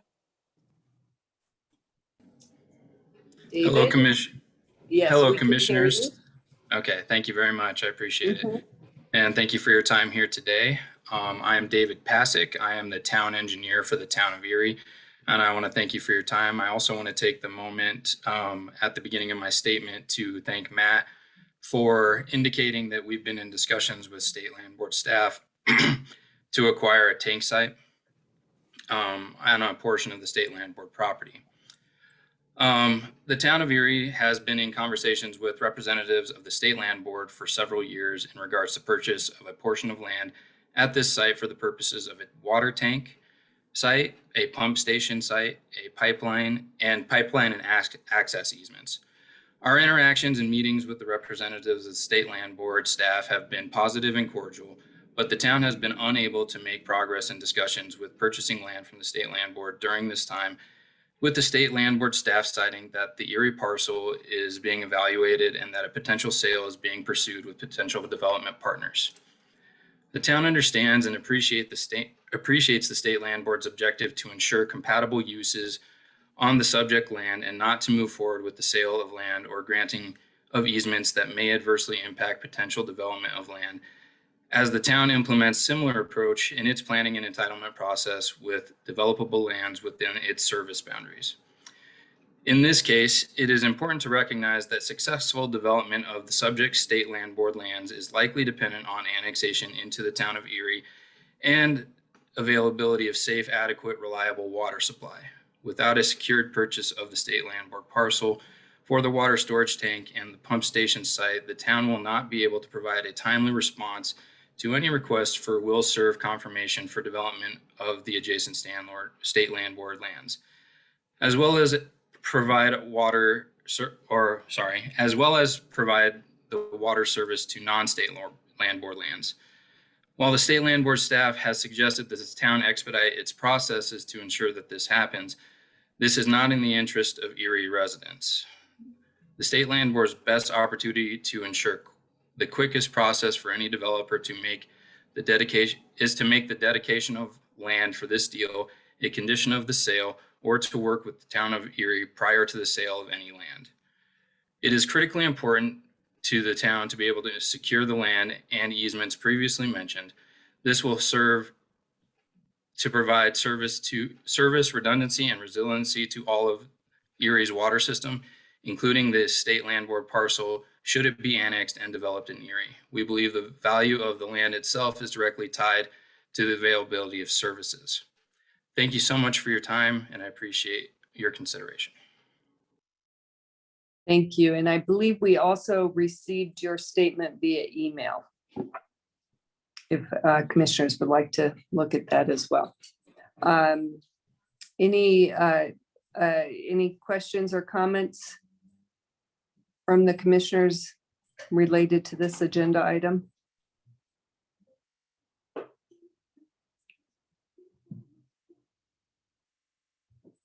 I don't see any from whom I can see.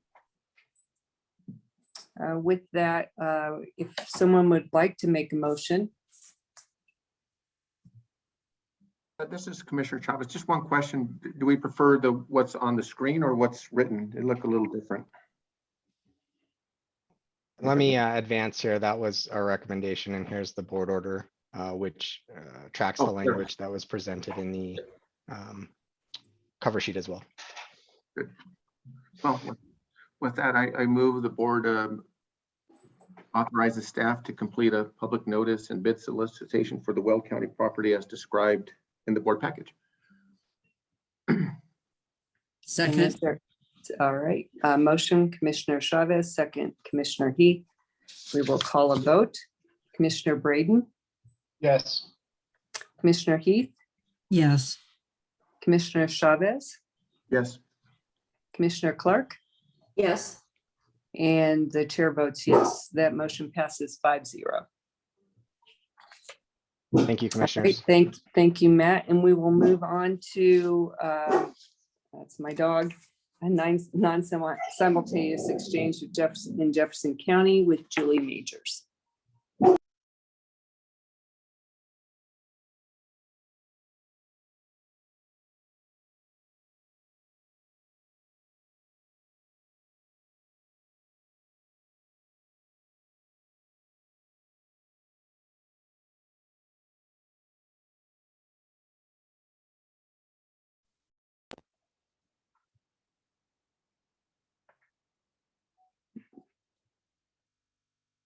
Nick, do we have Julie? She's here. Julie, you're muted, among other things. Okay, there we go. Sorry about that. There you are. Thank you. Okay.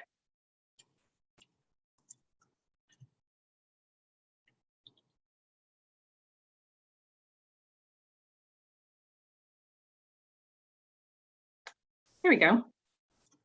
Just want to make sure you can hear me and see my screen. Right? Yes. Yes, we can do both. All right. So again, Julie Majors with the real estate section, and I'm here to request the board approve a non-simultaneous exchange for disposal of the King Carroll Business Center. This is a photo of the King Carroll Business Center. It is located in Jefferson County. It's 50,724 square feet of office warehouse. It is located in the King Carroll Ranch area. And if you can see my highlighter, it's 3 buildings with an ancillary parking lot, basically located in between South Kipling and C470.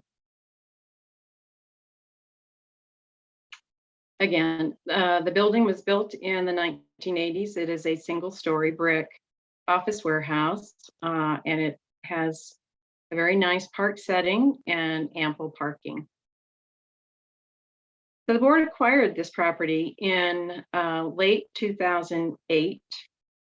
Staff has been examining this property really since 2014, when we completed a asset plan to determine our short or long-term strategy with this property. We did decide that this property does not fit the board's investment criteria for commercial office for various reasons. And so in 2019, in October, we asked the board to dispose of the property, and you gave us authority to do that. So we spent time in 2020 and 21 marketing the property with a commercial sales broker. We did receive 6 offers. All of those offers were below the minimum bid that the board had set in October. So in October of 2021, the board order expired. But in early this month, we did receive an offer at the minimum bid price. And so we would like to ask the board to reapprove the disposal with a new board order for the King Carroll Business Center at the minimum bid price discussed in executive session. We did have a 4% broker commission as part of the previous approval, and we would like to continue that. But we would pay it out of the commercial portfolio account as opposed to the I&D funds, which is really just an accounting change, how we pay the fee. So with that, I've got the board order up here, and I would be happy to answer any questions. Thank you, Julie. Any questions for Julie from the commissioners? Commissioner Heath. All right, Julie, I didn't understand. Would this be reopening of bid, or is it an extension of us already having had it out on the market? So it's a new board order. So it allows us to continue marketing it. Okay. We let the previous listing agreement expire, but we did get an offer from a broker. One of the things that we still need to do as part of our process is do our public notice. So we'll still do our public notice, but we're not going to reopen a whole new marketing campaign for the property. Mm-hmm. Did that answer your question? I don't think so. Does it mean we're actually going to sell to this party, or are we reopening it for folks to bid on it? So until we finish our required statutory public notice period, which is 4 weeks, we would not be able to transact and contract with this individual who has brought us the offer. Commissioner, we need to re-advertise for sale so other people can bid against the bid that we just got in. Okay, thank you. Thank you. Any other questions? All right, do we have any public comment on this item, Nick or Jules? Commissioner Scanlon, this is Jules Sander, and there is no comment at this time. Okay. We'll Commissioner move forward. Scanlon, I did want to just interject real quickly just to make sure that the board understands that we do have the fiscal impact statement as well on your new board order. Okay, thank you for pointing that out to us. With that, any further discussion from the commissioners? Seeing none, would someone like to make a motion? I'd be happy to make a motion that the board adopt the board order for the non-simultaneous exchange in Jefferson County as drafted in our board packets. Motion, Commissioner Braden. Do we have a second? Second. Second, Commissioner Clark. We'll call a vote. Commissioner Braden, Yes. Commissioner Heath. Oh, you're muted.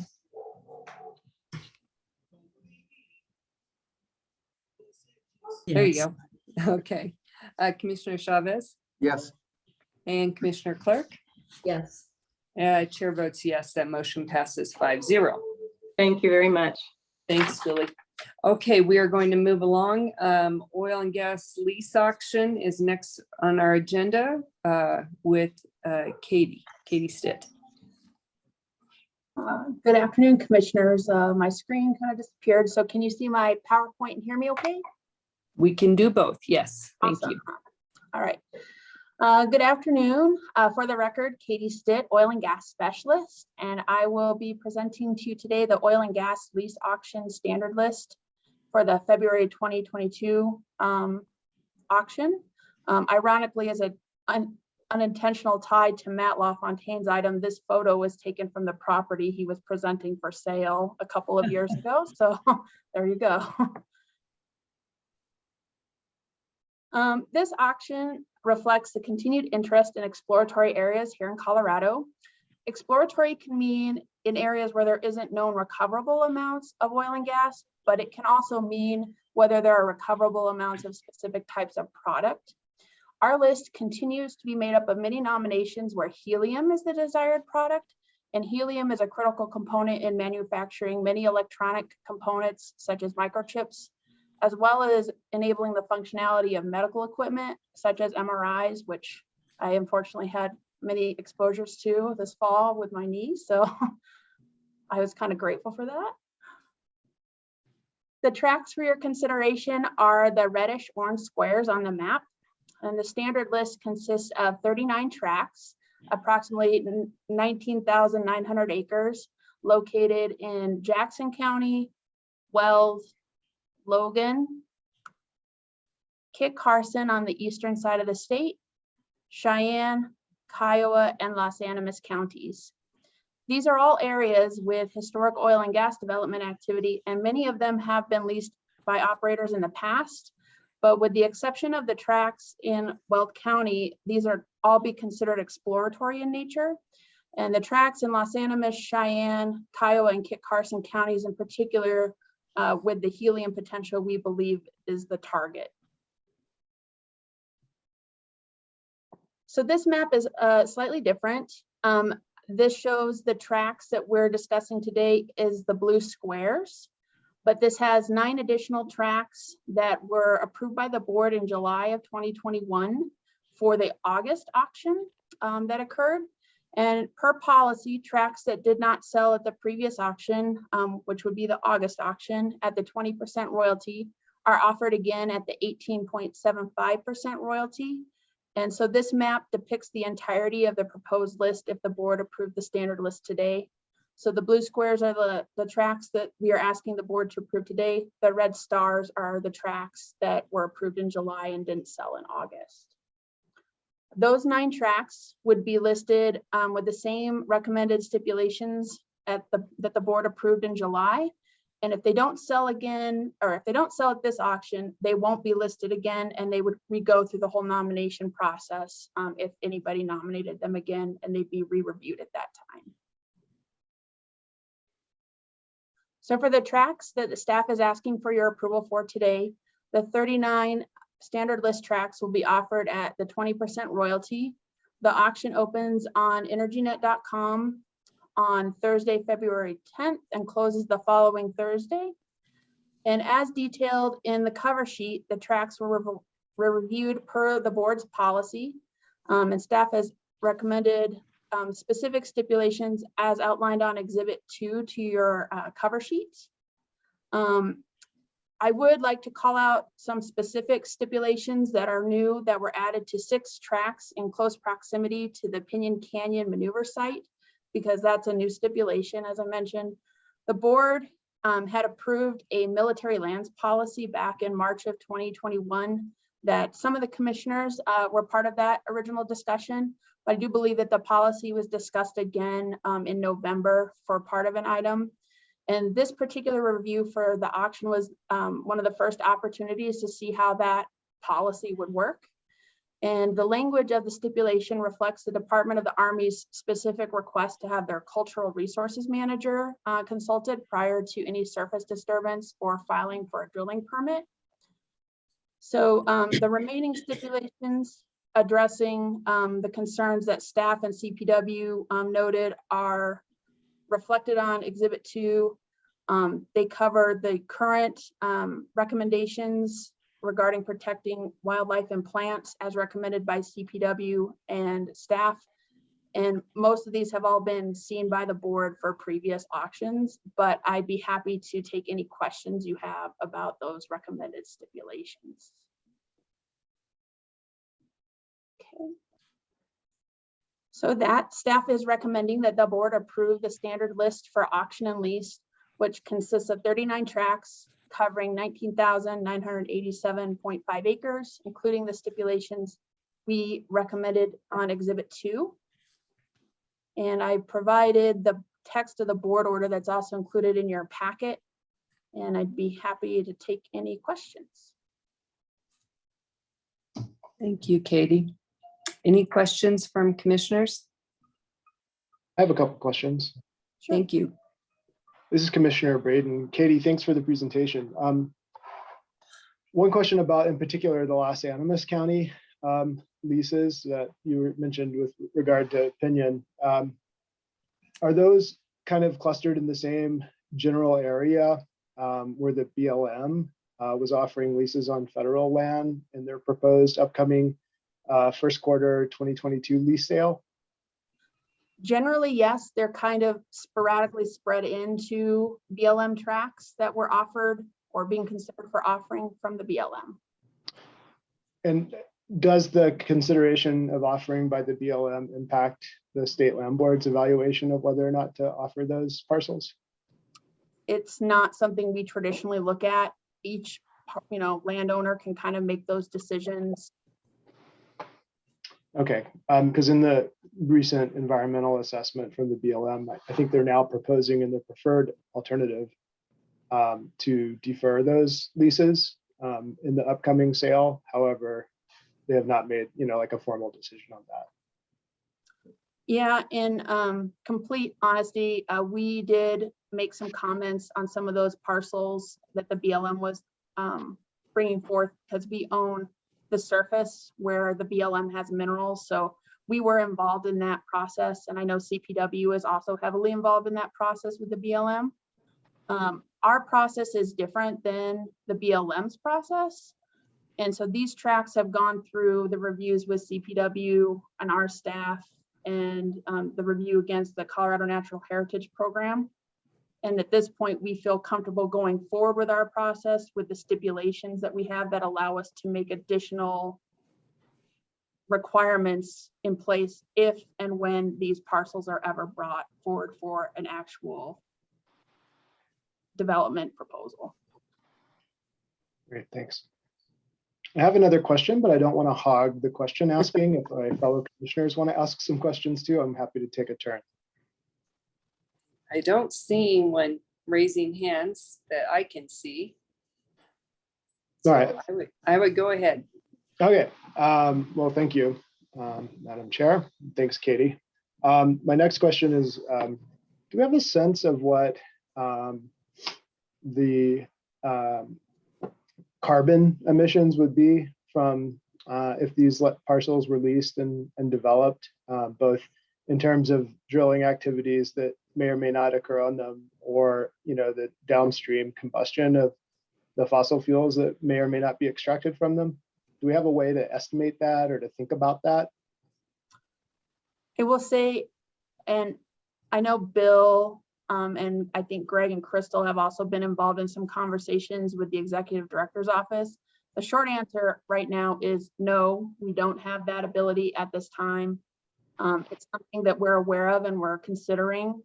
But at this point, in terms of offering for lease, we look at it as historically only 12% of our leases ever offered have gone into production. To run those kind of analysis right now would take a lot of staff time for parcels that largely may end up just sitting there with no activity occurring. So I think that we're in discussion as to whether or not we would move forward with something like that, but at this time, we don't have any ability right now to make that kind of analysis at our level. Madam Chair, Yes. if I can add to that, Commissioner Braden, Yep. This is Bill Ryan. There is some discussion about whether the state wants to follow the BLM on those sorts of issues. You're closer to this than I am. But when is the appropriate time and who should be doing it? Is it you do it at leasing or do you do it at permitting? The land board certainly doesn't have the expertise or the breadth to do that at the point of leasing. Is it something that ought to be done as condition of the permitting process? I think all of that still needs to get figured out. Okay. Thanks, Bill. Okay. Very good. Any other questions? All right. Do we have anyone from the public who would like to comment? Commissioner Scanlon, this is Joel Sander, and there is no public comment. Thank you, Joel. All right, I think we are ready to see if there is anyone who would like to offer a motion.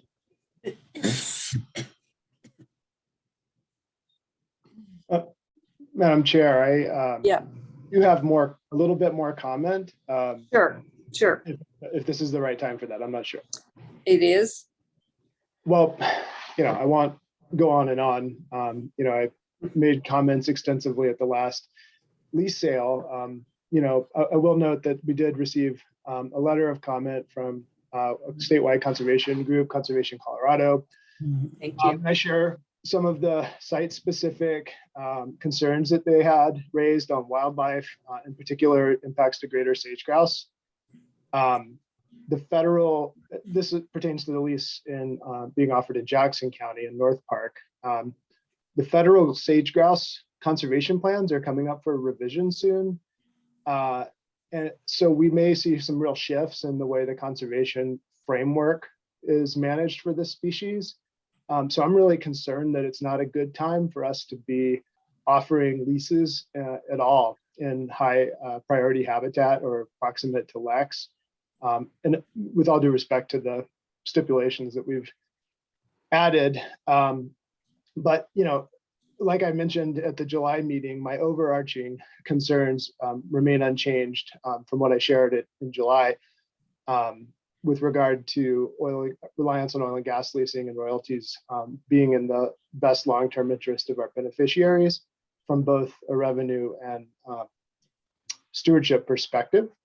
I did a litany in July about all the reasons we should take climate change seriously, and I won't repeat all of that, just to note that it hasn't let up after a summer of fire and the tragedy in Boulder County in December. So I think, the State Land Board still can play and needs to play a really important role in how we align and contribute to the state's greenhouse gas reduction goals. And given the potential that I've seen in my 6 or so months on this board with innovative lines of business in carbon capture and storage, restoration and sequestration, banking, holistic grazing practices, and renewable energy development, as we've spent a lot of time talking about today, I think we have a huge opportunity to achieve at least carbon neutrality in our operations in the near term. And in the longer term, I think we can show that state land boards can be powerful tools for Western states to make positive impact on climate change. And I think that Colorado can and should lead on this. So to be more specific than I was in July, I'd like to recommend the next step, which is that we as a land board consider crafting a board policy, or maybe this is even a general stewardship action plan. I don't know the best way to structure it, where we begin, as Bill indicated and Katie indicated, to start to account for the carbon impacts of our decisions. And that way, whether they're positive or negative, we can define our impact as well as the downstream uses of our decisions. And then we'll be able to better evaluate our impacts, set goals, and hold ourselves accountable. But just in summary and closing, I don't think it's either in the interests of our beneficiaries today or tomorrow's beneficiaries to continue with just business as usual. And if we are truly an intergenerational trust, I think that we have to be responsible and responsive on this issue. Thank you. Thank you, Commissioner Braden. Other comments or discussion from the commission? Commissioner Heath? In concept, I certainly know that this board is committed to moving in that direction, Scott. I don't have enough information. Perhaps you or Bill would know. How would those measurements be achieved? Would the Oil and Gas Commission do that? And is that something that is fairly easily put in place? I just would want to know more about the logistics of doing that. Totally agree that we're all trying to move in this direction. I just don't know what that would involve.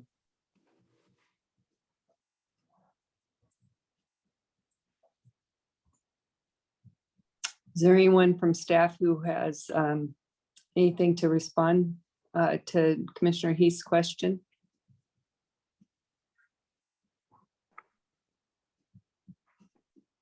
I did just want to say in regard to the track that you had mentioned in Jackson County, I do know that we did follow our Greater Sage Grouse Action Plan, which from my understanding is often more stringent than the BLM requirements. So I just wanted to throw that out there, that we did in the review process follow our current Greater Sage Grouse Action Plan.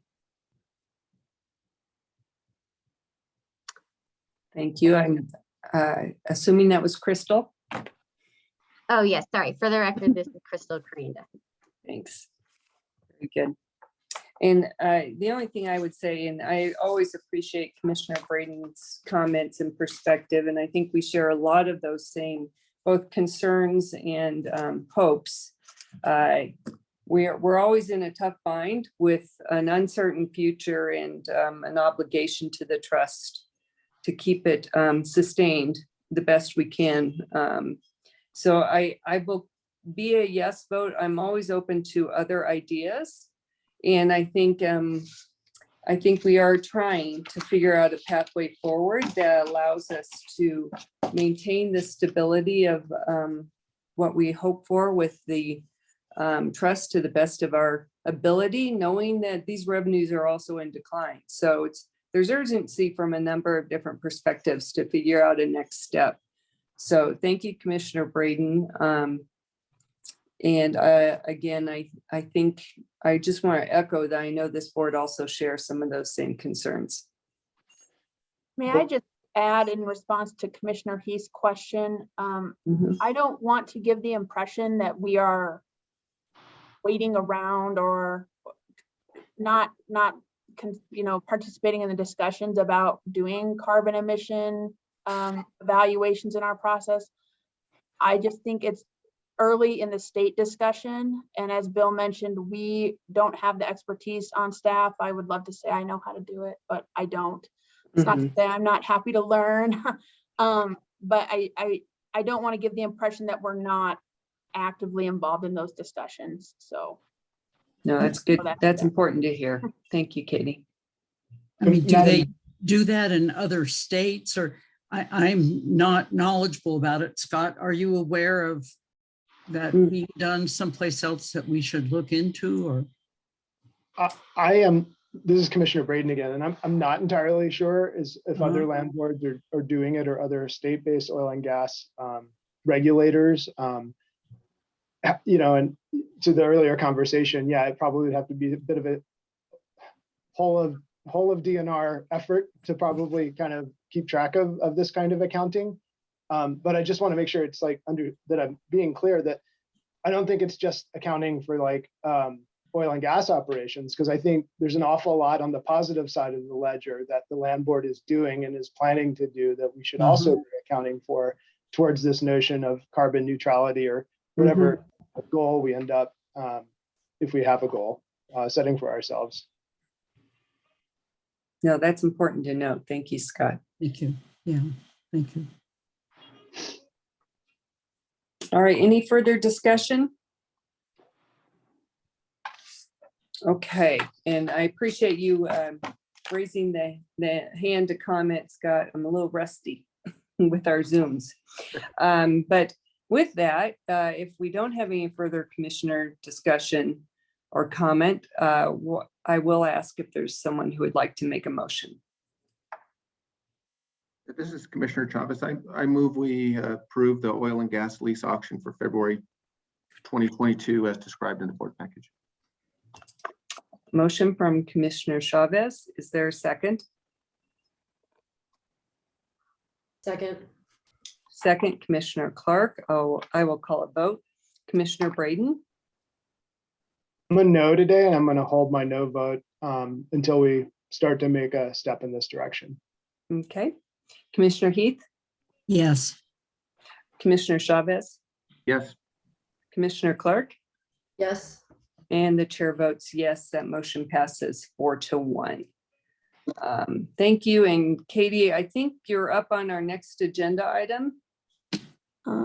I am. Let me get back to this. So yesterday, the applicant Mallard Exploration approached our office and brought up some questions that staff, while we feel comfortable proceeding, however, we want to make sure that the applicant is also comfortable. So we made the decision late last night to pull this item from the agenda until we have all the questions answered on this.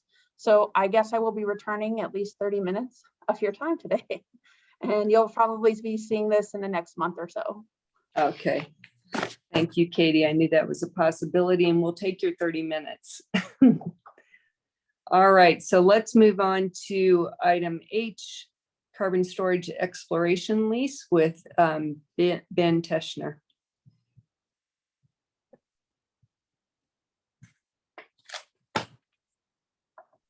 Can everybody hear me? Yes. All right, and you can see my slides, EP 114345, Washington County. 5 guys standing around. Yeah, All right. Yep, we got Great. it. Yeah, our that's our folks working hard, Josie. It's carbon being stored. Yes. So anyway, thank you, commissioners, and good afternoon. This is, for the record, this is Ben Teschner, the solid minerals manager. And as the board well knows at this point, I do not just deal with solid minerals, but the other things that sort of smell like geology that aren't oil and gas fall into my remit as well. And so this would certainly be an exciting one of those things in that bucket. Also on the call here, we have from our applicant, Carbon America, has 4 representatives on the call, Ashley Ross, Karen Lechtenberg, Steve Hawthorne, and Jeff Becker, who I'll introduce a little more in a minute. We're kind of saying, we're doing a little bit of a dog and pony show here, and we're sandwiching a presentation from them into the middle of this one for your consideration. To kind of just give a little refresher, geologic carbon storage is something that staff have been exploring in the last, certainly in the last year, and a year a little bit more than that. And this is technology where we're taking carbon dioxide emissions, greenhouse gas emissions, injecting them underground for permanent storage. And so I know the boards saw this when we approached School of Mines and asked for, we're working with them on some mapping of our properties. And now we have the first opportunity from an applicant to get involved in more specifics. So you get to see that today. The applicant, Carbon America, has asked us for an exploration lease. We are not asking the board today for a storage lease, and that's important. That would be a next step should this exploration be successful. What Carbon America is looking for is a property where they might be able to store 3.9 million tons of CO2 underground, and potentially more depending on a number of factors. This project would be among the first of its kind in Colorado, and definitely a first of its kind for the land board. And in order to do the exploration, there's permitting required by COGCC and local government around the drilling of exploration holes and the processes of doing that. Should we move to the next step and we come back to you again asking for a carbon storage lease, there would be additional permitting from the EPA and others at that time. But for what we're asking you for today, it's COGCC. This lease would be located in eastern Washington County on a property that we call the Snyder Lake property. And the lease would encompass a little over 10,000 acres of property. And what that represents is an area where Carbon America can explore and then hold under an exclusive right to negotiate with us to convert that property into a storage lease, so should their exploration be successful. To zoom in a little bit on this property, in the just beyond the scope of this map in the upper right is the town of Yuma, and this sort of large contiguous block shown in blue is our Snyder Lake property, and the lease area is shown in yellow. All right, so I'm going to introduce the four folks from Carbon America. Ashley Ross is the VP of Commercial Development, and she's going to take over the presentation screen at this point. Karen Lechtenberg is also on the call. She's a senior geologist with Carbon America. Steve Hawthorne has been our primary contact, their land manager, and Jeff Becker also on the call, their general counsel. So I'm going to turn this over to Ashley so she can tell you a little bit more about the project and some of their plans. So Ashley, if you're there. Yep. Thank you, Ben. Hopefully you can all hear me. My colleague Karen is going to pull up our slides here in a moment. I'll go ahead and get us kick started though. We're really pleased to be here today. We hope this is the first of one of many engagements with the Board of Land Commissioners. We are here to talk about a specific opportunity that we're really excited about for, for the state, for the schools, and for the climate. But this is just the first step. This is the first step in this project. And this is only one of the first steps that Carbon America is taking. Our mission is to capture and sequester as much CO2 as possible, as quickly as possible. And we are developing a full portfolio of projects. So we don't anticipate this being the only time we're in front of you. So we've really appreciated the support of Ben and Crystal and their team in putting and joining us in this vision to reducing carbon emissions and making Colorado a real showcase in the fight against climate change. And we'd love for the board to be one of our partners in this pursuit.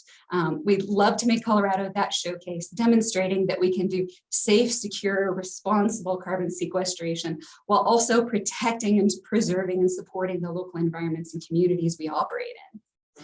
Also share that for me personally, this is a milestone. I've dedicated the last 19 years of my life to deploying safe, secure, responsible CCS projects, and to be in front of you today with a real project, real XYs on the ground. It's a milestone for me, but it's also important to note this is a milestone in CCS, and this is a milestone in climate change. This technology, it's been in the discussions for many, many years, and real strides are being made, and really pleased to be in front of you as part of Carbon America to demonstrate what we're trying to do here today. So the specific milestone we're here to talk about today is this exploration lease. So, we do want to go collect some additional data here. This is, and so that's what we're here to talk to you about today, with the rest of our amazing team describing kind of why we think that this is a great location for CCS. The purpose of the lease, what we're asking for is we need to go collect that data. We have done as much as we can on the desktop, and it's time to go start collecting some real hard site-specific data to integrate with our analysis. It's the next critical step to de-risk these processes and projects. If it goes forward, this would be used as part of a bigger project to reduce carbon emissions across Colorado. So we're very excited about that. But this is probably your first time meeting Carbon America, most of you, so I'll introduce us a bit as an organization. We're currently about 50 people right here in Arvada, but we're anticipating being over 120 by the end of the year. So we are growing and hiring a lot right here in Colorado. We've built this organization specifically to design, build, own, and operate these CCS projects with third-party CO2 emitters. We don't have our own CO2 emissions. We're trying to reduce the emissions of other project partners. And we treat these as a partnership. We are developing these assets for the long haul to own and operate these assets. We're not just project developers to flip something, or we're not just coming to do one independent standalone project to say we're doing something. This is what we as a company are designed to do. It is what we care so much about. And that's also why we're vertically integrated. We're trying to keep as much of these projects within the Carbon America umbrella so that we can properly manage the schedules, the sequential de-risking that happens in these projects that are very complicated, that involve a lot of things on the surface and a lot of things on the subsurface. And that's just the technical stuff, notwithstanding all of the commercial, financial, legal, regulatory elements that make CCS a very exciting and sometimes challenging space. So we are vertically integrated to be able to manage as much of that and keep a hold of that as much as we can. We're also well capitalized. We have recently closed our $30 million of Series A fundraising with really platinum investors who really care about climate change and are investing in us because of the impact they see us setting ourselves up to make. How do we intend to make that impact? Through two main ways. We are developing a carbon capture technology. That's actually one of kind of where we started from. We're developing this capture technology. It's a couple of years from commerciality, not particularly relevant for the near-term elements of this project. But the climate can't wait for our capture technology, and we don't want to either. So we are developing projects. We start all the way from the earliest stages, very, very pre-screening, all the way through the project ownership, operatorship, and project closure to make sure projects are safely closed down and will be secure for perpetuity, as well as every stage of the value chain. CCS projects require capture, usually some sort of transportation and sequestration, and we are doing all of that. We do have 5 projects that we're developing. We've basically got 5 plans, 4 storage locations across 3 different sites. So we're really excited. This is certainly going to be one of our first ones out of the gates. We're really excited to progress this with you. Our first project out of the gate, not this one, another one, should be up and running by mid-2023. So as you'll see, we are not doing projects that are going to take 5 or 10 years to get done. We want to make sure that we can get those CO2 emissions captured and sequestered as quickly as possible. And so we've got these projects in development. We are starting with relatively smaller projects. These projects are complicated enough to develop that capability and expertise to be able to, for much, much broader, bigger deployments going forward, not just within the US, but globally as well. So that's the overall impact that we are certainly hoping to make. And with that, I'll ask Karen Lechtenberg, our senior geologist, to talk about this particular area, but also welcome any questions. I think Josie, it looks like maybe you might have a question. Okay, Karen. All right, so why are we exploring in this area specifically? Washington County has a lot going for it for sequestration. From the surface side, there's large continuous acreage controlled by the Colorado State Land Board, as well as large private land holdings adjacent to the state lands. Also, there's extremely low population density in this area, favorable topography. We were out there on site, and you can see a ways out in eastern Colorado, and there's limited environmental sensitivities, which we'll talk about in a moment. From the subsurface, we've done extensive regional mapping and have identified an existing 3D survey. So this outline here is an existing 3D seismic survey. So we can use that to help us in our geologic evaluation. It has favorable regional geology, and we're working with the oil and gas operators in the area on the leases, but overall, it's a pretty quiet area. For the surface characterization, low population, as you can see from this drone image out on the right. We've zoomed in, and you actually have some geologists for scale. So that shows you the environment that we're working in. It's flat and accessible topography. We had an on-site visit just here in the past couple of weeks, and Tetra Tech identified no wetlands or other waters of the US. The project location is not within any sensitive areas. There's no threatened or endangered species or their associated habitats, and there's no raptor nests. Tetra Tech had a biologist on site to confirm this. Colorado Parks and Wildlife identified no species of concern, and there is an IPAC review from the Fish and Wildlife Environmental Conservation online system. So no critical habitats were identified, no migratory birds of conservation concern, no refuge lands, no fish hatcheries or aquatic habitats. So we're feeling pretty good from a wildlife standpoint that we're not impacting any habitats that would be detrimental.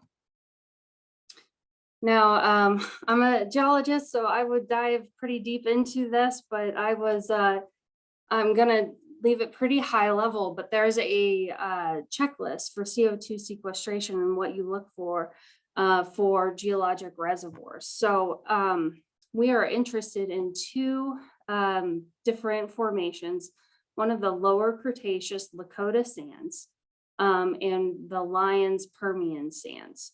So what you're looking for is a high porosity and high permeability reservoir. So you have a sandstone with holes in between the grains where gas and fluids can move through.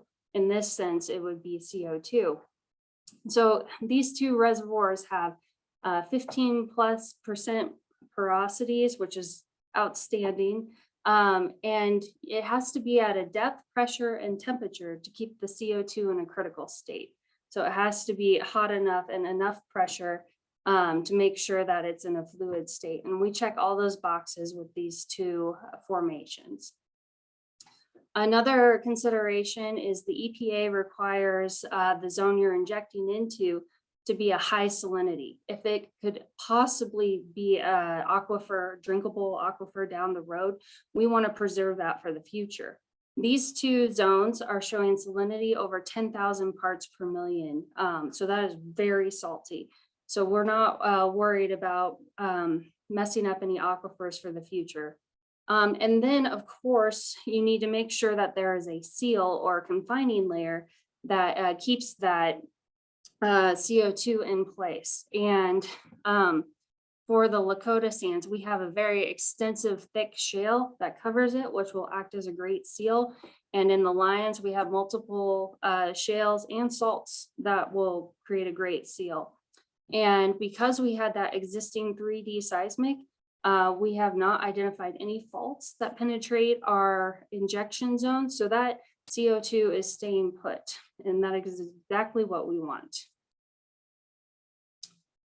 I won't go too far into this, but just a little background for those two zones that we're interested in. The Cretaceous Lakota sandstones are ancient rivers. So throughout time, they stacked up on top of each other, depositing sand. So we have these long sand bodies that create, this is an outcrop view down in the lower left, but they create sand bodies that are isolated. So that is a great trap for putting CO2 and without it traveling elsewhere. The Permian Lion Sandstone, I'm sure you've all seen, it's at the Garden of the Gods. Here it's at the surface out by the border. It is almost 5,000 feet down. So this was deposited in a huge sand dune field. So this is very continuous and is a thick in a great porosity zone. So that's a little bit about those sandstones, and then I'll stop there. So what are we doing to characterize this area? We did a huge sweep looking at all possible well logs. We've done regional mapping, and then we created a reservoir model where we do highly technical petrophysics and then put it into 3D space. So this is actually what the different layers look like under the ground. And then we're able to predict how the CO2 moves through these different zones based on different porosities, different rock types. And so that has been the work that we've put into it. And the next step is doing that stratigraphic well to get the area specific samples that we can calibrate our models with. All right, and then next I'm handing it over to Steve Hawthorne. He is our land manager, and he'll talk a bit about the surface and subsurface footprints. Thanks, commissioners. I really can't compete with the geology cartoons. Those are always fun to watch. But as you've kind of gathered from this, I know we said we're in the initial steps as far as a carbon dioxide injection project, but we're far from being at initial steps when it comes to the geology science and drilling the Strat well. There's been extensive work done taking data from existing regional wells, databases. You see on this map that there's a huge area in orange where a seismic shoot was done for oil and gas purposes that we've used the data from, and the state lands overlaid in blue. And these are just some of many factors. We've analyzed literally thousands of square miles of Colorado, and there's a nexus on your land here that works superbly. It's got proximity to carbon dioxide sources. It's got good topography. It's got good accessibility, large contiguous land holdings.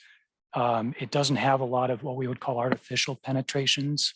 Like it's always risky to go looking at an area where there's been a lot of oil and gas production because those well bores can cause leakage pathways. There's been very little of that here. In fact, almost none at the depths that we're going to.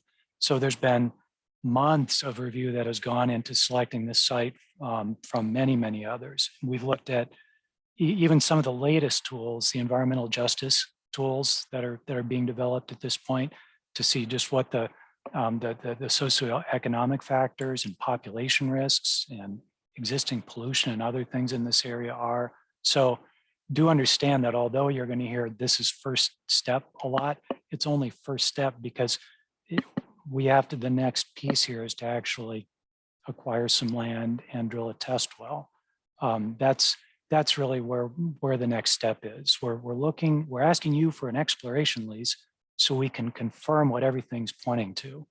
All the geology, all the science says the sand here is good, but you don't know for sure until you actually pick up some land and then go and drill a test well and say, does that match what all the predictions are showing?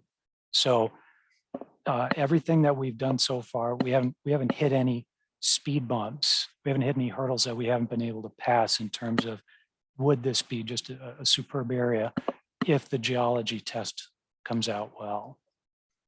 So as far as the footprint goes, you have an arrow here pointing to a location that we think would best be able to test both the Lakota and the deeper Lions sands. So Karen, if you can go to the next slide, we are actually preparing now to get an application over to the Oil and Gas Conservation Commission to drill a stratigraphic test, geology test. It would be a similar footprint to what you see here on the state lands, to actually go down to these zones and say, is this really what all the science is showing that it could be?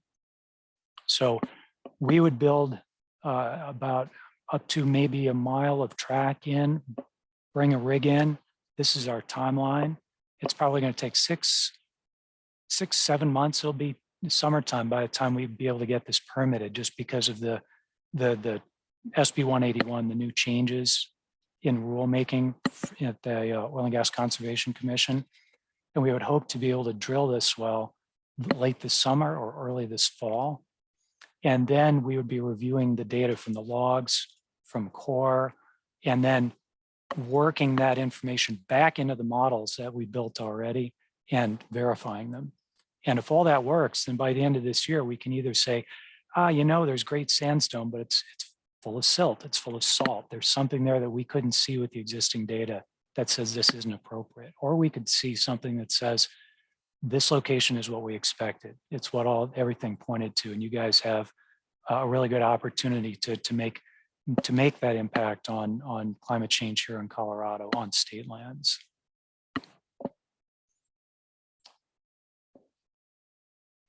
Ben, you had asked me before to talk a little bit about oversight, because the State Lands Board is not itself per se a regulatory agency. So it's important, commissioners, for you to all know that the Geologic, the strat test, is governed by the COGCC, and we're developing an application with them right now. But there's also the consultation that you guys have done internally with Parks and Wildlife and other state agencies. We are talking to the EPA, because if this actually works out, this is actually going to be under EPA jurisdiction as an injector. So we actually have to design the project to their specifications and be in consultation with them from the start. Likewise, any federal or state agency that affects sensitive species, wildlife, CDPHE, you name it, all these agencies, we have to,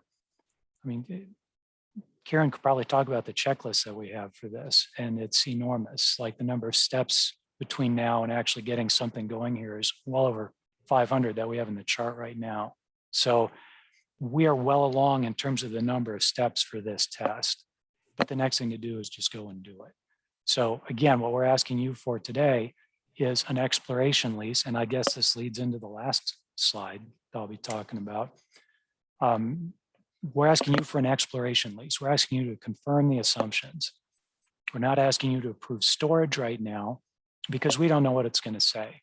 What we're asking for is let's get enough land so that we know that we'll be able to talk to you guys about a storage lease that's got enough square miles to cover that much carbon dioxide injection and long-term storage.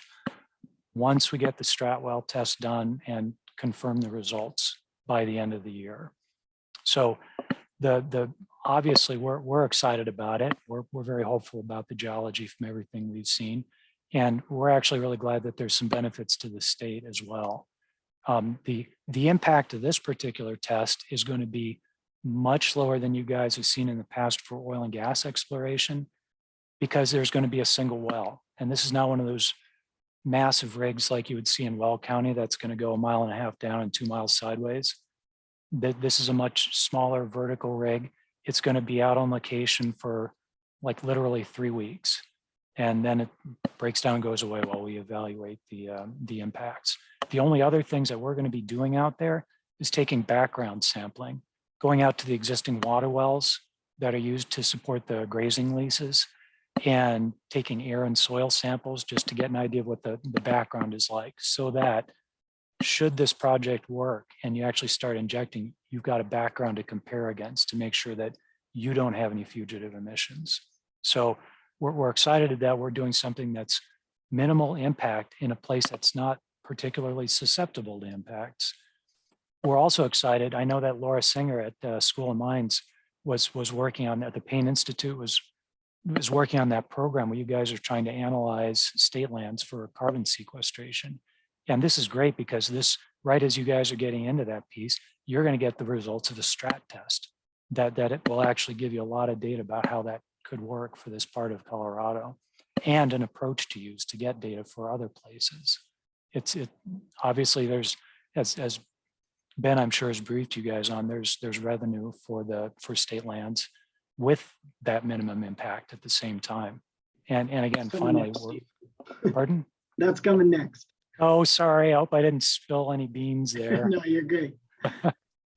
So, well, I'll let you get to it then, because this is really neat for us because, you know, we're Colorado residents too, and it's nice to see that signal from state lands that you guys are supportive of your part in helping to manage the climate change dialogue and actually do something about it. So this is why we're here. We're asking for the exploration lease, and if you've got any thoughts or questions on it, please, we're here to answer them at any time. But Ben, I'll let you get back into the, I don't know if that was supposed to be super secret, so sorry. No, not at all. No, it's in fact not supposed to be super secret, which is why we're about to tell everybody about it. So thank you, Steve and Ashley and Karen. I want to kind of come back now that we've gotten a real good feel for this project.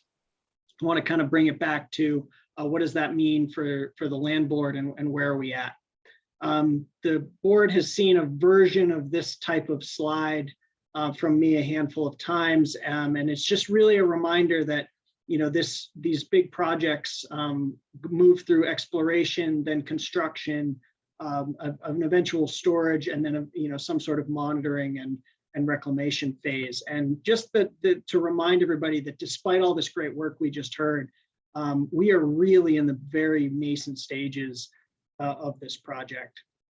And in addition to the work that we've done with CPW and others, and the work that Carbon America has already brought in consultants and others to kind of look at the impacts, there's going to be additional opportunities for public comment from CPW and others in the permitting process that would occur should this move forward. Additionally, I want to remind the board yet again that we are not authorizing storage at this time. The board would make a secondary decision on that in the future if Carbon America's exploration activity proves successful and they come back to us and say, yeah, we're ready to go. We want to do this. And at that time, we would have a lot more information about the extent of the plume, exactly how much we're planning to inject, where these wells are going to be, where the monitoring is, and all these sorts of things. We'd have much more detailed plans at that time for discussion. So what else is going on this property? We have a handful of cattle grazing lessees on the property, and we believe, given the limited surface impacts, that these uses for both exploration and eventually storage, should we get that far, that cattle grazing is an appropriate use in addition to this. We also have a rec lease on the property in the form of the public access program. Again, we believe this is entirely compatible with the carbon storage exploration and potentially carbon storage lease in the future. For the first time in my career, having been at the land board, both CPW and our ecosystem services team came back with no concerns for an activity that I'm proposing. And this has less to do with the activity and more to do with the property. That was really a unique one for me. And we also have oil and gas activity going on this property, and there are a handful of leases kind of scattered around. At the moment, we believe that this is a compatible use with oil and gas, given that they're probably targeting different horizons. But we would know more about those impacts when, if we proceed to a storage lease and we have more ideas about exactly where Carbon America intends to inject and where the well would be and all these sorts of things. And so we believe this is compatible and something that we will continue to monitor and address as we go forward. So just kind of a summary of this lease and what you would be approving should you vote to approve this lease. This is a little over 10,000 acres of a lease. It gives Carbon America the right to explore and then the exclusive right to negotiate for a carbon storage lease on this property. This lease would have a term of 3 years plus the option of Carbon America would have the option to extend it for an additional year at a slightly higher price. So you're approving potentially 4 years of activity on the property. The rent per acre would be $12 an acre and a total rent of $112,000 or almost $113,000 a year. Again, we're in the nascent stages of this business line. We don't know what a production lease would look like yet, so I can't really give you any ideas about what revenue would look like from a future production lease. But that's something that staff is working on right now, consulting with other land boards, with Carbon America, and with many sources who are beginning to engage in this type of business line, and we would bring that data to you and those projections to you when we get to a carbon storage lease should this project move that far. So staff's recommendation is that the board approve a carbon storage exploration lease with Carbon America on 10,242 acres in Washington County. And for your convenience, here is the board order as it appears in your board packet. We're happy to take questions, and I know Carbon America is happy to take questions as well. Very good. Thank you, Ben. Appreciate the presentation, and thank you to all of the Carbon America folks. That was really both interesting and I learned a lot. So thanks for your time with us this afternoon. Any questions from commissioners before we go to public comment? I just had one question. Is there potential for seismic activity? Sorry, I was trying to find my unmute. Yep. Yes, I can take that. We have done a look in the area, and this is very quiet seismically, and also our review in the 3D seismic survey, we didn't find any faults that we would be lubricating, and so the chance of seismicity is very low. So this is a very quiet area. So, but that is a great question. It is something we review as part of our geologic scoping. And just to flesh that out a little bit more, so we do talk about seismic and seismic data that's going out and collecting data to look at the subsurface. And Josie, I think, and the way Karen answered was about induced seismicity, making sure that we're not going to cause any issues when we inject CO2 into the ground. So there are two elements of seismic that are talked about in CCS. Thanks, Ashley. I get so stuck in my geology world, I forget to differentiate. Thank you. Any other questions from commissioners at this moment? I don't see any. I will ask if there's any public comment from anyone listening or watching. This is Jules Sander, and there is no public comment. All right, thank you very much. All right, we will close the. Yes. I move, I'm ready to move the board order. Okay, any further discussion from the commissioners?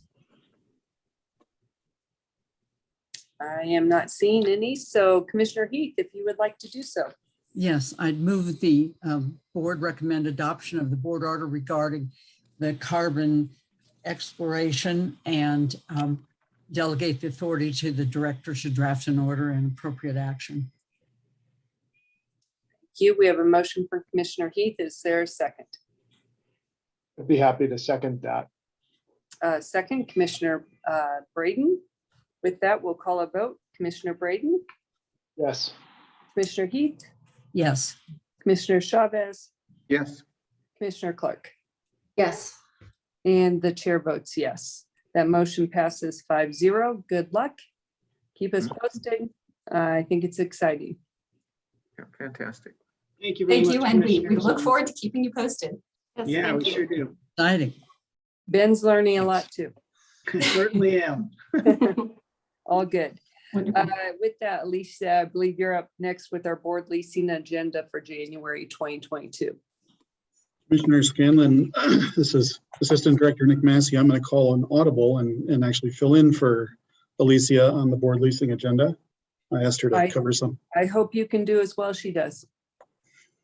I do Give too. it your best. Give it your best. For the best of all of us. Mhm. A significant change in this board leasing agenda for the month. Item number 1, the Ag Lease 114332 is being pulled from this board leasing agenda. We've received a request for review on that action and we're bringing that to the board in February. Okay. I'm sorry.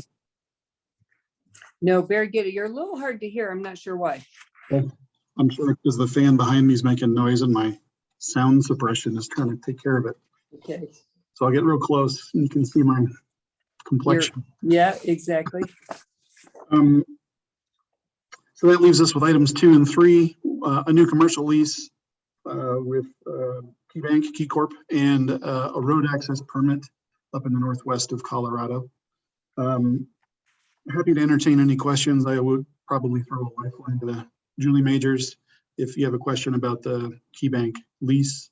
And I've got some data on the third one if you have what's number 3, if you had any questions on that. But I'd welcome a motion if you don't have any questions.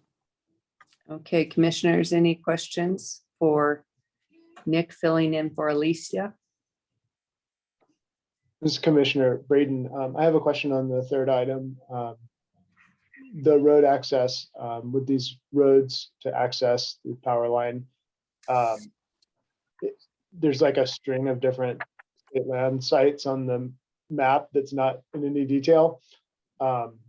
Would it be permitting road access on each of those? And would some of these road accesses be on BLM surface lands as well and need secondary BLM approval? To clarify, the reason it looks like a checkerboard is that's part of our checkerboarded properties. So we're just mapping those properties that we own. I can't exactly speak to the BLM question. My guess is probably yes. Bill, you look like you want to say something. Let's promote David Rodenberg, our right-of-way manager, who worked on this. David. Hope he was listening. I see him as an attendee, but not as a panelist. He should be coming up here in a minute.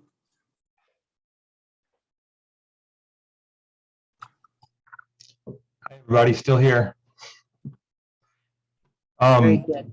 So I worked with Jared Smith on this to some degree. We worked in conjunction because the district managers typically handle the road access permits. But yeah, we were not specifically involved in TWE's efforts with the BLM, but from what I understand, they've gotten their approvals with the BLM on their routes needed for access. All right, thank you.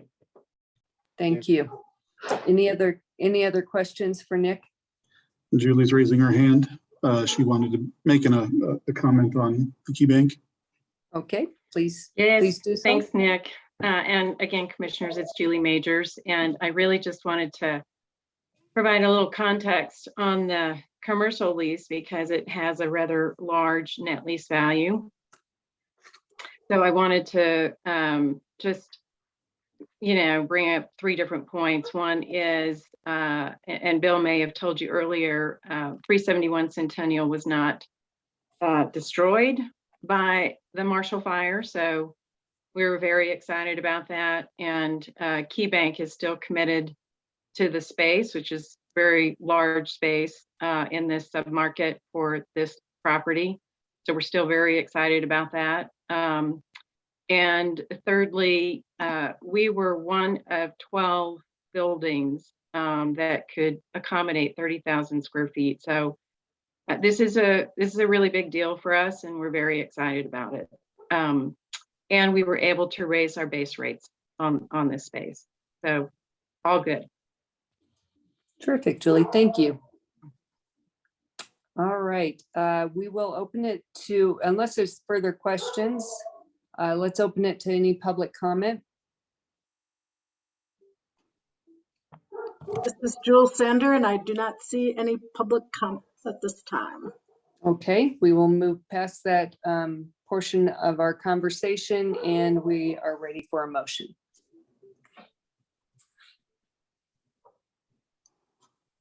This is Commissioner Chavez. I move we approve the board leasing agenda for January 2022, items 2 and 3. Thank you, Commissioner Chavez. We have a motion. Is there a second? Second. Second, Commissioner Clark. We will call a vote. Commissioner Braden, Yes. Commissioner Heath. Okay, Yes. there you go. Commissioner Chavez, Yes. Commissioner Clark, Yes. and the chair votes yes. That passes 5-0. All right, Nick, you, oops, sorry, that's the dog. I'm going to turn it to Nick. Thanks, Commissioner. This is again, Nick Massey, Assistant Director, for the record. And it's another one of these items where I don't have a presentation for you. It's a pretty straightforward change. We realized after we had board chair signatures on this motion from the December meeting that we had left templated language in as far as the expiration. And so really we just want to amend the expiration so that the authority extends through what we anticipate being the end of the agreement. To that end, the order really is just a modification of the order from December. It's not a fresh dated order. Just trying to do it as cleanly as possible. So we did want to get a fresh vote on that because of the change of term. So happy to entertain a motion on approval for that. I have to get my daughter in our house. 1 minute. If someone wants to take the motion, that's why my dogs are barking. I'll be right back. I'll take that for Christine. Is there any question or discussion about this? Is there any public comment about it, Nick? If not, we could just scoot right into someone offering a motion on this board order. This is Jules Sander, and I just wanted to put it on record that there is no comment at this time. All right, thank you. Take it away, Christine. Oh, good Lord, there's mass insanity. Okay, perfect. I would vote yes on that as well. Have we done the vote? I'm sorry, I missed the whole thing. Not yet. Oh, wonderful. All right, do we have a motion? I mean, unless we want to do it the same, you know, people making the motions in seconds as last month. I'm happy to. So sorry. All was well till a minute ago. All right, well, hearing that, I move that we adopt the revised board order number 2021-066 as amended in our board packets. Second. We have a motion, Commissioner Braden, second, Commissioner Clark. We'll call a very fast vote. Commissioner Braden? Yes. Commissioner Heath? Aye. Commissioner Chavez? Yes. Commissioner Clark? So sorry. That's the puppy instigating chaos. Chair votes yes. That motion passes 5-0. We are down to minutes. Any comments on our minutes from our last meeting? Good thing we're almost done this meeting. Going to dogs. I know, right? I think they've had it with me just sitting here, not paying attention. The minutes are then approved by acclamation, and barring any other further conversation, we are adjourned. Let me, before you all run away, next month, we have 2 dates on our calendar, February 9th and 10th. Right now, we have about 4.5 hours of content, although I horribly missed the timing this month. And I apologize for that. We could just handle this virtually and do 4.5 hours, or if you all wanted to come to town, Chris Smith could do a tour of some of our commercial real estate properties here. Be nice for you all to see the portfolio, and that's sort of a semi-indoor winter activity that's closer to Denver. So I'll defer to all of you, but we could do a half-day tour of the commercial portfolio and a half-day meeting, or just handle this all virtually, not up to tour. Thoughts? I'm good both days. It'll be fun to see the properties. Mr. Scanlon, Heath, Braden? You know, I am fine with that. I will share that we just canceled our in-person February meetings for my organization. There's not, we really were hesitant to do so because people wanted to be together, but it's just still a little weird. That's my only consideration. Otherwise, I would love to do that. If I were a betting person, I would bet that we get some guidance to still keep down the large groups. We don't have that yet, but Commissioner Braden, I know you've got a long travel for this and a new baby. And I want to be respectful of that because I do want to use up your time in the summer when it gets to travel season and we get to go out and see some of the cool ranches you've mentioned. And I've heard hands raised for a Southwest Colorado trip. I've seen them raised. So we say we'll do this virtually for February. And then if so, do people prefer Wednesday or Thursday? Well, Bill, since you asked, I don't have a preference on the which of the 2 days. I probably have a mild preference for it being virtual this time, considering all the factors you just indicated. I don't know where we'll be. I don't want to make predictions of where we'll be in sort of the state of the Omicron pandemic at that point. But with the unvaccinated kids at home, we're a little more cautious than most. Got it. Wednesday or Thursday, anybody have a scheduling issue? Hearing none, I'll pick Wednesday the 9th. And thank you, Bill. Let's thank you all for the extra time today. My apologies for the oh, sorry, Commissioner Heath, were you commenting or waving? I was raising my hand. Please. You're behind her. Two things. One relative to scheduling. In March, I have a conflict for Wednesday, March 9th. And I don't know if we'll have a 2-day meeting, but if we only have a 1-day meeting, I'm wondering if my colleagues would be willing to do it March 10th instead of the 9th. I know you won't know yet if you've got a 2-day meeting, but I just want to put that out there now. Had a trip that got canceled because of COVID and it gets back on the 9th of March. And so wondering if that might work. I just wanted to get a little sense from folks. That's number one. And number two, I want to ask my fellow commissioners if they might want to watch tonight. We're going to be on Channel 6, Rocky Mountain PBS at 7. Wonderful. I think I know I've shared that with staff and landlines, but commissioners, there's a wonderful profile of women from the Colorado Women's Hall of Fame that was done by Rocky Mountain PBS, and this evening at 7, Commissioner Heath will be profiled. So hope you can all tune in. Awesome.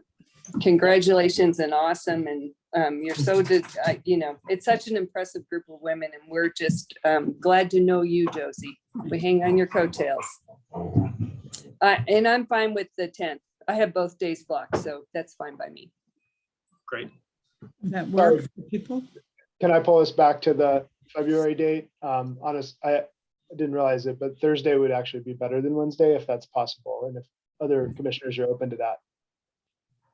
I'm fine with that. Bill, it'd just be half a day. Let's keep the whole day right now because I miscalculated this month, and if we need to, let me get back to you on how much of the day, but let's agree then that it's Thursday the 10th. Barb, you were too quick with the trigger there. That's okay. If we think it's really gonna, just to be candid, if we really think it's only going to be half a day, it's always easier if I even to open up later in my calendar. People put things on my calendar, so it's just, just trying to be efficient with my schedule. I'll have a good feel for this next Tuesday after our leadership team meets and goes through the agenda. And so I'll email the 5 of you about what I think the duration looks like. Yeah. 10. And you can be conservative with that. And if it's not possible, that's fine. We'll block the whole day. Okay, very good. Any other final thoughts? Comments? Other than the board chaos, I think we're in good shape here. Going to the dogs. Oh, yeah, beyond. Thank It's you all. exciting with this carbon sequestration. And it Yeah. just made me think that, as we do more and more of the things to put into place these steps that Scott talked about earlier, as we move forward to try to have more alternatives, I think we need to share that information even more broadly. I do too. That's great. Well, thank you all. I appreciate your hanging in today. Bill, did you have a last thought? No, thank you. Okay, all right. I think we're good with today. Appreciate everyone's stamina and all the staff's work. Take care all. We'll see you soon. Bye. Okay, that's great. Tell them about your film tonight. I did.